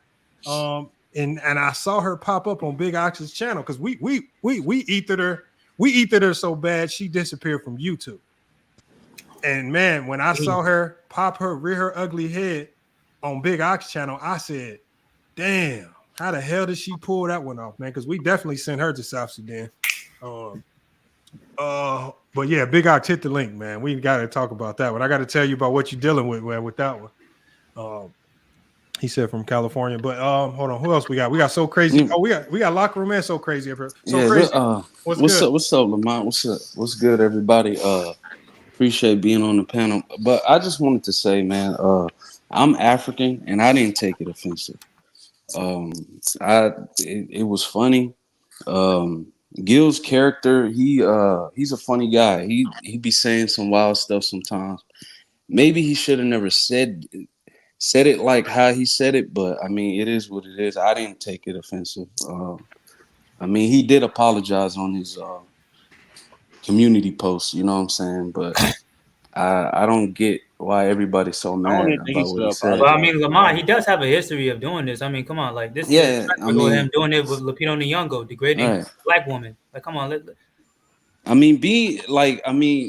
Gil's a jokester, man. Even in his draft, he was joking around. You know what I'm saying? About that dark skinned woman, though. What do you say about the dark skinned woman? Yeah, what do you say? Nyong'o, he said, I only have sex with her when the lights are off. Like, hold on. That means hold on. Here's the problem. Hold on. He has a history. Come on, Lamont, you'll defend that. Hold on. I'm not going to sit here and say. I'm not going to sit. Hold on. I'm just trying to get one mic. And I mute you. What I'm saying is this: I can't take you seriously when you say this, because the only thing I see when I look at his track record is a whole bunch of dark-skinned women that he didn't date. So at the end of the day, I don't care. The one person that can actually throw dark-skinned women jokes around is a person that's dated a whole bunch of goddamn dark-skinned women. So again, you sound stupid when you keep. I don't care about what he said about one dark-skinned woman because he done dated a whole bunch of them. So at the end of the day, it's hard for me to even take you seriously because he's then dated them. So it's not like he talking about dark-skinned women and then only dated all white women. Come on, man. Look at his track record. If you're going to look at his track record, look at the full track record. Don't just talk about, oh, he said about this woman right here. And I ain't even heard the statement, but I guarantee you if I go back and look at that statement, it's probably not as crazy as what you're trying to make it out. Go ahead. It's just like with this statement right here. Y'all probably overhyping it, hyped it up, took it out of context, turned it into something that is not, just like y'all normally, just because you don't like Gil. And knowing you, it probably has your disdain for Gil is probably tied into LeBron James. Just knowing you and your own disdain for LeBron James. Yeah. No. Hold on, Victor. Let's be honest. Again, it's just odd that a lot of the people that are trying to cancel Gil just happen to be the same people that also have an odd disdain for LeBron James, an odd affinity for appearing on channels that hate LeBron James. It's just odd that y'all all had that same connection, man. Very odd, man. Very odd connection, man. But you know how I go though, Lamont, like those really pick and choose what to be offended by and what not to be offended by. And I come to just take it like Gil, one of them dudes, he gonna just talk shit regardless. And you know what I'm saying? But you know how that go though. Even us, like black folks, we be laughing at Africans and saying, "Oh, you black guy." We know we do that. With that being said though, like it ain't right either. I ain't gonna lie, it ain't right. It ain't right. I'm saying that was cold for him to say that. That shit was cold. But like Gil one of them type of dudes that you expect to say something like that. You know what I'm saying? We all know people like Gil. I'm pretty sure most of us have grown up with somebody that I can't take this nigga nowhere because he gonna say anything. You know what I'm saying? That's the type of dude he is. I mean, that's my opinion on it. But hey, Ox, why they don't do that with Donald Trump? Why they don't do that with Donald Trump? Some people can handle it. They do that with Donald Trump. Let's not act like Donald Trump. Donald Trump can't say nothing. And he always talking shit though.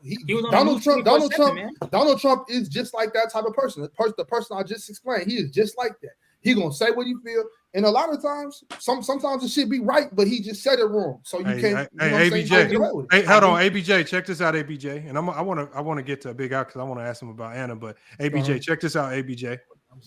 When you got 50 mil in the bank, you don't have to give a damn about what you say. You could just say that shit. Look. At the end of the day, I promise you. True, look, hold on, Ishmael. I think it's the opposite, Lamont. The more money you get, you should watch what you say. No. That depends on your job. I'm saying at the end of the day, sometimes, man, we all know. I know a lot of people, man. There's a lot of people with a lot of money, man. They will not be filtered. You cannot filter some people just because you can't cancel them. I don't think you can't cancel Gil. There's nothing to cancel. And I think that's really when you look at TYT Sports and Rob Parker, their biggest problem with Gil is they can't figure out how to cancel him. He's in a field that's taking viewership from them. He's kind of embarrassing them because this is what they do. He just hopped in, and he hopped in without any major push from any major networks. He's doing it better than them. So now they just looking for anything he says to cancel him and get him out the way. Say I told you so, and just trying to prove themselves right. That's all it is. I don't disagree with that part, but like we've had even recent examples of multimillionaires or billionaires where they've been canceled and lost money because of what they said. It's until they say certain things that Okay. Well, good luck. Oh, good Ishmael. Good luck trying to cancel Gil. That's all I got to say. Good luck with that. If you think you can cancel his money, good luck. This is good luck. Are you going to let me go? Say certain things. Oh yeah, my bad. Locker room. Go ahead and cook locker room. I can't believe you, man. Honestly, you know what I mean. But I get it. You know what I mean. Like I said in the chat, it's clear you sold your ass to Gil's Arena. I don't know how much. That sounds homophobic. I don't know how much. We don't condone homophobia here. Locker room. We don't condone homophobia here. I really will not condone homophobia.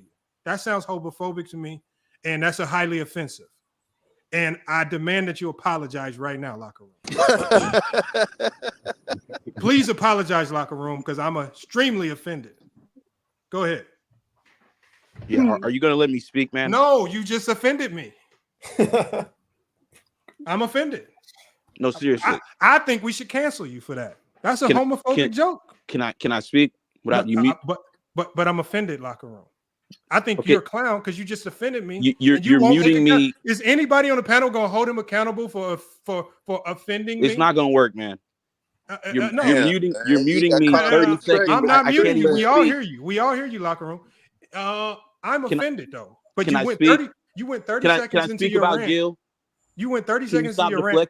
But can you speak about Gil without offending me? Can you stop deflecting? But can you speak about Gil without it being offensive to me? Can you stop deflecting? But I'm offended though, locker room. Can you hold yourself accountable? Can you hold yourself accountable for offending me? Hey, let him go ahead. No, let him finish. Let him finish. Obviously, he's not going to hold. He's not going to hold himself to the same standard that he wants us to hold Gil to. This is what you do. So we know that his deflection strategy. So we know that his fake outrage from the locker room. Now, go ahead. Common deflection strategy. That's not common. You just offended me. Yeah, okay. You're deflecting, but like I said, it's not all deflecting. Good. It's a fact. This is what you do here. It's all good. I know. No, it's just a fact. Now, like I said, we know you're not going to hold Gil accountable. We've seen Gil on this panel, so we know you're not going to hold Gil accountable for his comments. Like I said, when Gil has a good comment, when Gil makes good takes, people say, "Man, Gil, that was a good take."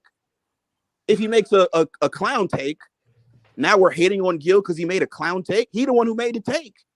Now it's hate. Now we don't like Gil anymore. Now we want Gil canceled. You got to stop with the clown shit. Nobody's trying to cancel Gil.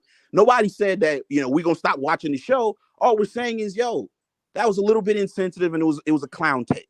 That's all we're saying. Hold on. Are you saying that people are not trying to cancel Gil right now? Have you looked at social media? Come on. Are you slow? Listen. Like, hold on, locker room. Hold on.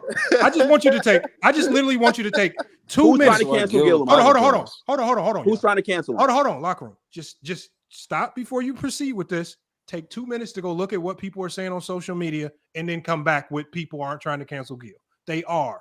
Just go look at what people are saying on social media. If you look at what the New York Post put out there, if you look at what Sportskeeda put out there, if you look at all the articles from even a Basketball Network put out a xenophobic article about it. The Source magazine put out an article about it. When all these mainstream publications are coming out saying xenophobia and racism, this is an attempt to cancel. This is the strategy they use to cancel.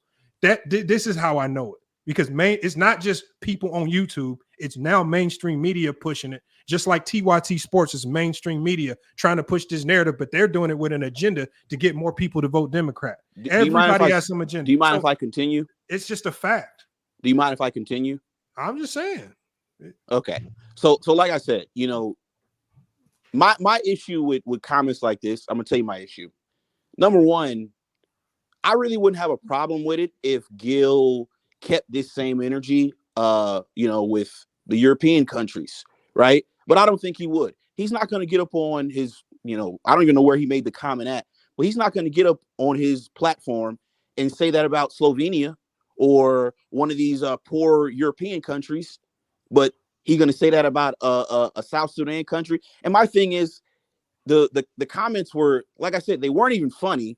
They were actually lame. South Sudan earned my respect after watching that game. So for you to sit up there and make these comments after, they just basically played the game of their country's history, it was just lame. It was insensitive. The shit wasn't even funny. And the fact that you're up here defending it, I mean, honestly, haven't you made these comments to Dreamers Pro before? Hold on. Let me see. What? So the fact, like I said, that you're up here defending it, like I said, it's to be expected. You sold your ass, and it is what it is. Okay, locker room. Now, locker room. Hold on. Now, locker room. To be fair, hold on. The locker room. To be fair, because this will just show if I'm being biased towards Gil or not. Now, to be fair, you've made very similar comments about Nigeria and Dreamers Pro, even Madagascar and Zimbabwe to Young Africa. You've made some very disdain using Africa. You really used the country of Africa to really dish out a ton of jokes to Young Africa and Dreamers Pro. Hold on. Officially today, if you want me to ask Gil to apologize or to hold him accountable, will you yourself, can we hold you accountable, and will you apologize to the country of Africa? Because you really use Nigeria. I'm talking about you really use Africa jokes, and you talked about, you call him Young Zimbabwe now. That Young Africa, you call him Young Zimbabwe.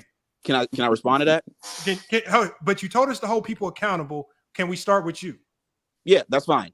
So let me explain both of those situations. So for number one, I do that with everybody. Like I said, it doesn't matter race. I do that with Lie the Queen. I do that with the clown you got on the panel right now, retarded.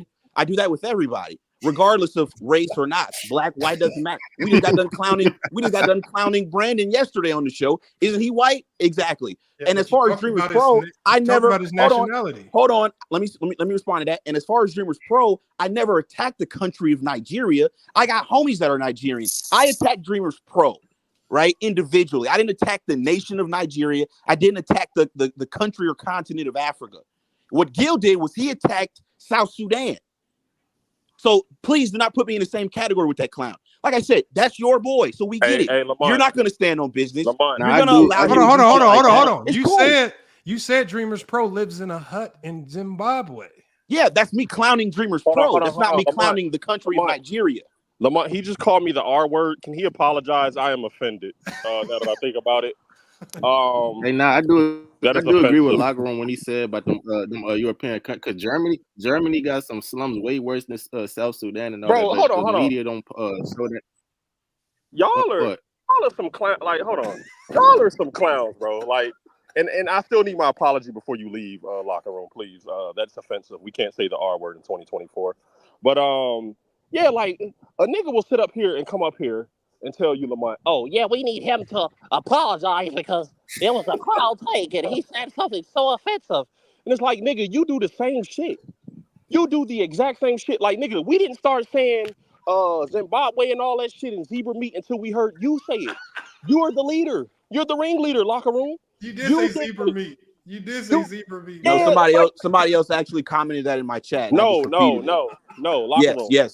So you started, hold on. You started with, because the day that Dreamers Pro crashed out of here, the epic crash out, nigga, you were throwing xenophobic ass jokes around. So now I wasn't. You have morals. No, I wasn't. So now the Locker Room is the political room. So now you're politically correct. No. Once again, rebrand. Locker Room, you can't die on this hill, man. You didn't kill No, let me respond. Man. Let me respond to that, and I'm going to say it again slowly because we know you all you have are retards on this panel. Oh my God, you can't. I'm going to say it slowly, right? Hold on, you got to apologize. Hold on. Me clowning Dreamers Pro or Young Africa is not the same as me attacking a whole country.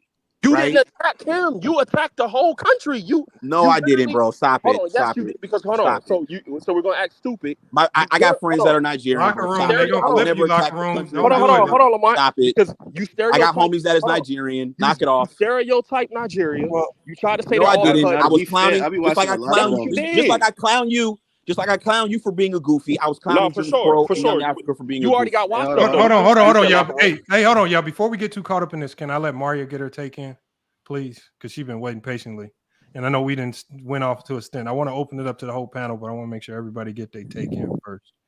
And I don't want to hold her up too long because I know they got a show to run here soon. So go ahead, Maria. What you got on this?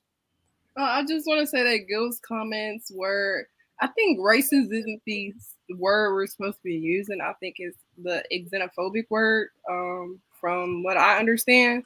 So Gil's comments aren't racist, but they are xenophobic. He did target a whole country, a whole group of people, and spoke negatively about them. So that is, by definition, xenophobic. Thank you, Maria. It was just wrong. Does that mean that, I think a lot of people think that intent matters when comments are made? Not to everybody. Like, you could make a comment regardless of your intent. So if somebody's gonna feel offended, they're gonna be offended, and that's just what it is. I don't think Gil is xenophobic. I don't think he is, but the comment he made was, and I think that the backlash he's gotten is understandable. rightfully so. But I can also understand the side of, oh, it's just a joke and things like that. But jokes can be offensive. Maria, is it the same when somebody saying mud hut? Well, no, what I'm saying is this right here, Mario, is so I agree. I guess xenophobia by definition can be applied. But what I've conceded to is the fact, and that's why I played the Michael Blackson segments, is that the funniest jokes always have a tinge of xenophobia and or race is in it, incorporated into it for some race. And these jokes that people say, like I say, if you do a joke about transgenders, you might have 99% of the room laughing. That one transgender in the room might take it as offensive. So jokes aren't equal opportunity. It's not meant for everybody to laugh. Somebody's always going to be offended, especially in today's climate where we're dealing with more sensitivity than ever. People are finding more reasons to be bothered about what people say. And so I just think that if this was, like it's hard. Like I watched episodes of Martin from the 90s, and it's just like, if this aired today, this show would have got canceled. And I'm talking about, they talked about gays and all types of stuff. And it's just like, it's just crazy how times change, where people could laugh at these things and not necessarily consider them xenophobic or racist. And you're just talking about 30 years ago in the 90s to now, where if you just mention it or you try to joke about it to any particular degree, you will have half the world up in arms trying to cancel you. And that's what surprises me the most. And it's not like they dish it out equally. It's kind of like they pick and choose what people to apply this to. You know what I'm saying? And that's where with the TYT guy, it's just like, oh, this is just opportunistic for you to attack Gil right now. You don't really care about xenophobia or the country of Sudan. You just feel like this is a great opportunity for you to push a democratic type of conversation and maybe steer people towards the Democratic Party, as Kamala Harris now needs to find a way to get more votes. What is so wrong though with saying the take was a clown take? Like if you have 50 good takes and then you come with a clown take and we say this is a clown take, what's wrong with that? He had a clown take. Rich, nobody cares if your opinion is that it was a clown take. That's your opinion. We can't argue with you on that. Nobody's fighting you on that. Lamont, we don't want to hear. But you're trying to justify it by saying, what we're saying is 20 years ago, people weren't offended by this type of stuff. No, what I'm saying is your opinion on the take is just your opinion on the take. If you feel like it was offensive, if you feel like it was a clown take, that's your personal opinion. No one cares about your personal feelings. If you personally felt some type of way about it, that's you.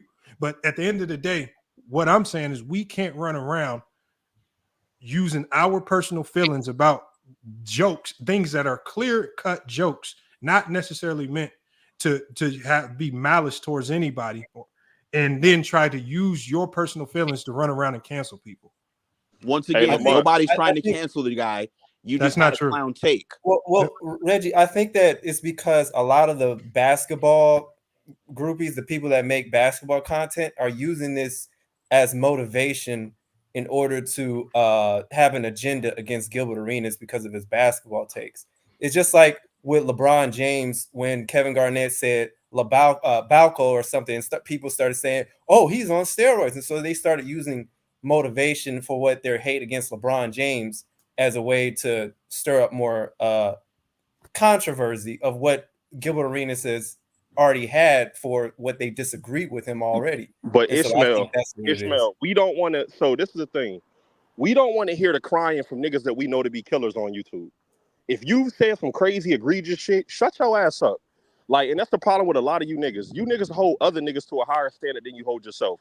If I've heard you say some homophobic shit, if I've heard you talk about a nigga's speech impediment, if I've heard you say some crazy shit, call a woman a bitch on this YouTube shit, whatever, been disrespectful, do not bring your bitch ass over here crying about disrespect, because you've also spewed disrespect. So I got you with that. That's the only problem I have. I've said some egregious shit. I think everybody up here is saying some egregious shit. So it's like, if we've all said it, why now are we sitting up here trying to, put somebody on the cross? When Locker Room has said some wild shit, I've said some wild shit, Lamont has said some wild shit, Everybody goofball nigga. Don't put me in this with. I'm not in this with you, goofball nigga. Hold on. So you're not in this with goofball niggas, but you told a nigga he had a hut. Once again, shit, locker room. Let's locker room. I don't know where you you find your panelists, man. These dudes lack common sense. I literally told this idiot twice now. This is my third time saying locker room. We all heard you though, locker room. Me attacking clear. An individual person is not the same as me attacking a fucking country and a nation. You did. You brought up. No, I didn't. Hold on. So Lamar, let me show. And once again, this is a common deflection strategy, so we can deflect from Gilbert and now talk about something else. Hold on, locker room. This is some clown shit. Locker room. It's not deflection. It's a reflection, right? Because I'm putting a mirror to you. I'm showing you, right? So I'm gonna show you how it mirrors each other, right? So let's get into it. So you made a remark about a country and I guess alluding to poverty, right? Alluding to niggas have to live in huts and shit. What's the difference between you alluding that a country who's quite popping, by the way, has to live in huts versus Gil saying, oh, they don't have shoes? You niggas are the same killer. Y'all got the same weapon, yet you trying to act like you a victim. Shut your ass up, nigga. Once again, like I said, you can say once again. Me making a joke to Dream. Hold on. Me making a joke to Dreamers Pro is not the same as me attacking the nation of Nigeria. Once again, Rebrandon, you're a clown. So like what did you mean by hut? Hold on. What did you mean by hut? Hold on. Gil talking about the basketball. Hold on. Gil was talking about the basketball team. He wasn't talking about a nation. Lamont. That's what I was going to ask. So Reggie. So if Gilbert Arenas was friends with the Sudanese team, would this be less offensive? I mean, now we're asking hypothetical questions. Hold on, go James. No, because you're making it seem like because you're cool with Young Africa, but we know you're not cool with them. I'm saying you're not cool with Dreamers Pro, and you were legitimate. I watched that show. You were using Nigeria in a derogatory term. You were not. I was clowning Dreamers Pro. I'd never clowned Nigeria. But using Nigeria as such. That's what I'm saying. He was clowning the U.S. team and using Sudan to clown them. Hold on, go James. So he's not man enough to own confused. it. Go James. He's not man enough to own it. But hold on, because listen. This is what he's saying. Here in America, right? If a nigga's poor, we don't say he lives in a hut.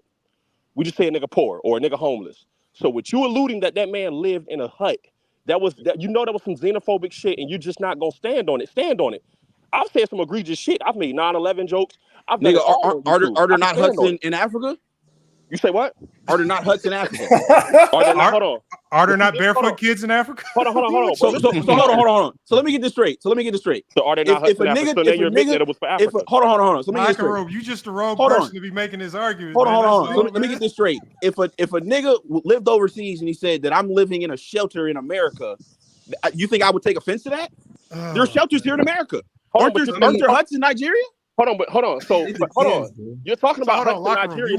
So you were saying it in all honesty. You weren't saying when you said hut, you weren't saying it in any way. He just admitted that it was for Africa. He just said it. I just admitted that I was clowning Dreamers Pro. Okay. I didn't attack the nation of Nigeria. You did, because I didn't attack their national basketball team. I clowned Dreamers Pro. For every listen. No, Reggie, you alluded that Nigerians are scammers. And that's what you said. That's what you was basically saying.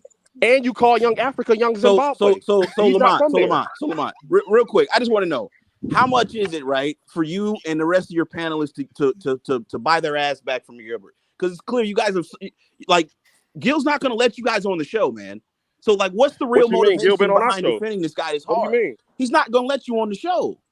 But he's been on our show, though. Hold on, Gil's coming on the stage. We all know Gilbert Arenas is an asshole. We all know this. We all know Gilbert Arenas doesn't care. Like Lamont said, he doesn't care. He doesn't. For every hut, we can point something out in Philly. We can point something out in Detroit. Go James. Me and you, we know it, but Lamont just won't hold him accountable for it. Okay, but hold on. But you that's all I'm saying. But you won't even hold yourself accountable for the same thing. Once again, this is Lamont. You're a clown, man. I'm sorry. You're just a clown, man. This is what you do. you like every time we're having a conversation about something, you got to deflect to something else. I'm not deflecting. Instead of sticking to the topic at hand, you deflect to other things. Hold on. What you do. Common deflection strategy. Hold on, y'all. We're talking about making xenophobic comments about countries on the continent of Africa. And now we're talking to the locker room who's used countries on the continent of Africa to throw jokes at not just Dreamers Pro, but also Young Africa. And you're telling us We need to hold so Gil me calling accountable. young, so me calling young Africa, young Zimbabwe, that's offensive. No, what are the rest of the jokes? Go ahead and run down all. No, the tell jokes. me what else I said about young Africa. I mean, do you want us to clip it? Locker room. Hey, Do you really hey, want us locker to clip room, it? We know you got 10 videos of me in the vault, Lamont. We know you're ready to drop them at any point. Well, like you don't got sound bites for niggas. Go ahead and drop them, Lamont. Just to be fair, let like me I said, ask, you don't drop Locker any Room. videos of anybody else. It's only me, man. So go ahead and put them out. Reggie, let me ask you: I've listened to your show. I do like your show, but have you ever? I swear, I thought I remembered like you said something about Dreamers Pro that he doesn't watch basketball. They don't have for him. They don't have the ability to internet watch in basketball. Nigeria. Hey, and the lights go out in can I- Nigeria and stuff. Ishmael, like the lights go out. let me explain. I'm going to explain the difference between me and Gilbert. Right? Didn't you say the lights go One out? nigga's Hold broke and the on, other nigga got money. Ishmael. I'm gonna explain the difference between me and Gilbert. I keep the same energy regardless of race. Gil, like I said, I would have more respect for Gil if he got back on the same platform he used to make those comments about South Sudan and made the same remarks against a European nation. If he does that, I'm good money with Gil. But when you only single out black poor countries and you don't make the same jokes about any other race. He ain't called out no poor Asian countries. What jokes have you said about European countries? Hold on. Okay, Shut up, man. I was just going to ask you that. You made a valid point, Reg. You made a valid point. You're right. He wouldn't do that. But have you ever called? No. Let me finish. Have you ever called a white person? I did see the locker room troll. What have you said about Have you ever called Brandon Katz a cave dweller? Before you niggas interrupt, let me finish. If Gil keeps the same energy with a Latino country, tell Gil to say the same shit about Mexico. Tell Gil to say the same shit about a European country. But didn't Gil already cook? Didn't Gil already cook Europeans? Well, he said that. No, he didn't. He definitely didn't say this about Europeans. He cooked Luka, nigga. And cooking Luka about basketball is not the same as calling Slovenia a poor ass country. No, he said they were soft. He said you need to take all Europeans out the NBA. No, that's not the same thing. Not good enough. Not good enough. We gotta go harder than that. Nah. Have you ever called Brandon a cave dweller? Have you ever called the European a cave dweller? Wait, hold on. I called Brandon a school Have you ever shooter. done that? We did a show yesterday. I called Brandon a school shooter. All right, y'all. Look, you called Joker a cave dweller before?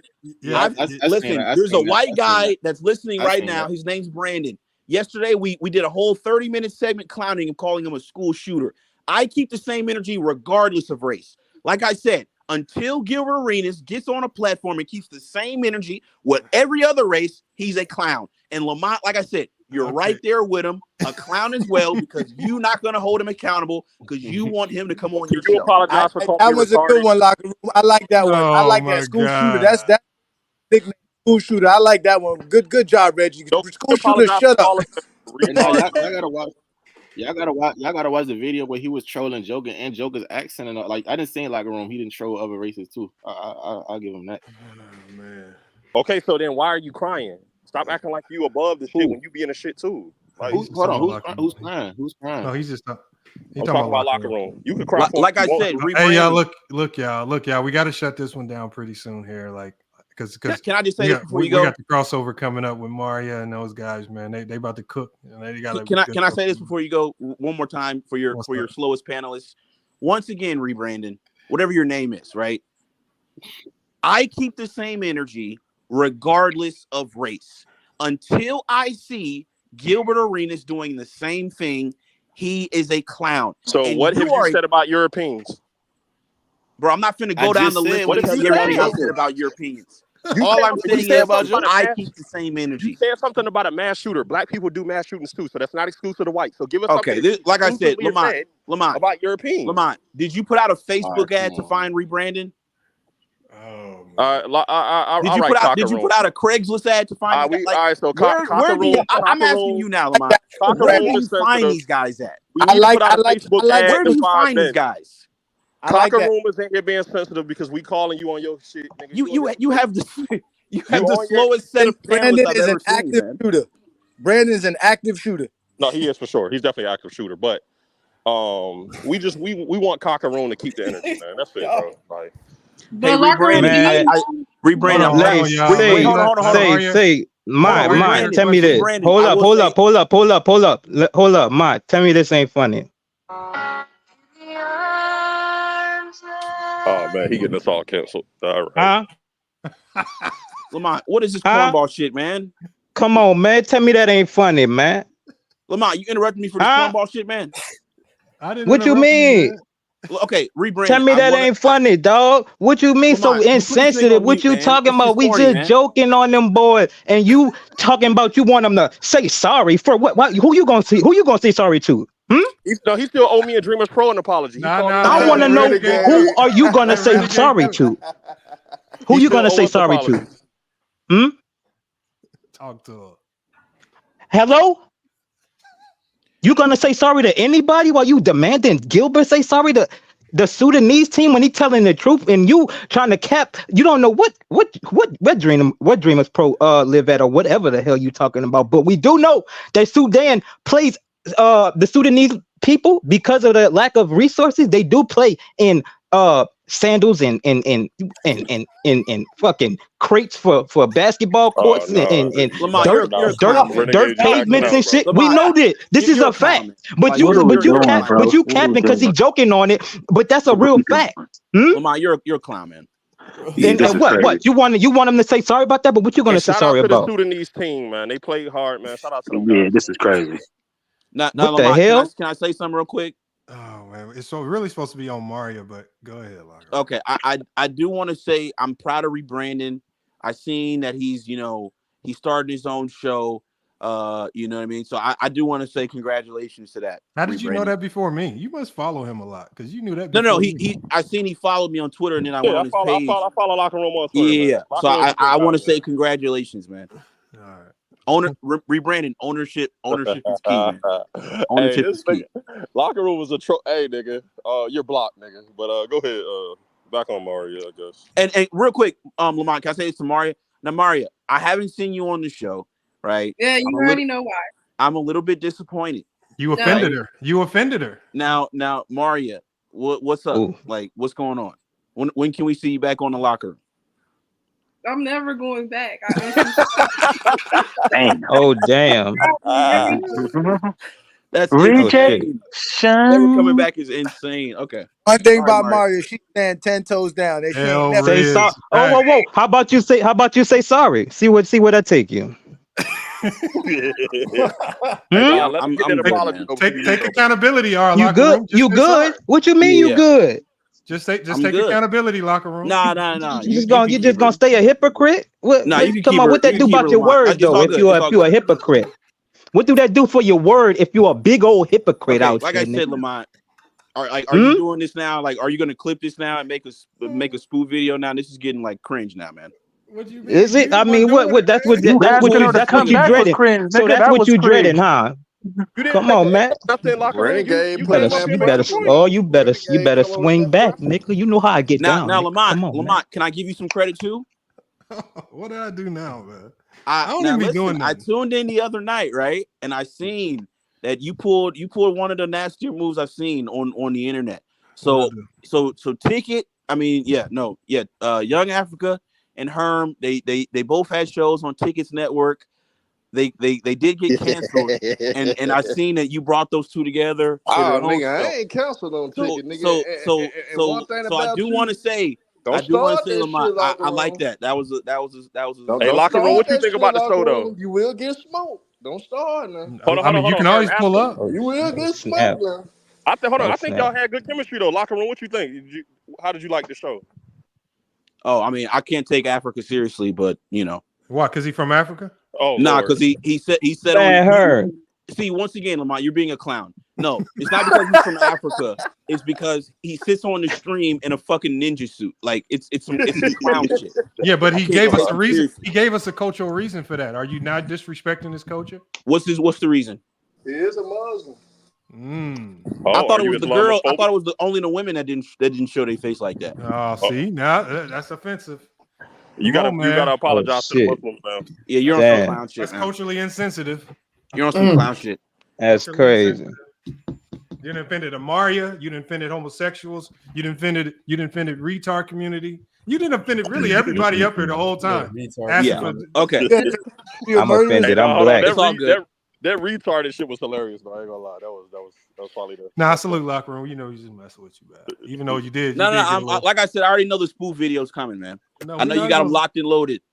We might not spoof you on that. Well, we might spoof you on this one. This go ahead, man. This might be a mandatory spoof, man. Because you got caught up a little bit. That Hey, but hypocrisy was devastating. Now, Lamont, we know you're not gonna. We know who you won't spoof. You're not gonna spoof Gil, and you're not gonna spoof Low.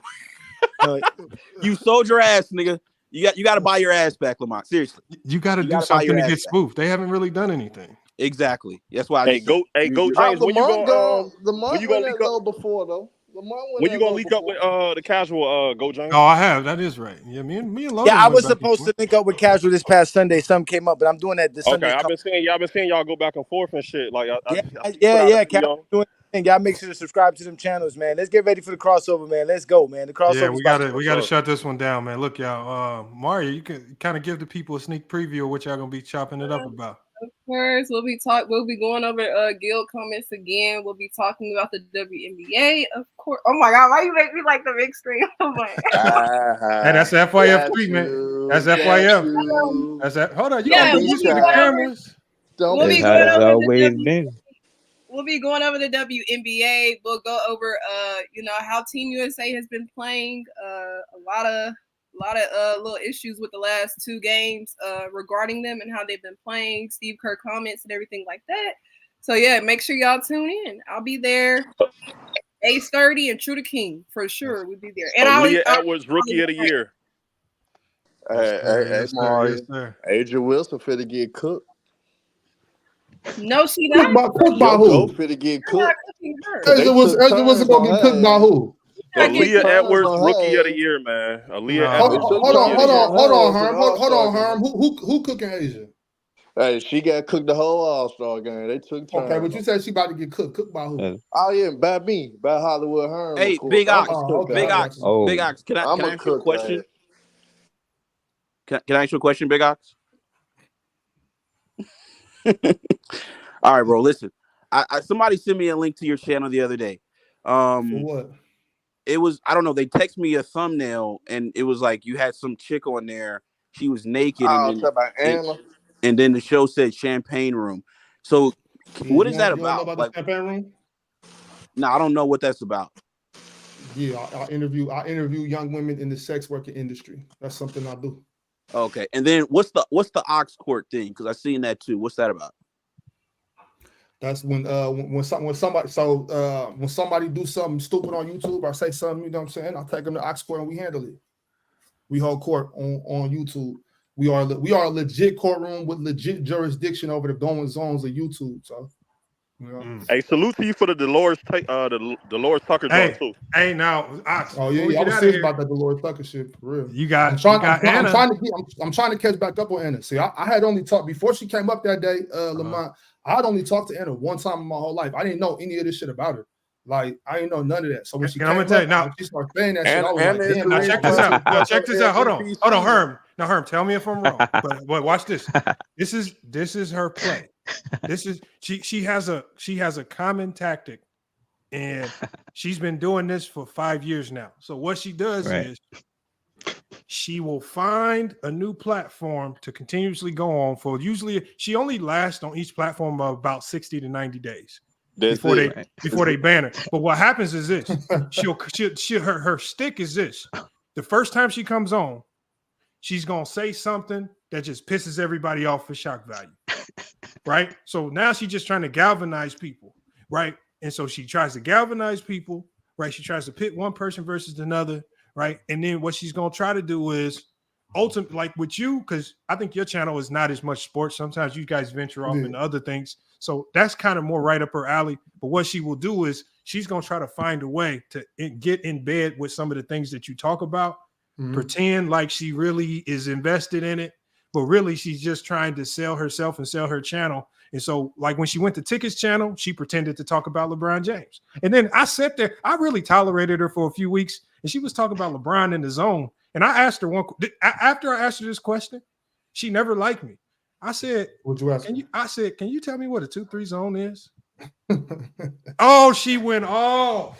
Yeah, she Nah, went crazy. Oh, She went this my crazy. thing. This my thing though, because you know, like you said, Lamar, I don't do like my. They say my it's not, I Annalisia. don't That's who do. y'all talking about? we call her the Yeah, Black Laura Yeah. Ingram. We did a whole I video don't on do. her. I don't do Lamar, just like you said, Lamar. I don't do just sports. You know what I'm saying, I do all types of different shit, right? yeah, So that's when right she up came her up alley. here, Ox. I'll Be be careful. like, I Be don't careful. care. Like I don't agree. I don't gotta agree with you. You know what I'm saying? You can say whatever you want. I'm just here. You know, Nah, it's a that platform motherfucker talking crazy. shit. You know, Ox, talking that shit. But when motherfucker she, crazy. yeah, so I was gonna let her get off, but motherfuckers kept interrupting her, cutting her off. I was like, well, shit, I should have let everybody go to the back and just let her No, talk her shit. with her, what you I got to do? wasn't expecting it. You know when Ticket finally got her, right? The way he Mhm. got her was he didn't let nobody else up on the panel. He just Mhm. brought her up. And once Ticket got her cornered by herself, that's one of Ticket's best videos. Ticket barbecued the shit out of her. But, Then excommunicated her expeditiously, man. She up out of there. And so she Ticket welcome. realized. Hey, but Ox, I'm gonna tell you though, she the whole reason why all them niggas really slick broke up on this channel. Cause Ticket had everybody on there at first, and she would cause the beast with everybody. CJ didn't even want to come around for a minute. The money Ticket was into it really because of Anna. It wasn't because of them personally. It was really because of Anna. To be honest, Anna is crazy as hell. Be careful, man. Yeah, but like I said though, I ain't know. And Lamar, am I lying about that, Lamar? I ain't know this shit about her. You know what I'm saying? I was because I wasn't like watching YouTube back then. You know what I'm saying? I ain't start getting into YouTube until I got on the panel. So we did a news report video, man. The news reporter called her the Black Laura Ingram, man. Man, we did a whole news report. Hey, you remember the breaking news report they dropped? Some of the OGs remember, bro. She hate. Yeah. I think the final straw. I think the final straw with Anna was when I leaked her number and she had like 400 dudes calling her. Oh, that's crazy. That's crazy. No, but I'm actually about to hit. No, but she lied though, big. Yeah, she did some cat bad shit. She lied. She was like, yeah, we never said this, that, and the other. And I was like, well, all right, well, this number must be fake then. Let me go ahead and leak it then. Oh, that's fucked up. Right. That's fucked up. But Lamar, you remember what Elder cooked the ass though? Elder got her too, yeah. I'm gonna catch up with her though, Lamar. I'm gonna bring her back to Oxford. No, hey, definitely bring her on. Because it's a lot. There's been a lot of allegations made that I didn't know nothing about. So I want to ask her about these things. You know what I mean? Because she came up on the platform. This is what you do, Big Ash. This is what you do. You backdoor and say, I got a star witness and bring me on as a star witness. She gonna go crazy. Yeah, that shit'd be funny as hell. That's crazy. You about to have all hell break loose on that channel, man. Oh, that's man. all right. Yeah, I'm gonna catch up. I'm gonna catch up with her again though. Whenever she stopped ducking, because she already know what I want. She gonna come on your platform again. No, she'll come on your platform because right now this is new to her. She don't know. I don't think she's so excommunicated. She don't know that we all intertwined and interconnected like this. So before she finds out, because she will find out, you got to go ahead and set her up for the okie doke, man. With that, you know what though? With that being said though, in Ox Court, I gotta abide by the rules. You know what I'm saying? I can't play her like that. You know. Okay. All right. I gotta keep it copacetic. I gotta let her come up and talk her shit. And once, because I let her talk and then I let people come up. Get so comfortable. You know what I'm saying? I don't even got a back door. It's gonna be like people are gonna be allowed to come up. So when they come up, if she don't stand on business, if she don't, you know what I'm saying, if she run, that just show that she on bullshit. Because everybody else that came up, even Jalen when he said that shit, he came up and he stood on business. You know what I'm saying? And this nigga talking about Ox a simp, nigga. I just ain't no sucker, nigga. You want when somebody say something that you don't like, niggas get to hiding and being mad. Shut the fuck up and cutting them off. No, I'm not like that, nigga. I like the fact that you was trying to let her talk. It just I was saying to myself when I was listening, I was like, Ox, just mute everybody because you gotta kind of let her kill herself. She's gonna kill herself every time. Yeah. You gotta let her just talk herself into a hole. And because then she can't say they over talk, but you just sometimes just let her get it out of her soul, even if it's gonna take her a good 5 to 10 minutes. It's gonna be a nasty little rant, but just let her get it out, and she's gonna give you enough content to barbecue her with for weeks, man. I promise you, man. And I'm just telling you, she the main reason. She the main reason why she broke up the LDBC, man. She broke it up then in the month. That's fucked up. No, but see, the thing is that she was on there saying that bandits and emotional. See, the craziest thing about it is we all kind of still came back together. Like after we got the cancer, like we just had some chemotherapy done. You had to get her up out of there. But once the chemotherapy, everything came back together. Everybody's back copacetic now. But it's just like she was a nasty little cancer for a minute though, man. It was nasty. Niggas ain't even want to show up because she was over there and shit. Bro, people will see her on the panel. People will see her on the panel and be like, "Oh, I'm out, man." They'd be like, "Oh, man." Nah, because she was here. Like, honestly, the first time I talked to her, it wasn't on live. We was on like a Skype call. It was me, her, and I think it was me, her, and chat. We was getting prepared. We was getting prepared to do something together. And I think Shaq decided he wasn't gonna fuck with her because how she was acting. The same way. Because the thing is, she came in on Ticket Channel as if she was like just an aggressive basketball mind. Because I had ended up reaching out. Well, I was like, because this is when I first started my channel. I had lost my co-host because he just quit up and quit on me. And I'm like, look, it would be nice to have another co-host who is completely opposite of everything that I say and think. Just that, opposite tandem. So that's why I initially had reached out. I'm like, I think you, but then I would talk just like you did. I'm talking to her. I think it was WhatsApp or something. And I'm like, I'm talking about it'd be random days. I wasn't even on Ticket Panel, or I do a video on my channel. I'm talking about I'm getting like 7 and 8 paragraph messages about a basketball take or something. And I'm like, man, I'm like the show. I'm like the live is over with, man. I'm like, man, like it ain't that deep. I mean, I like basketball, but damn. And it's just like I started to slowly figure out, like, man, yeah, you ain't got it all up there, man. Yeah, nah, she on some other shit. But I'm gonna catch back up with her. But I'm about to run though, Lamar. I gotta get ready for this PCL. I ain't even prepared yet. This nigga OG the Beast gonna try to cook me tonight, so I gotta get all right, y'all. All right, man. Good luck with that then. For sure. All right, y'all. All right, y'all. We about to shut it down. Make sure y'all tune in to the right after this. It's gonna start at it's actually gonna start in almost exactly an hour. We got the crossover, man, with Trudy King, Age 30, Maria, hopefully Herm and Herm will be you gonna be there? Yeah, I'm most definitely gonna be there. Yeah, we're gonna have a full panel over there on the crossover today. They got a lot of good topics, man. And like I said, man, they unlike my show, man, they more a little bit more focused and organized with what they do, man. So make sure y'all give these shows. And the main thing is, man, make sure y'all go to their podcast on my podcast tab here on YouTube, and make sure you like their podcast as well, man. It does a lot, man. If you can go in there and just like the videos on the podcast and just follow the podcast. Not just FYF, because some of y'all really don't care for FYF and some of the shows that I do. But if you mess with In the Zone, if you mess with 94 Feet Boys, Hollywood Herman, them, they was cooking, man. If you mess with Go James Kingdom, he has a hell of a show as well, man. I think we starting to put together a solid lineup of like legitimate shows that got their own like unique identity. Because I love what Herman and Young Africa was doing. I like the crossover, man.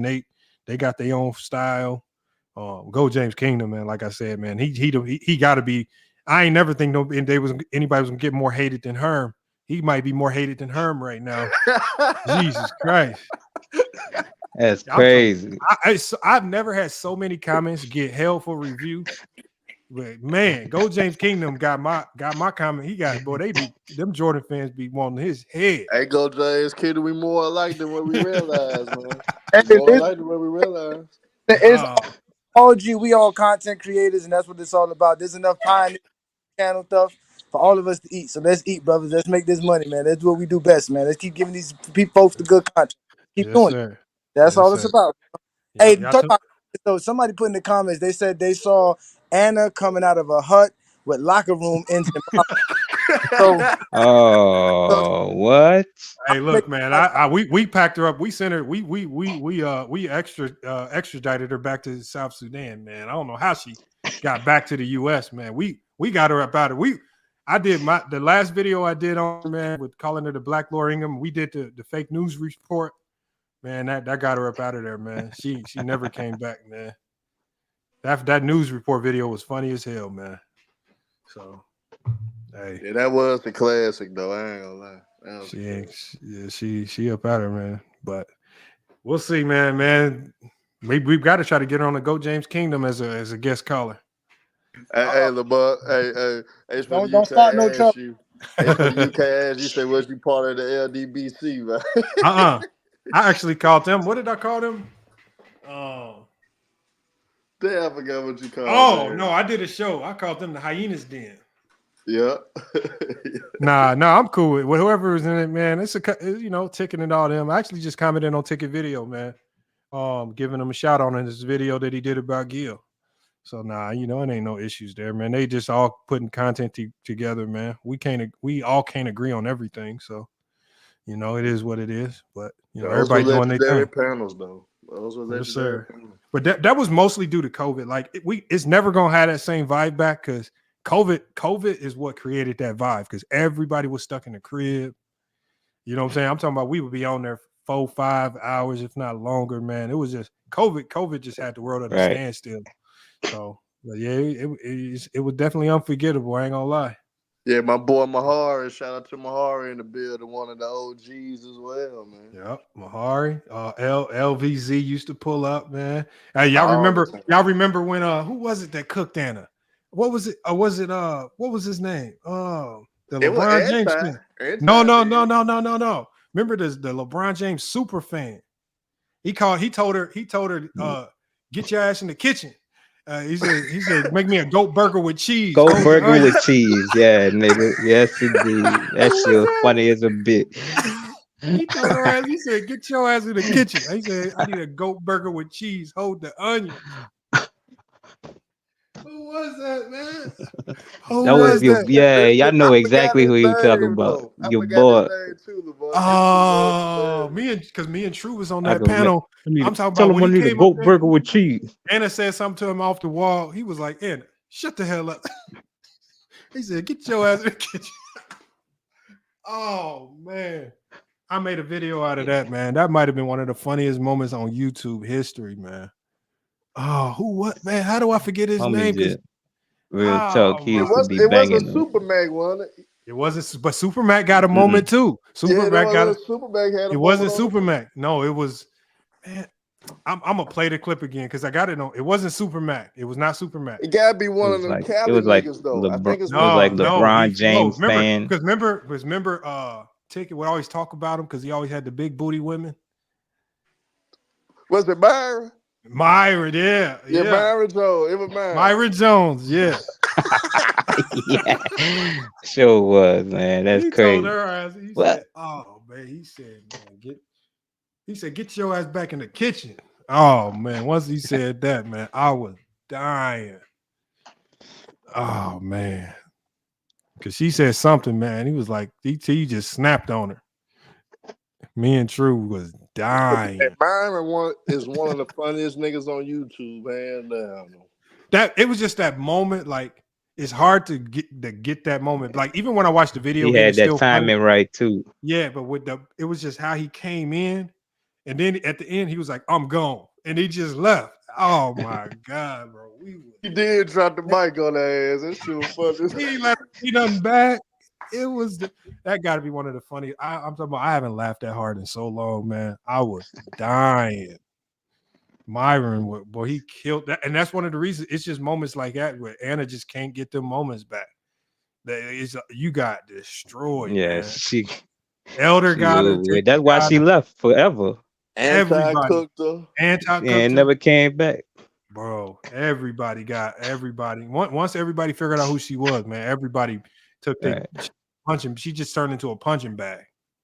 Right. It's like time you get up and get the hell up out of here now. You just getting jumped every time people see you. She got. I seen. I ain't watched the video, but I seen like a title. She got cooked by your boy, one of them podcast niggas. Man, I wouldn't. Bald head or something. Because the thing is, she always comes with an expiration date. Once that expiration date hits, boy, she didn't burn so many bridges. Oh yes, ain't the center barbecued her. Yeah, but what she tried to do was she was trying to go over there. She didn't realize that he don't really have panel shows. He just do the one-on-ones. she thought it was gonna be a whole little panel affair because she tried it with Carcino and them, and she just went over there and it was a whole one-on-one affair. And then, boy, Satan the Sinner, man, Satan the Sinner took her to town. She never showed back up then after that. That might want to be one of his biggest videos. I was about to say, I see they had Because buku views on that. her lane is to try to get all the black men to come on their platform so they could degrade them. And get mad and shit, right? That was the move. All she gonna do is say Dusty's this, Dusty's that. That was her But when she went on Big Ock Channel, she had a new word. She was like bandits, and everybody's like, "What's a bandit?" She was like, black men or something like this, and it's like, oh, you just here trying to create an acronym. She's just trying to create contention. Like she comes. That's why I say she comes doing that over, Tommy Sotomayor shit. Like she say something that gets everybody riled up, act like she cares about the topic that they're talking about. Attempted, alas, but the dragons here would not take her as a rival. Oh. But yeah, look, y'all, I'm gonna shut this one down. We got to get the crossover started, man. I appreciate y'all pulling up, man. Salute to Gil. Make sure y'all check his platform out. No Chill Gil, Gil's Arena and Nightcap, man. Like I say, Gil thrives off of this. Like people don't really know that the more they say cancel Gil, the more from my interactions with him and when I talk to him behind the scenes, the more people say cancel, you just fueling the fire. Like people don't know that's how you fuel him and make him want to grow bigger and say more controversial. He's very intelligent too. Yes, I'm saying he is not. I keep telling people, Gil is very calculated what he does. Gil studies YouTube. He talks to the biggest content creators. So nothing that he says or does is by accident. I'm telling you guys this right now. So that's why I say for the people like these Rob Parker and TYT Sports that think that they little comments, I was like, all y'all doing is y'all playing into his hands ultimately, because at the end of the day, there's only one person that's gonna win. That's gonna be Gil. And like I say, just don't be on the wrong side of it. Don't be sitting here. You done poo-pooed them all this time, and then you're gonna look like Sports Fitness and Rants. You know, the Sports Fitness and Rants dude, he done made all these videos poo-pooing on Gil. Gil pull up on the channel. You know what the first thing he say, Herman? Man, can I come on your channel for a debate, man? Can I come on, man? I'm like, bro. I said, man, I've been trying to get a debate out you for months, man. I said, hold on. I said, you see Gil for the first time now, and as soon as you see him, man, can I come on the channel for a debate, man? I'm like, oh my God. So I said, look, don't burn your bridges up, man. Give people a fair shake. Listen to their talking points. Don't act like you all high and mighty, man. Because he don't come like. You was on that panel when Kwame hit the link. You was on that panel. Yeah, I was on there, man. When anti James got into it. Right, and he was going that Kwame that time too. Yeah, I thought you was on that bit. Yeah. So look, y'all, I might do a little recap stream, man, and chop it up about the old days. Play some of the old clips. That was funny as hell looking at that old clip, man. That shit had me cracking up. They do got buku of moments. We got moments for days over here, man. We might have to do a recap stream, man. Because another one. He said, "Oh, H from the UK says it's a shame I didn't." Bro, yeah, H, if you'd have found us, yeah, if you was listening to RB, that was right around the same time with RB. Yeah. RB the Breaker was doing his thing. He was cooking too, because a lot of people from Ticket they would kind of go back and forth watching RB and Ticket. At the time, you could argue, you could easily say them were the two biggest. Was Ticket and RB. It was kind of going there. I think Carcino had a little movement then, but not as much as RB and Ticket. Around that time. But look, I'm about to go ahead and shut it down, Herm. I'm gonna go ahead and drop you down. Salute to Renegade. Make sure y'all check out Hollywood Herm, Young Africa Show. We got Renegade. They cooking on Tuesdays. Goat James Kingdom, man, cooking on Fridays, man. Salute to Goat James Kingdom as well. Hell of a show today. I appreciate you guys pulling up, man. Like I said, we got the crossover coming up, man. Make sure you guys support those shows. 549, you guys still watching, man. Make sure we get that same 549 watching with the crossover as well, even if you don't have time to watch the whole show. And I see it's 48 of y'all on Twitter. So if you're watching on Twitter X, make sure you also watching as well. If you can't watch the whole show, give them a little watch time, give them a like, give them some comments, because we're trying to build up all these shows, man. And I want each of these shows to have their own identity. If you don't come to FYF for my shows, then you coming over for the crossover. If you're not coming for the crossover, then you coming for the 94 Feet Boys, right? In Full Court Press. If you're not coming for that, then you're coming for In the Zone. If you're not coming for that, then you're coming for Rumble in the Ring with True the King. Right? So we giving y'all a whole bunch of variety. You got hellified content creators doing their thing, man. Pretty soon here, man, we about to start introducing some of our sponsorships. We did a partnership with Walmart. So everybody here on FYF Sports, man, they're going to be sharing with y'all their best collection of products from Walmart. So if you want to support these content creators, man, make sure you check out their Walmart collections. Start shopping from their collections, man, if you want to support them. And that's just another way for you to support and also get discounts on all of your favorite products from Walmart.com. We also going to be doing lives on Amazon. So we just got signed on with Amazon Live. One of the first. Right now, we are the only sports content creator on Amazon Live. So make sure you check the community tab for us to go live on Amazon. Come over there where we're going to be able to offer you exclusive discounts on products. When we go live, whenever we're live, while we're live, as long as you let me know the product that you want to buy, I can feature the product on my live and you will instantly get a 20% discount. So if there's anything that you've been wanting to buy off Amazon during our live, if you want to get it at a discounted rate, just make sure you let us know. I will put the link. I will feature the product on my live. You can click that link and you will get an instant 20% off. So again, it's just another partnership there, man. And we're going to be bringing all of these shows that we're doing here over to Amazon Live. You may start seeing these shows if you haven't started seeing them already. I know the crossover is one that we've already put on Amazon, on Amazon Audio, and also Audible and things like that, Apple Podcasts. So you're about to start seeing these shows everywhere, man. Look, y'all, it's FYF Sports, man. Another great podcast episode, man. Salute to everybody that came up and gave their opinion. Like I said, man, salute to the country of Sudan. Like I say, it's okay, y'all. Right now, just a little bit bummy in basketball. Y'all catch up pretty soon here. Gilbert Arenas had no ill intent towards y'all country or your people there. We understand y'all plight. It just comes with, we just know that when it comes to basketball, look, man, it's a little unfiltered when we talk about it. Either you got it or you don't got it. And right now, South Sudan, y'all ain't got it in basketball. We give it to you in soccer. We give it to you in volleyball. We can't touch you with that. But basketball's our thing. And one of the things that comes with basketball, it's just a lot of shit talking when it comes with basketball, at least basketball here in the U.S.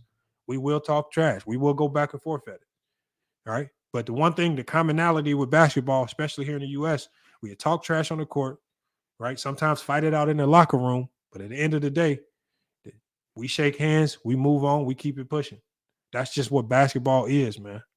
Right? The way we do basketball and basketball talk here is not meant to be all nice and peaches and cream, man. When we're on the court, it's a clash.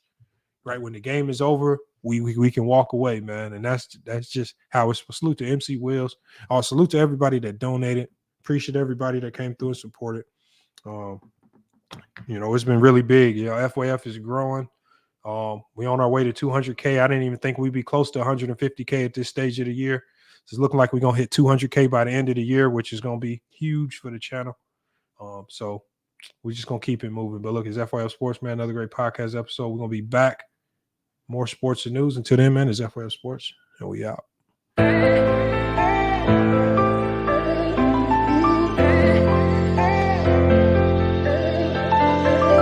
Yeah, we done came from the bottom. Mad that we up, but I don't hear him talking. Started with knowledge inside of my noggin. We took a dream and then we started blogging. Put my city on the map now. I'ma say how it is and I don't back down. On the road to 100K, we finna act out. We gon' show them that we not just in the background. We the main event, we the main show. We the one that people always gonna pay for. FIF, we the best, no debate though. Number one sports channel, every angle. I'ma show them all how we ride. Best sports talk show, we not like them guys who playing it safe while they feather the lines. We pushing the narrative all of the time. Like who to go in the game is not MJ. Kobe Bryant top 10, not what we say. I keep Elijah one is very overrated. Keep it real if it ain't fact, we don't say it. Now it's stable, we won't be ignored. Missing the lake, I'm missing the draws again, a hell of pain. I got a lot to deal with and my mind is kinda slipping away. What's on the line? I made up my mind, some shit I'll just taste it great. Whatever it is, whatever it was, it's never gonna be the same. How do I explain what's been going on with me? You say that I changed, but you didn't know the old me. I think that I saved you, tell me who gon' save me. I'm way too fucked up in this club, I'm ashamed, baby. You say that I changed, but you ain't really know me. When I'm around my dogs, girl, they just can't control me.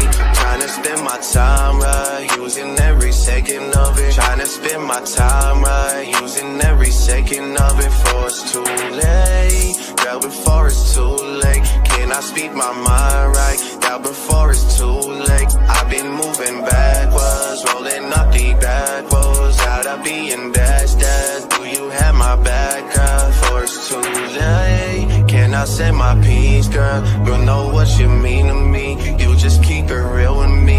I've been moving backwards, rolling up the backwards. Every time I'm backstep, missing the lake, I'm missing the draws again, a hell of pain. I got a lot to deal with and my mind is kinda slipping away. What's on the line? I made up my mind, some shit I'll just taste it great. Whatever it is, whatever it was, it's never gonna be the same. Folding again and I'm running the map. They say the best defense is just to attack. Hopping through too much, it's hard to attach. All that's going on is being hard to relax. Gotta get up, gotta get it again. They ain't get the message, we spinning again. I feel my back, I'm just leaving it in. Get what they want, then they leaving again. I cannot act like this ain't nothing new. Been getting smarter with all I've been through. Nowadays, I'm more rewarding than truth. Tired of keeping energy just to lose. Let it all out when I step in the booth. We're there for some months, now it's time to recruit. Met the investments, it's time to recoup. It's time to recoup, but how do I explain what's been going on with me? You say that I changed, but you didn't know the old me. I think that I saved you, tell me who gon' save me. I'm way too fucked up in this club, I'm ashamed, baby. You say that I changed, but you ain't really know me. When I'm around my dogs, girl, you just can't control me. Trying to spend my time right, using every second of it. Trying to spend my time right, using every second of it. Before it's too late, girl, before it's too late. Can I speak my mind right, now before it's too late. I've been moving backwards, rolling up the backwards. Every time I'm backstep,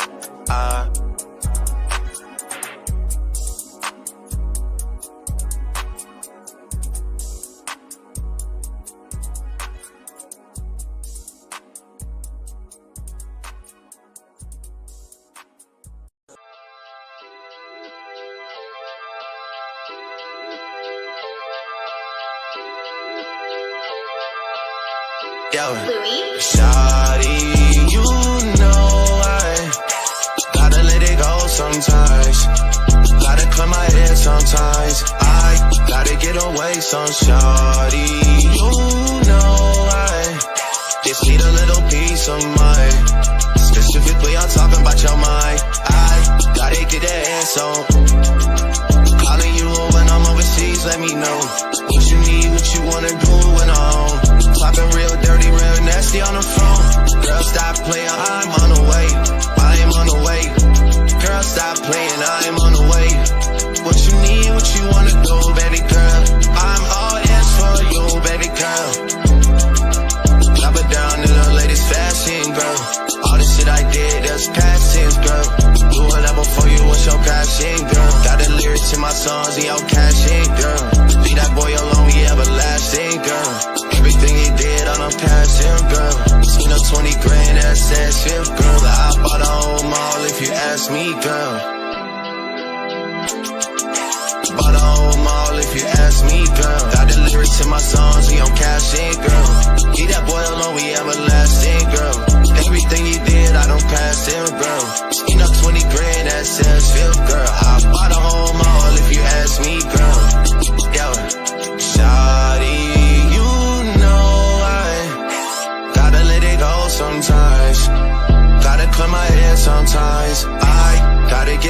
some shawty. You know I just need a little peace of mind. Specifically, I'm talking about your mind. I gotta get that ass on.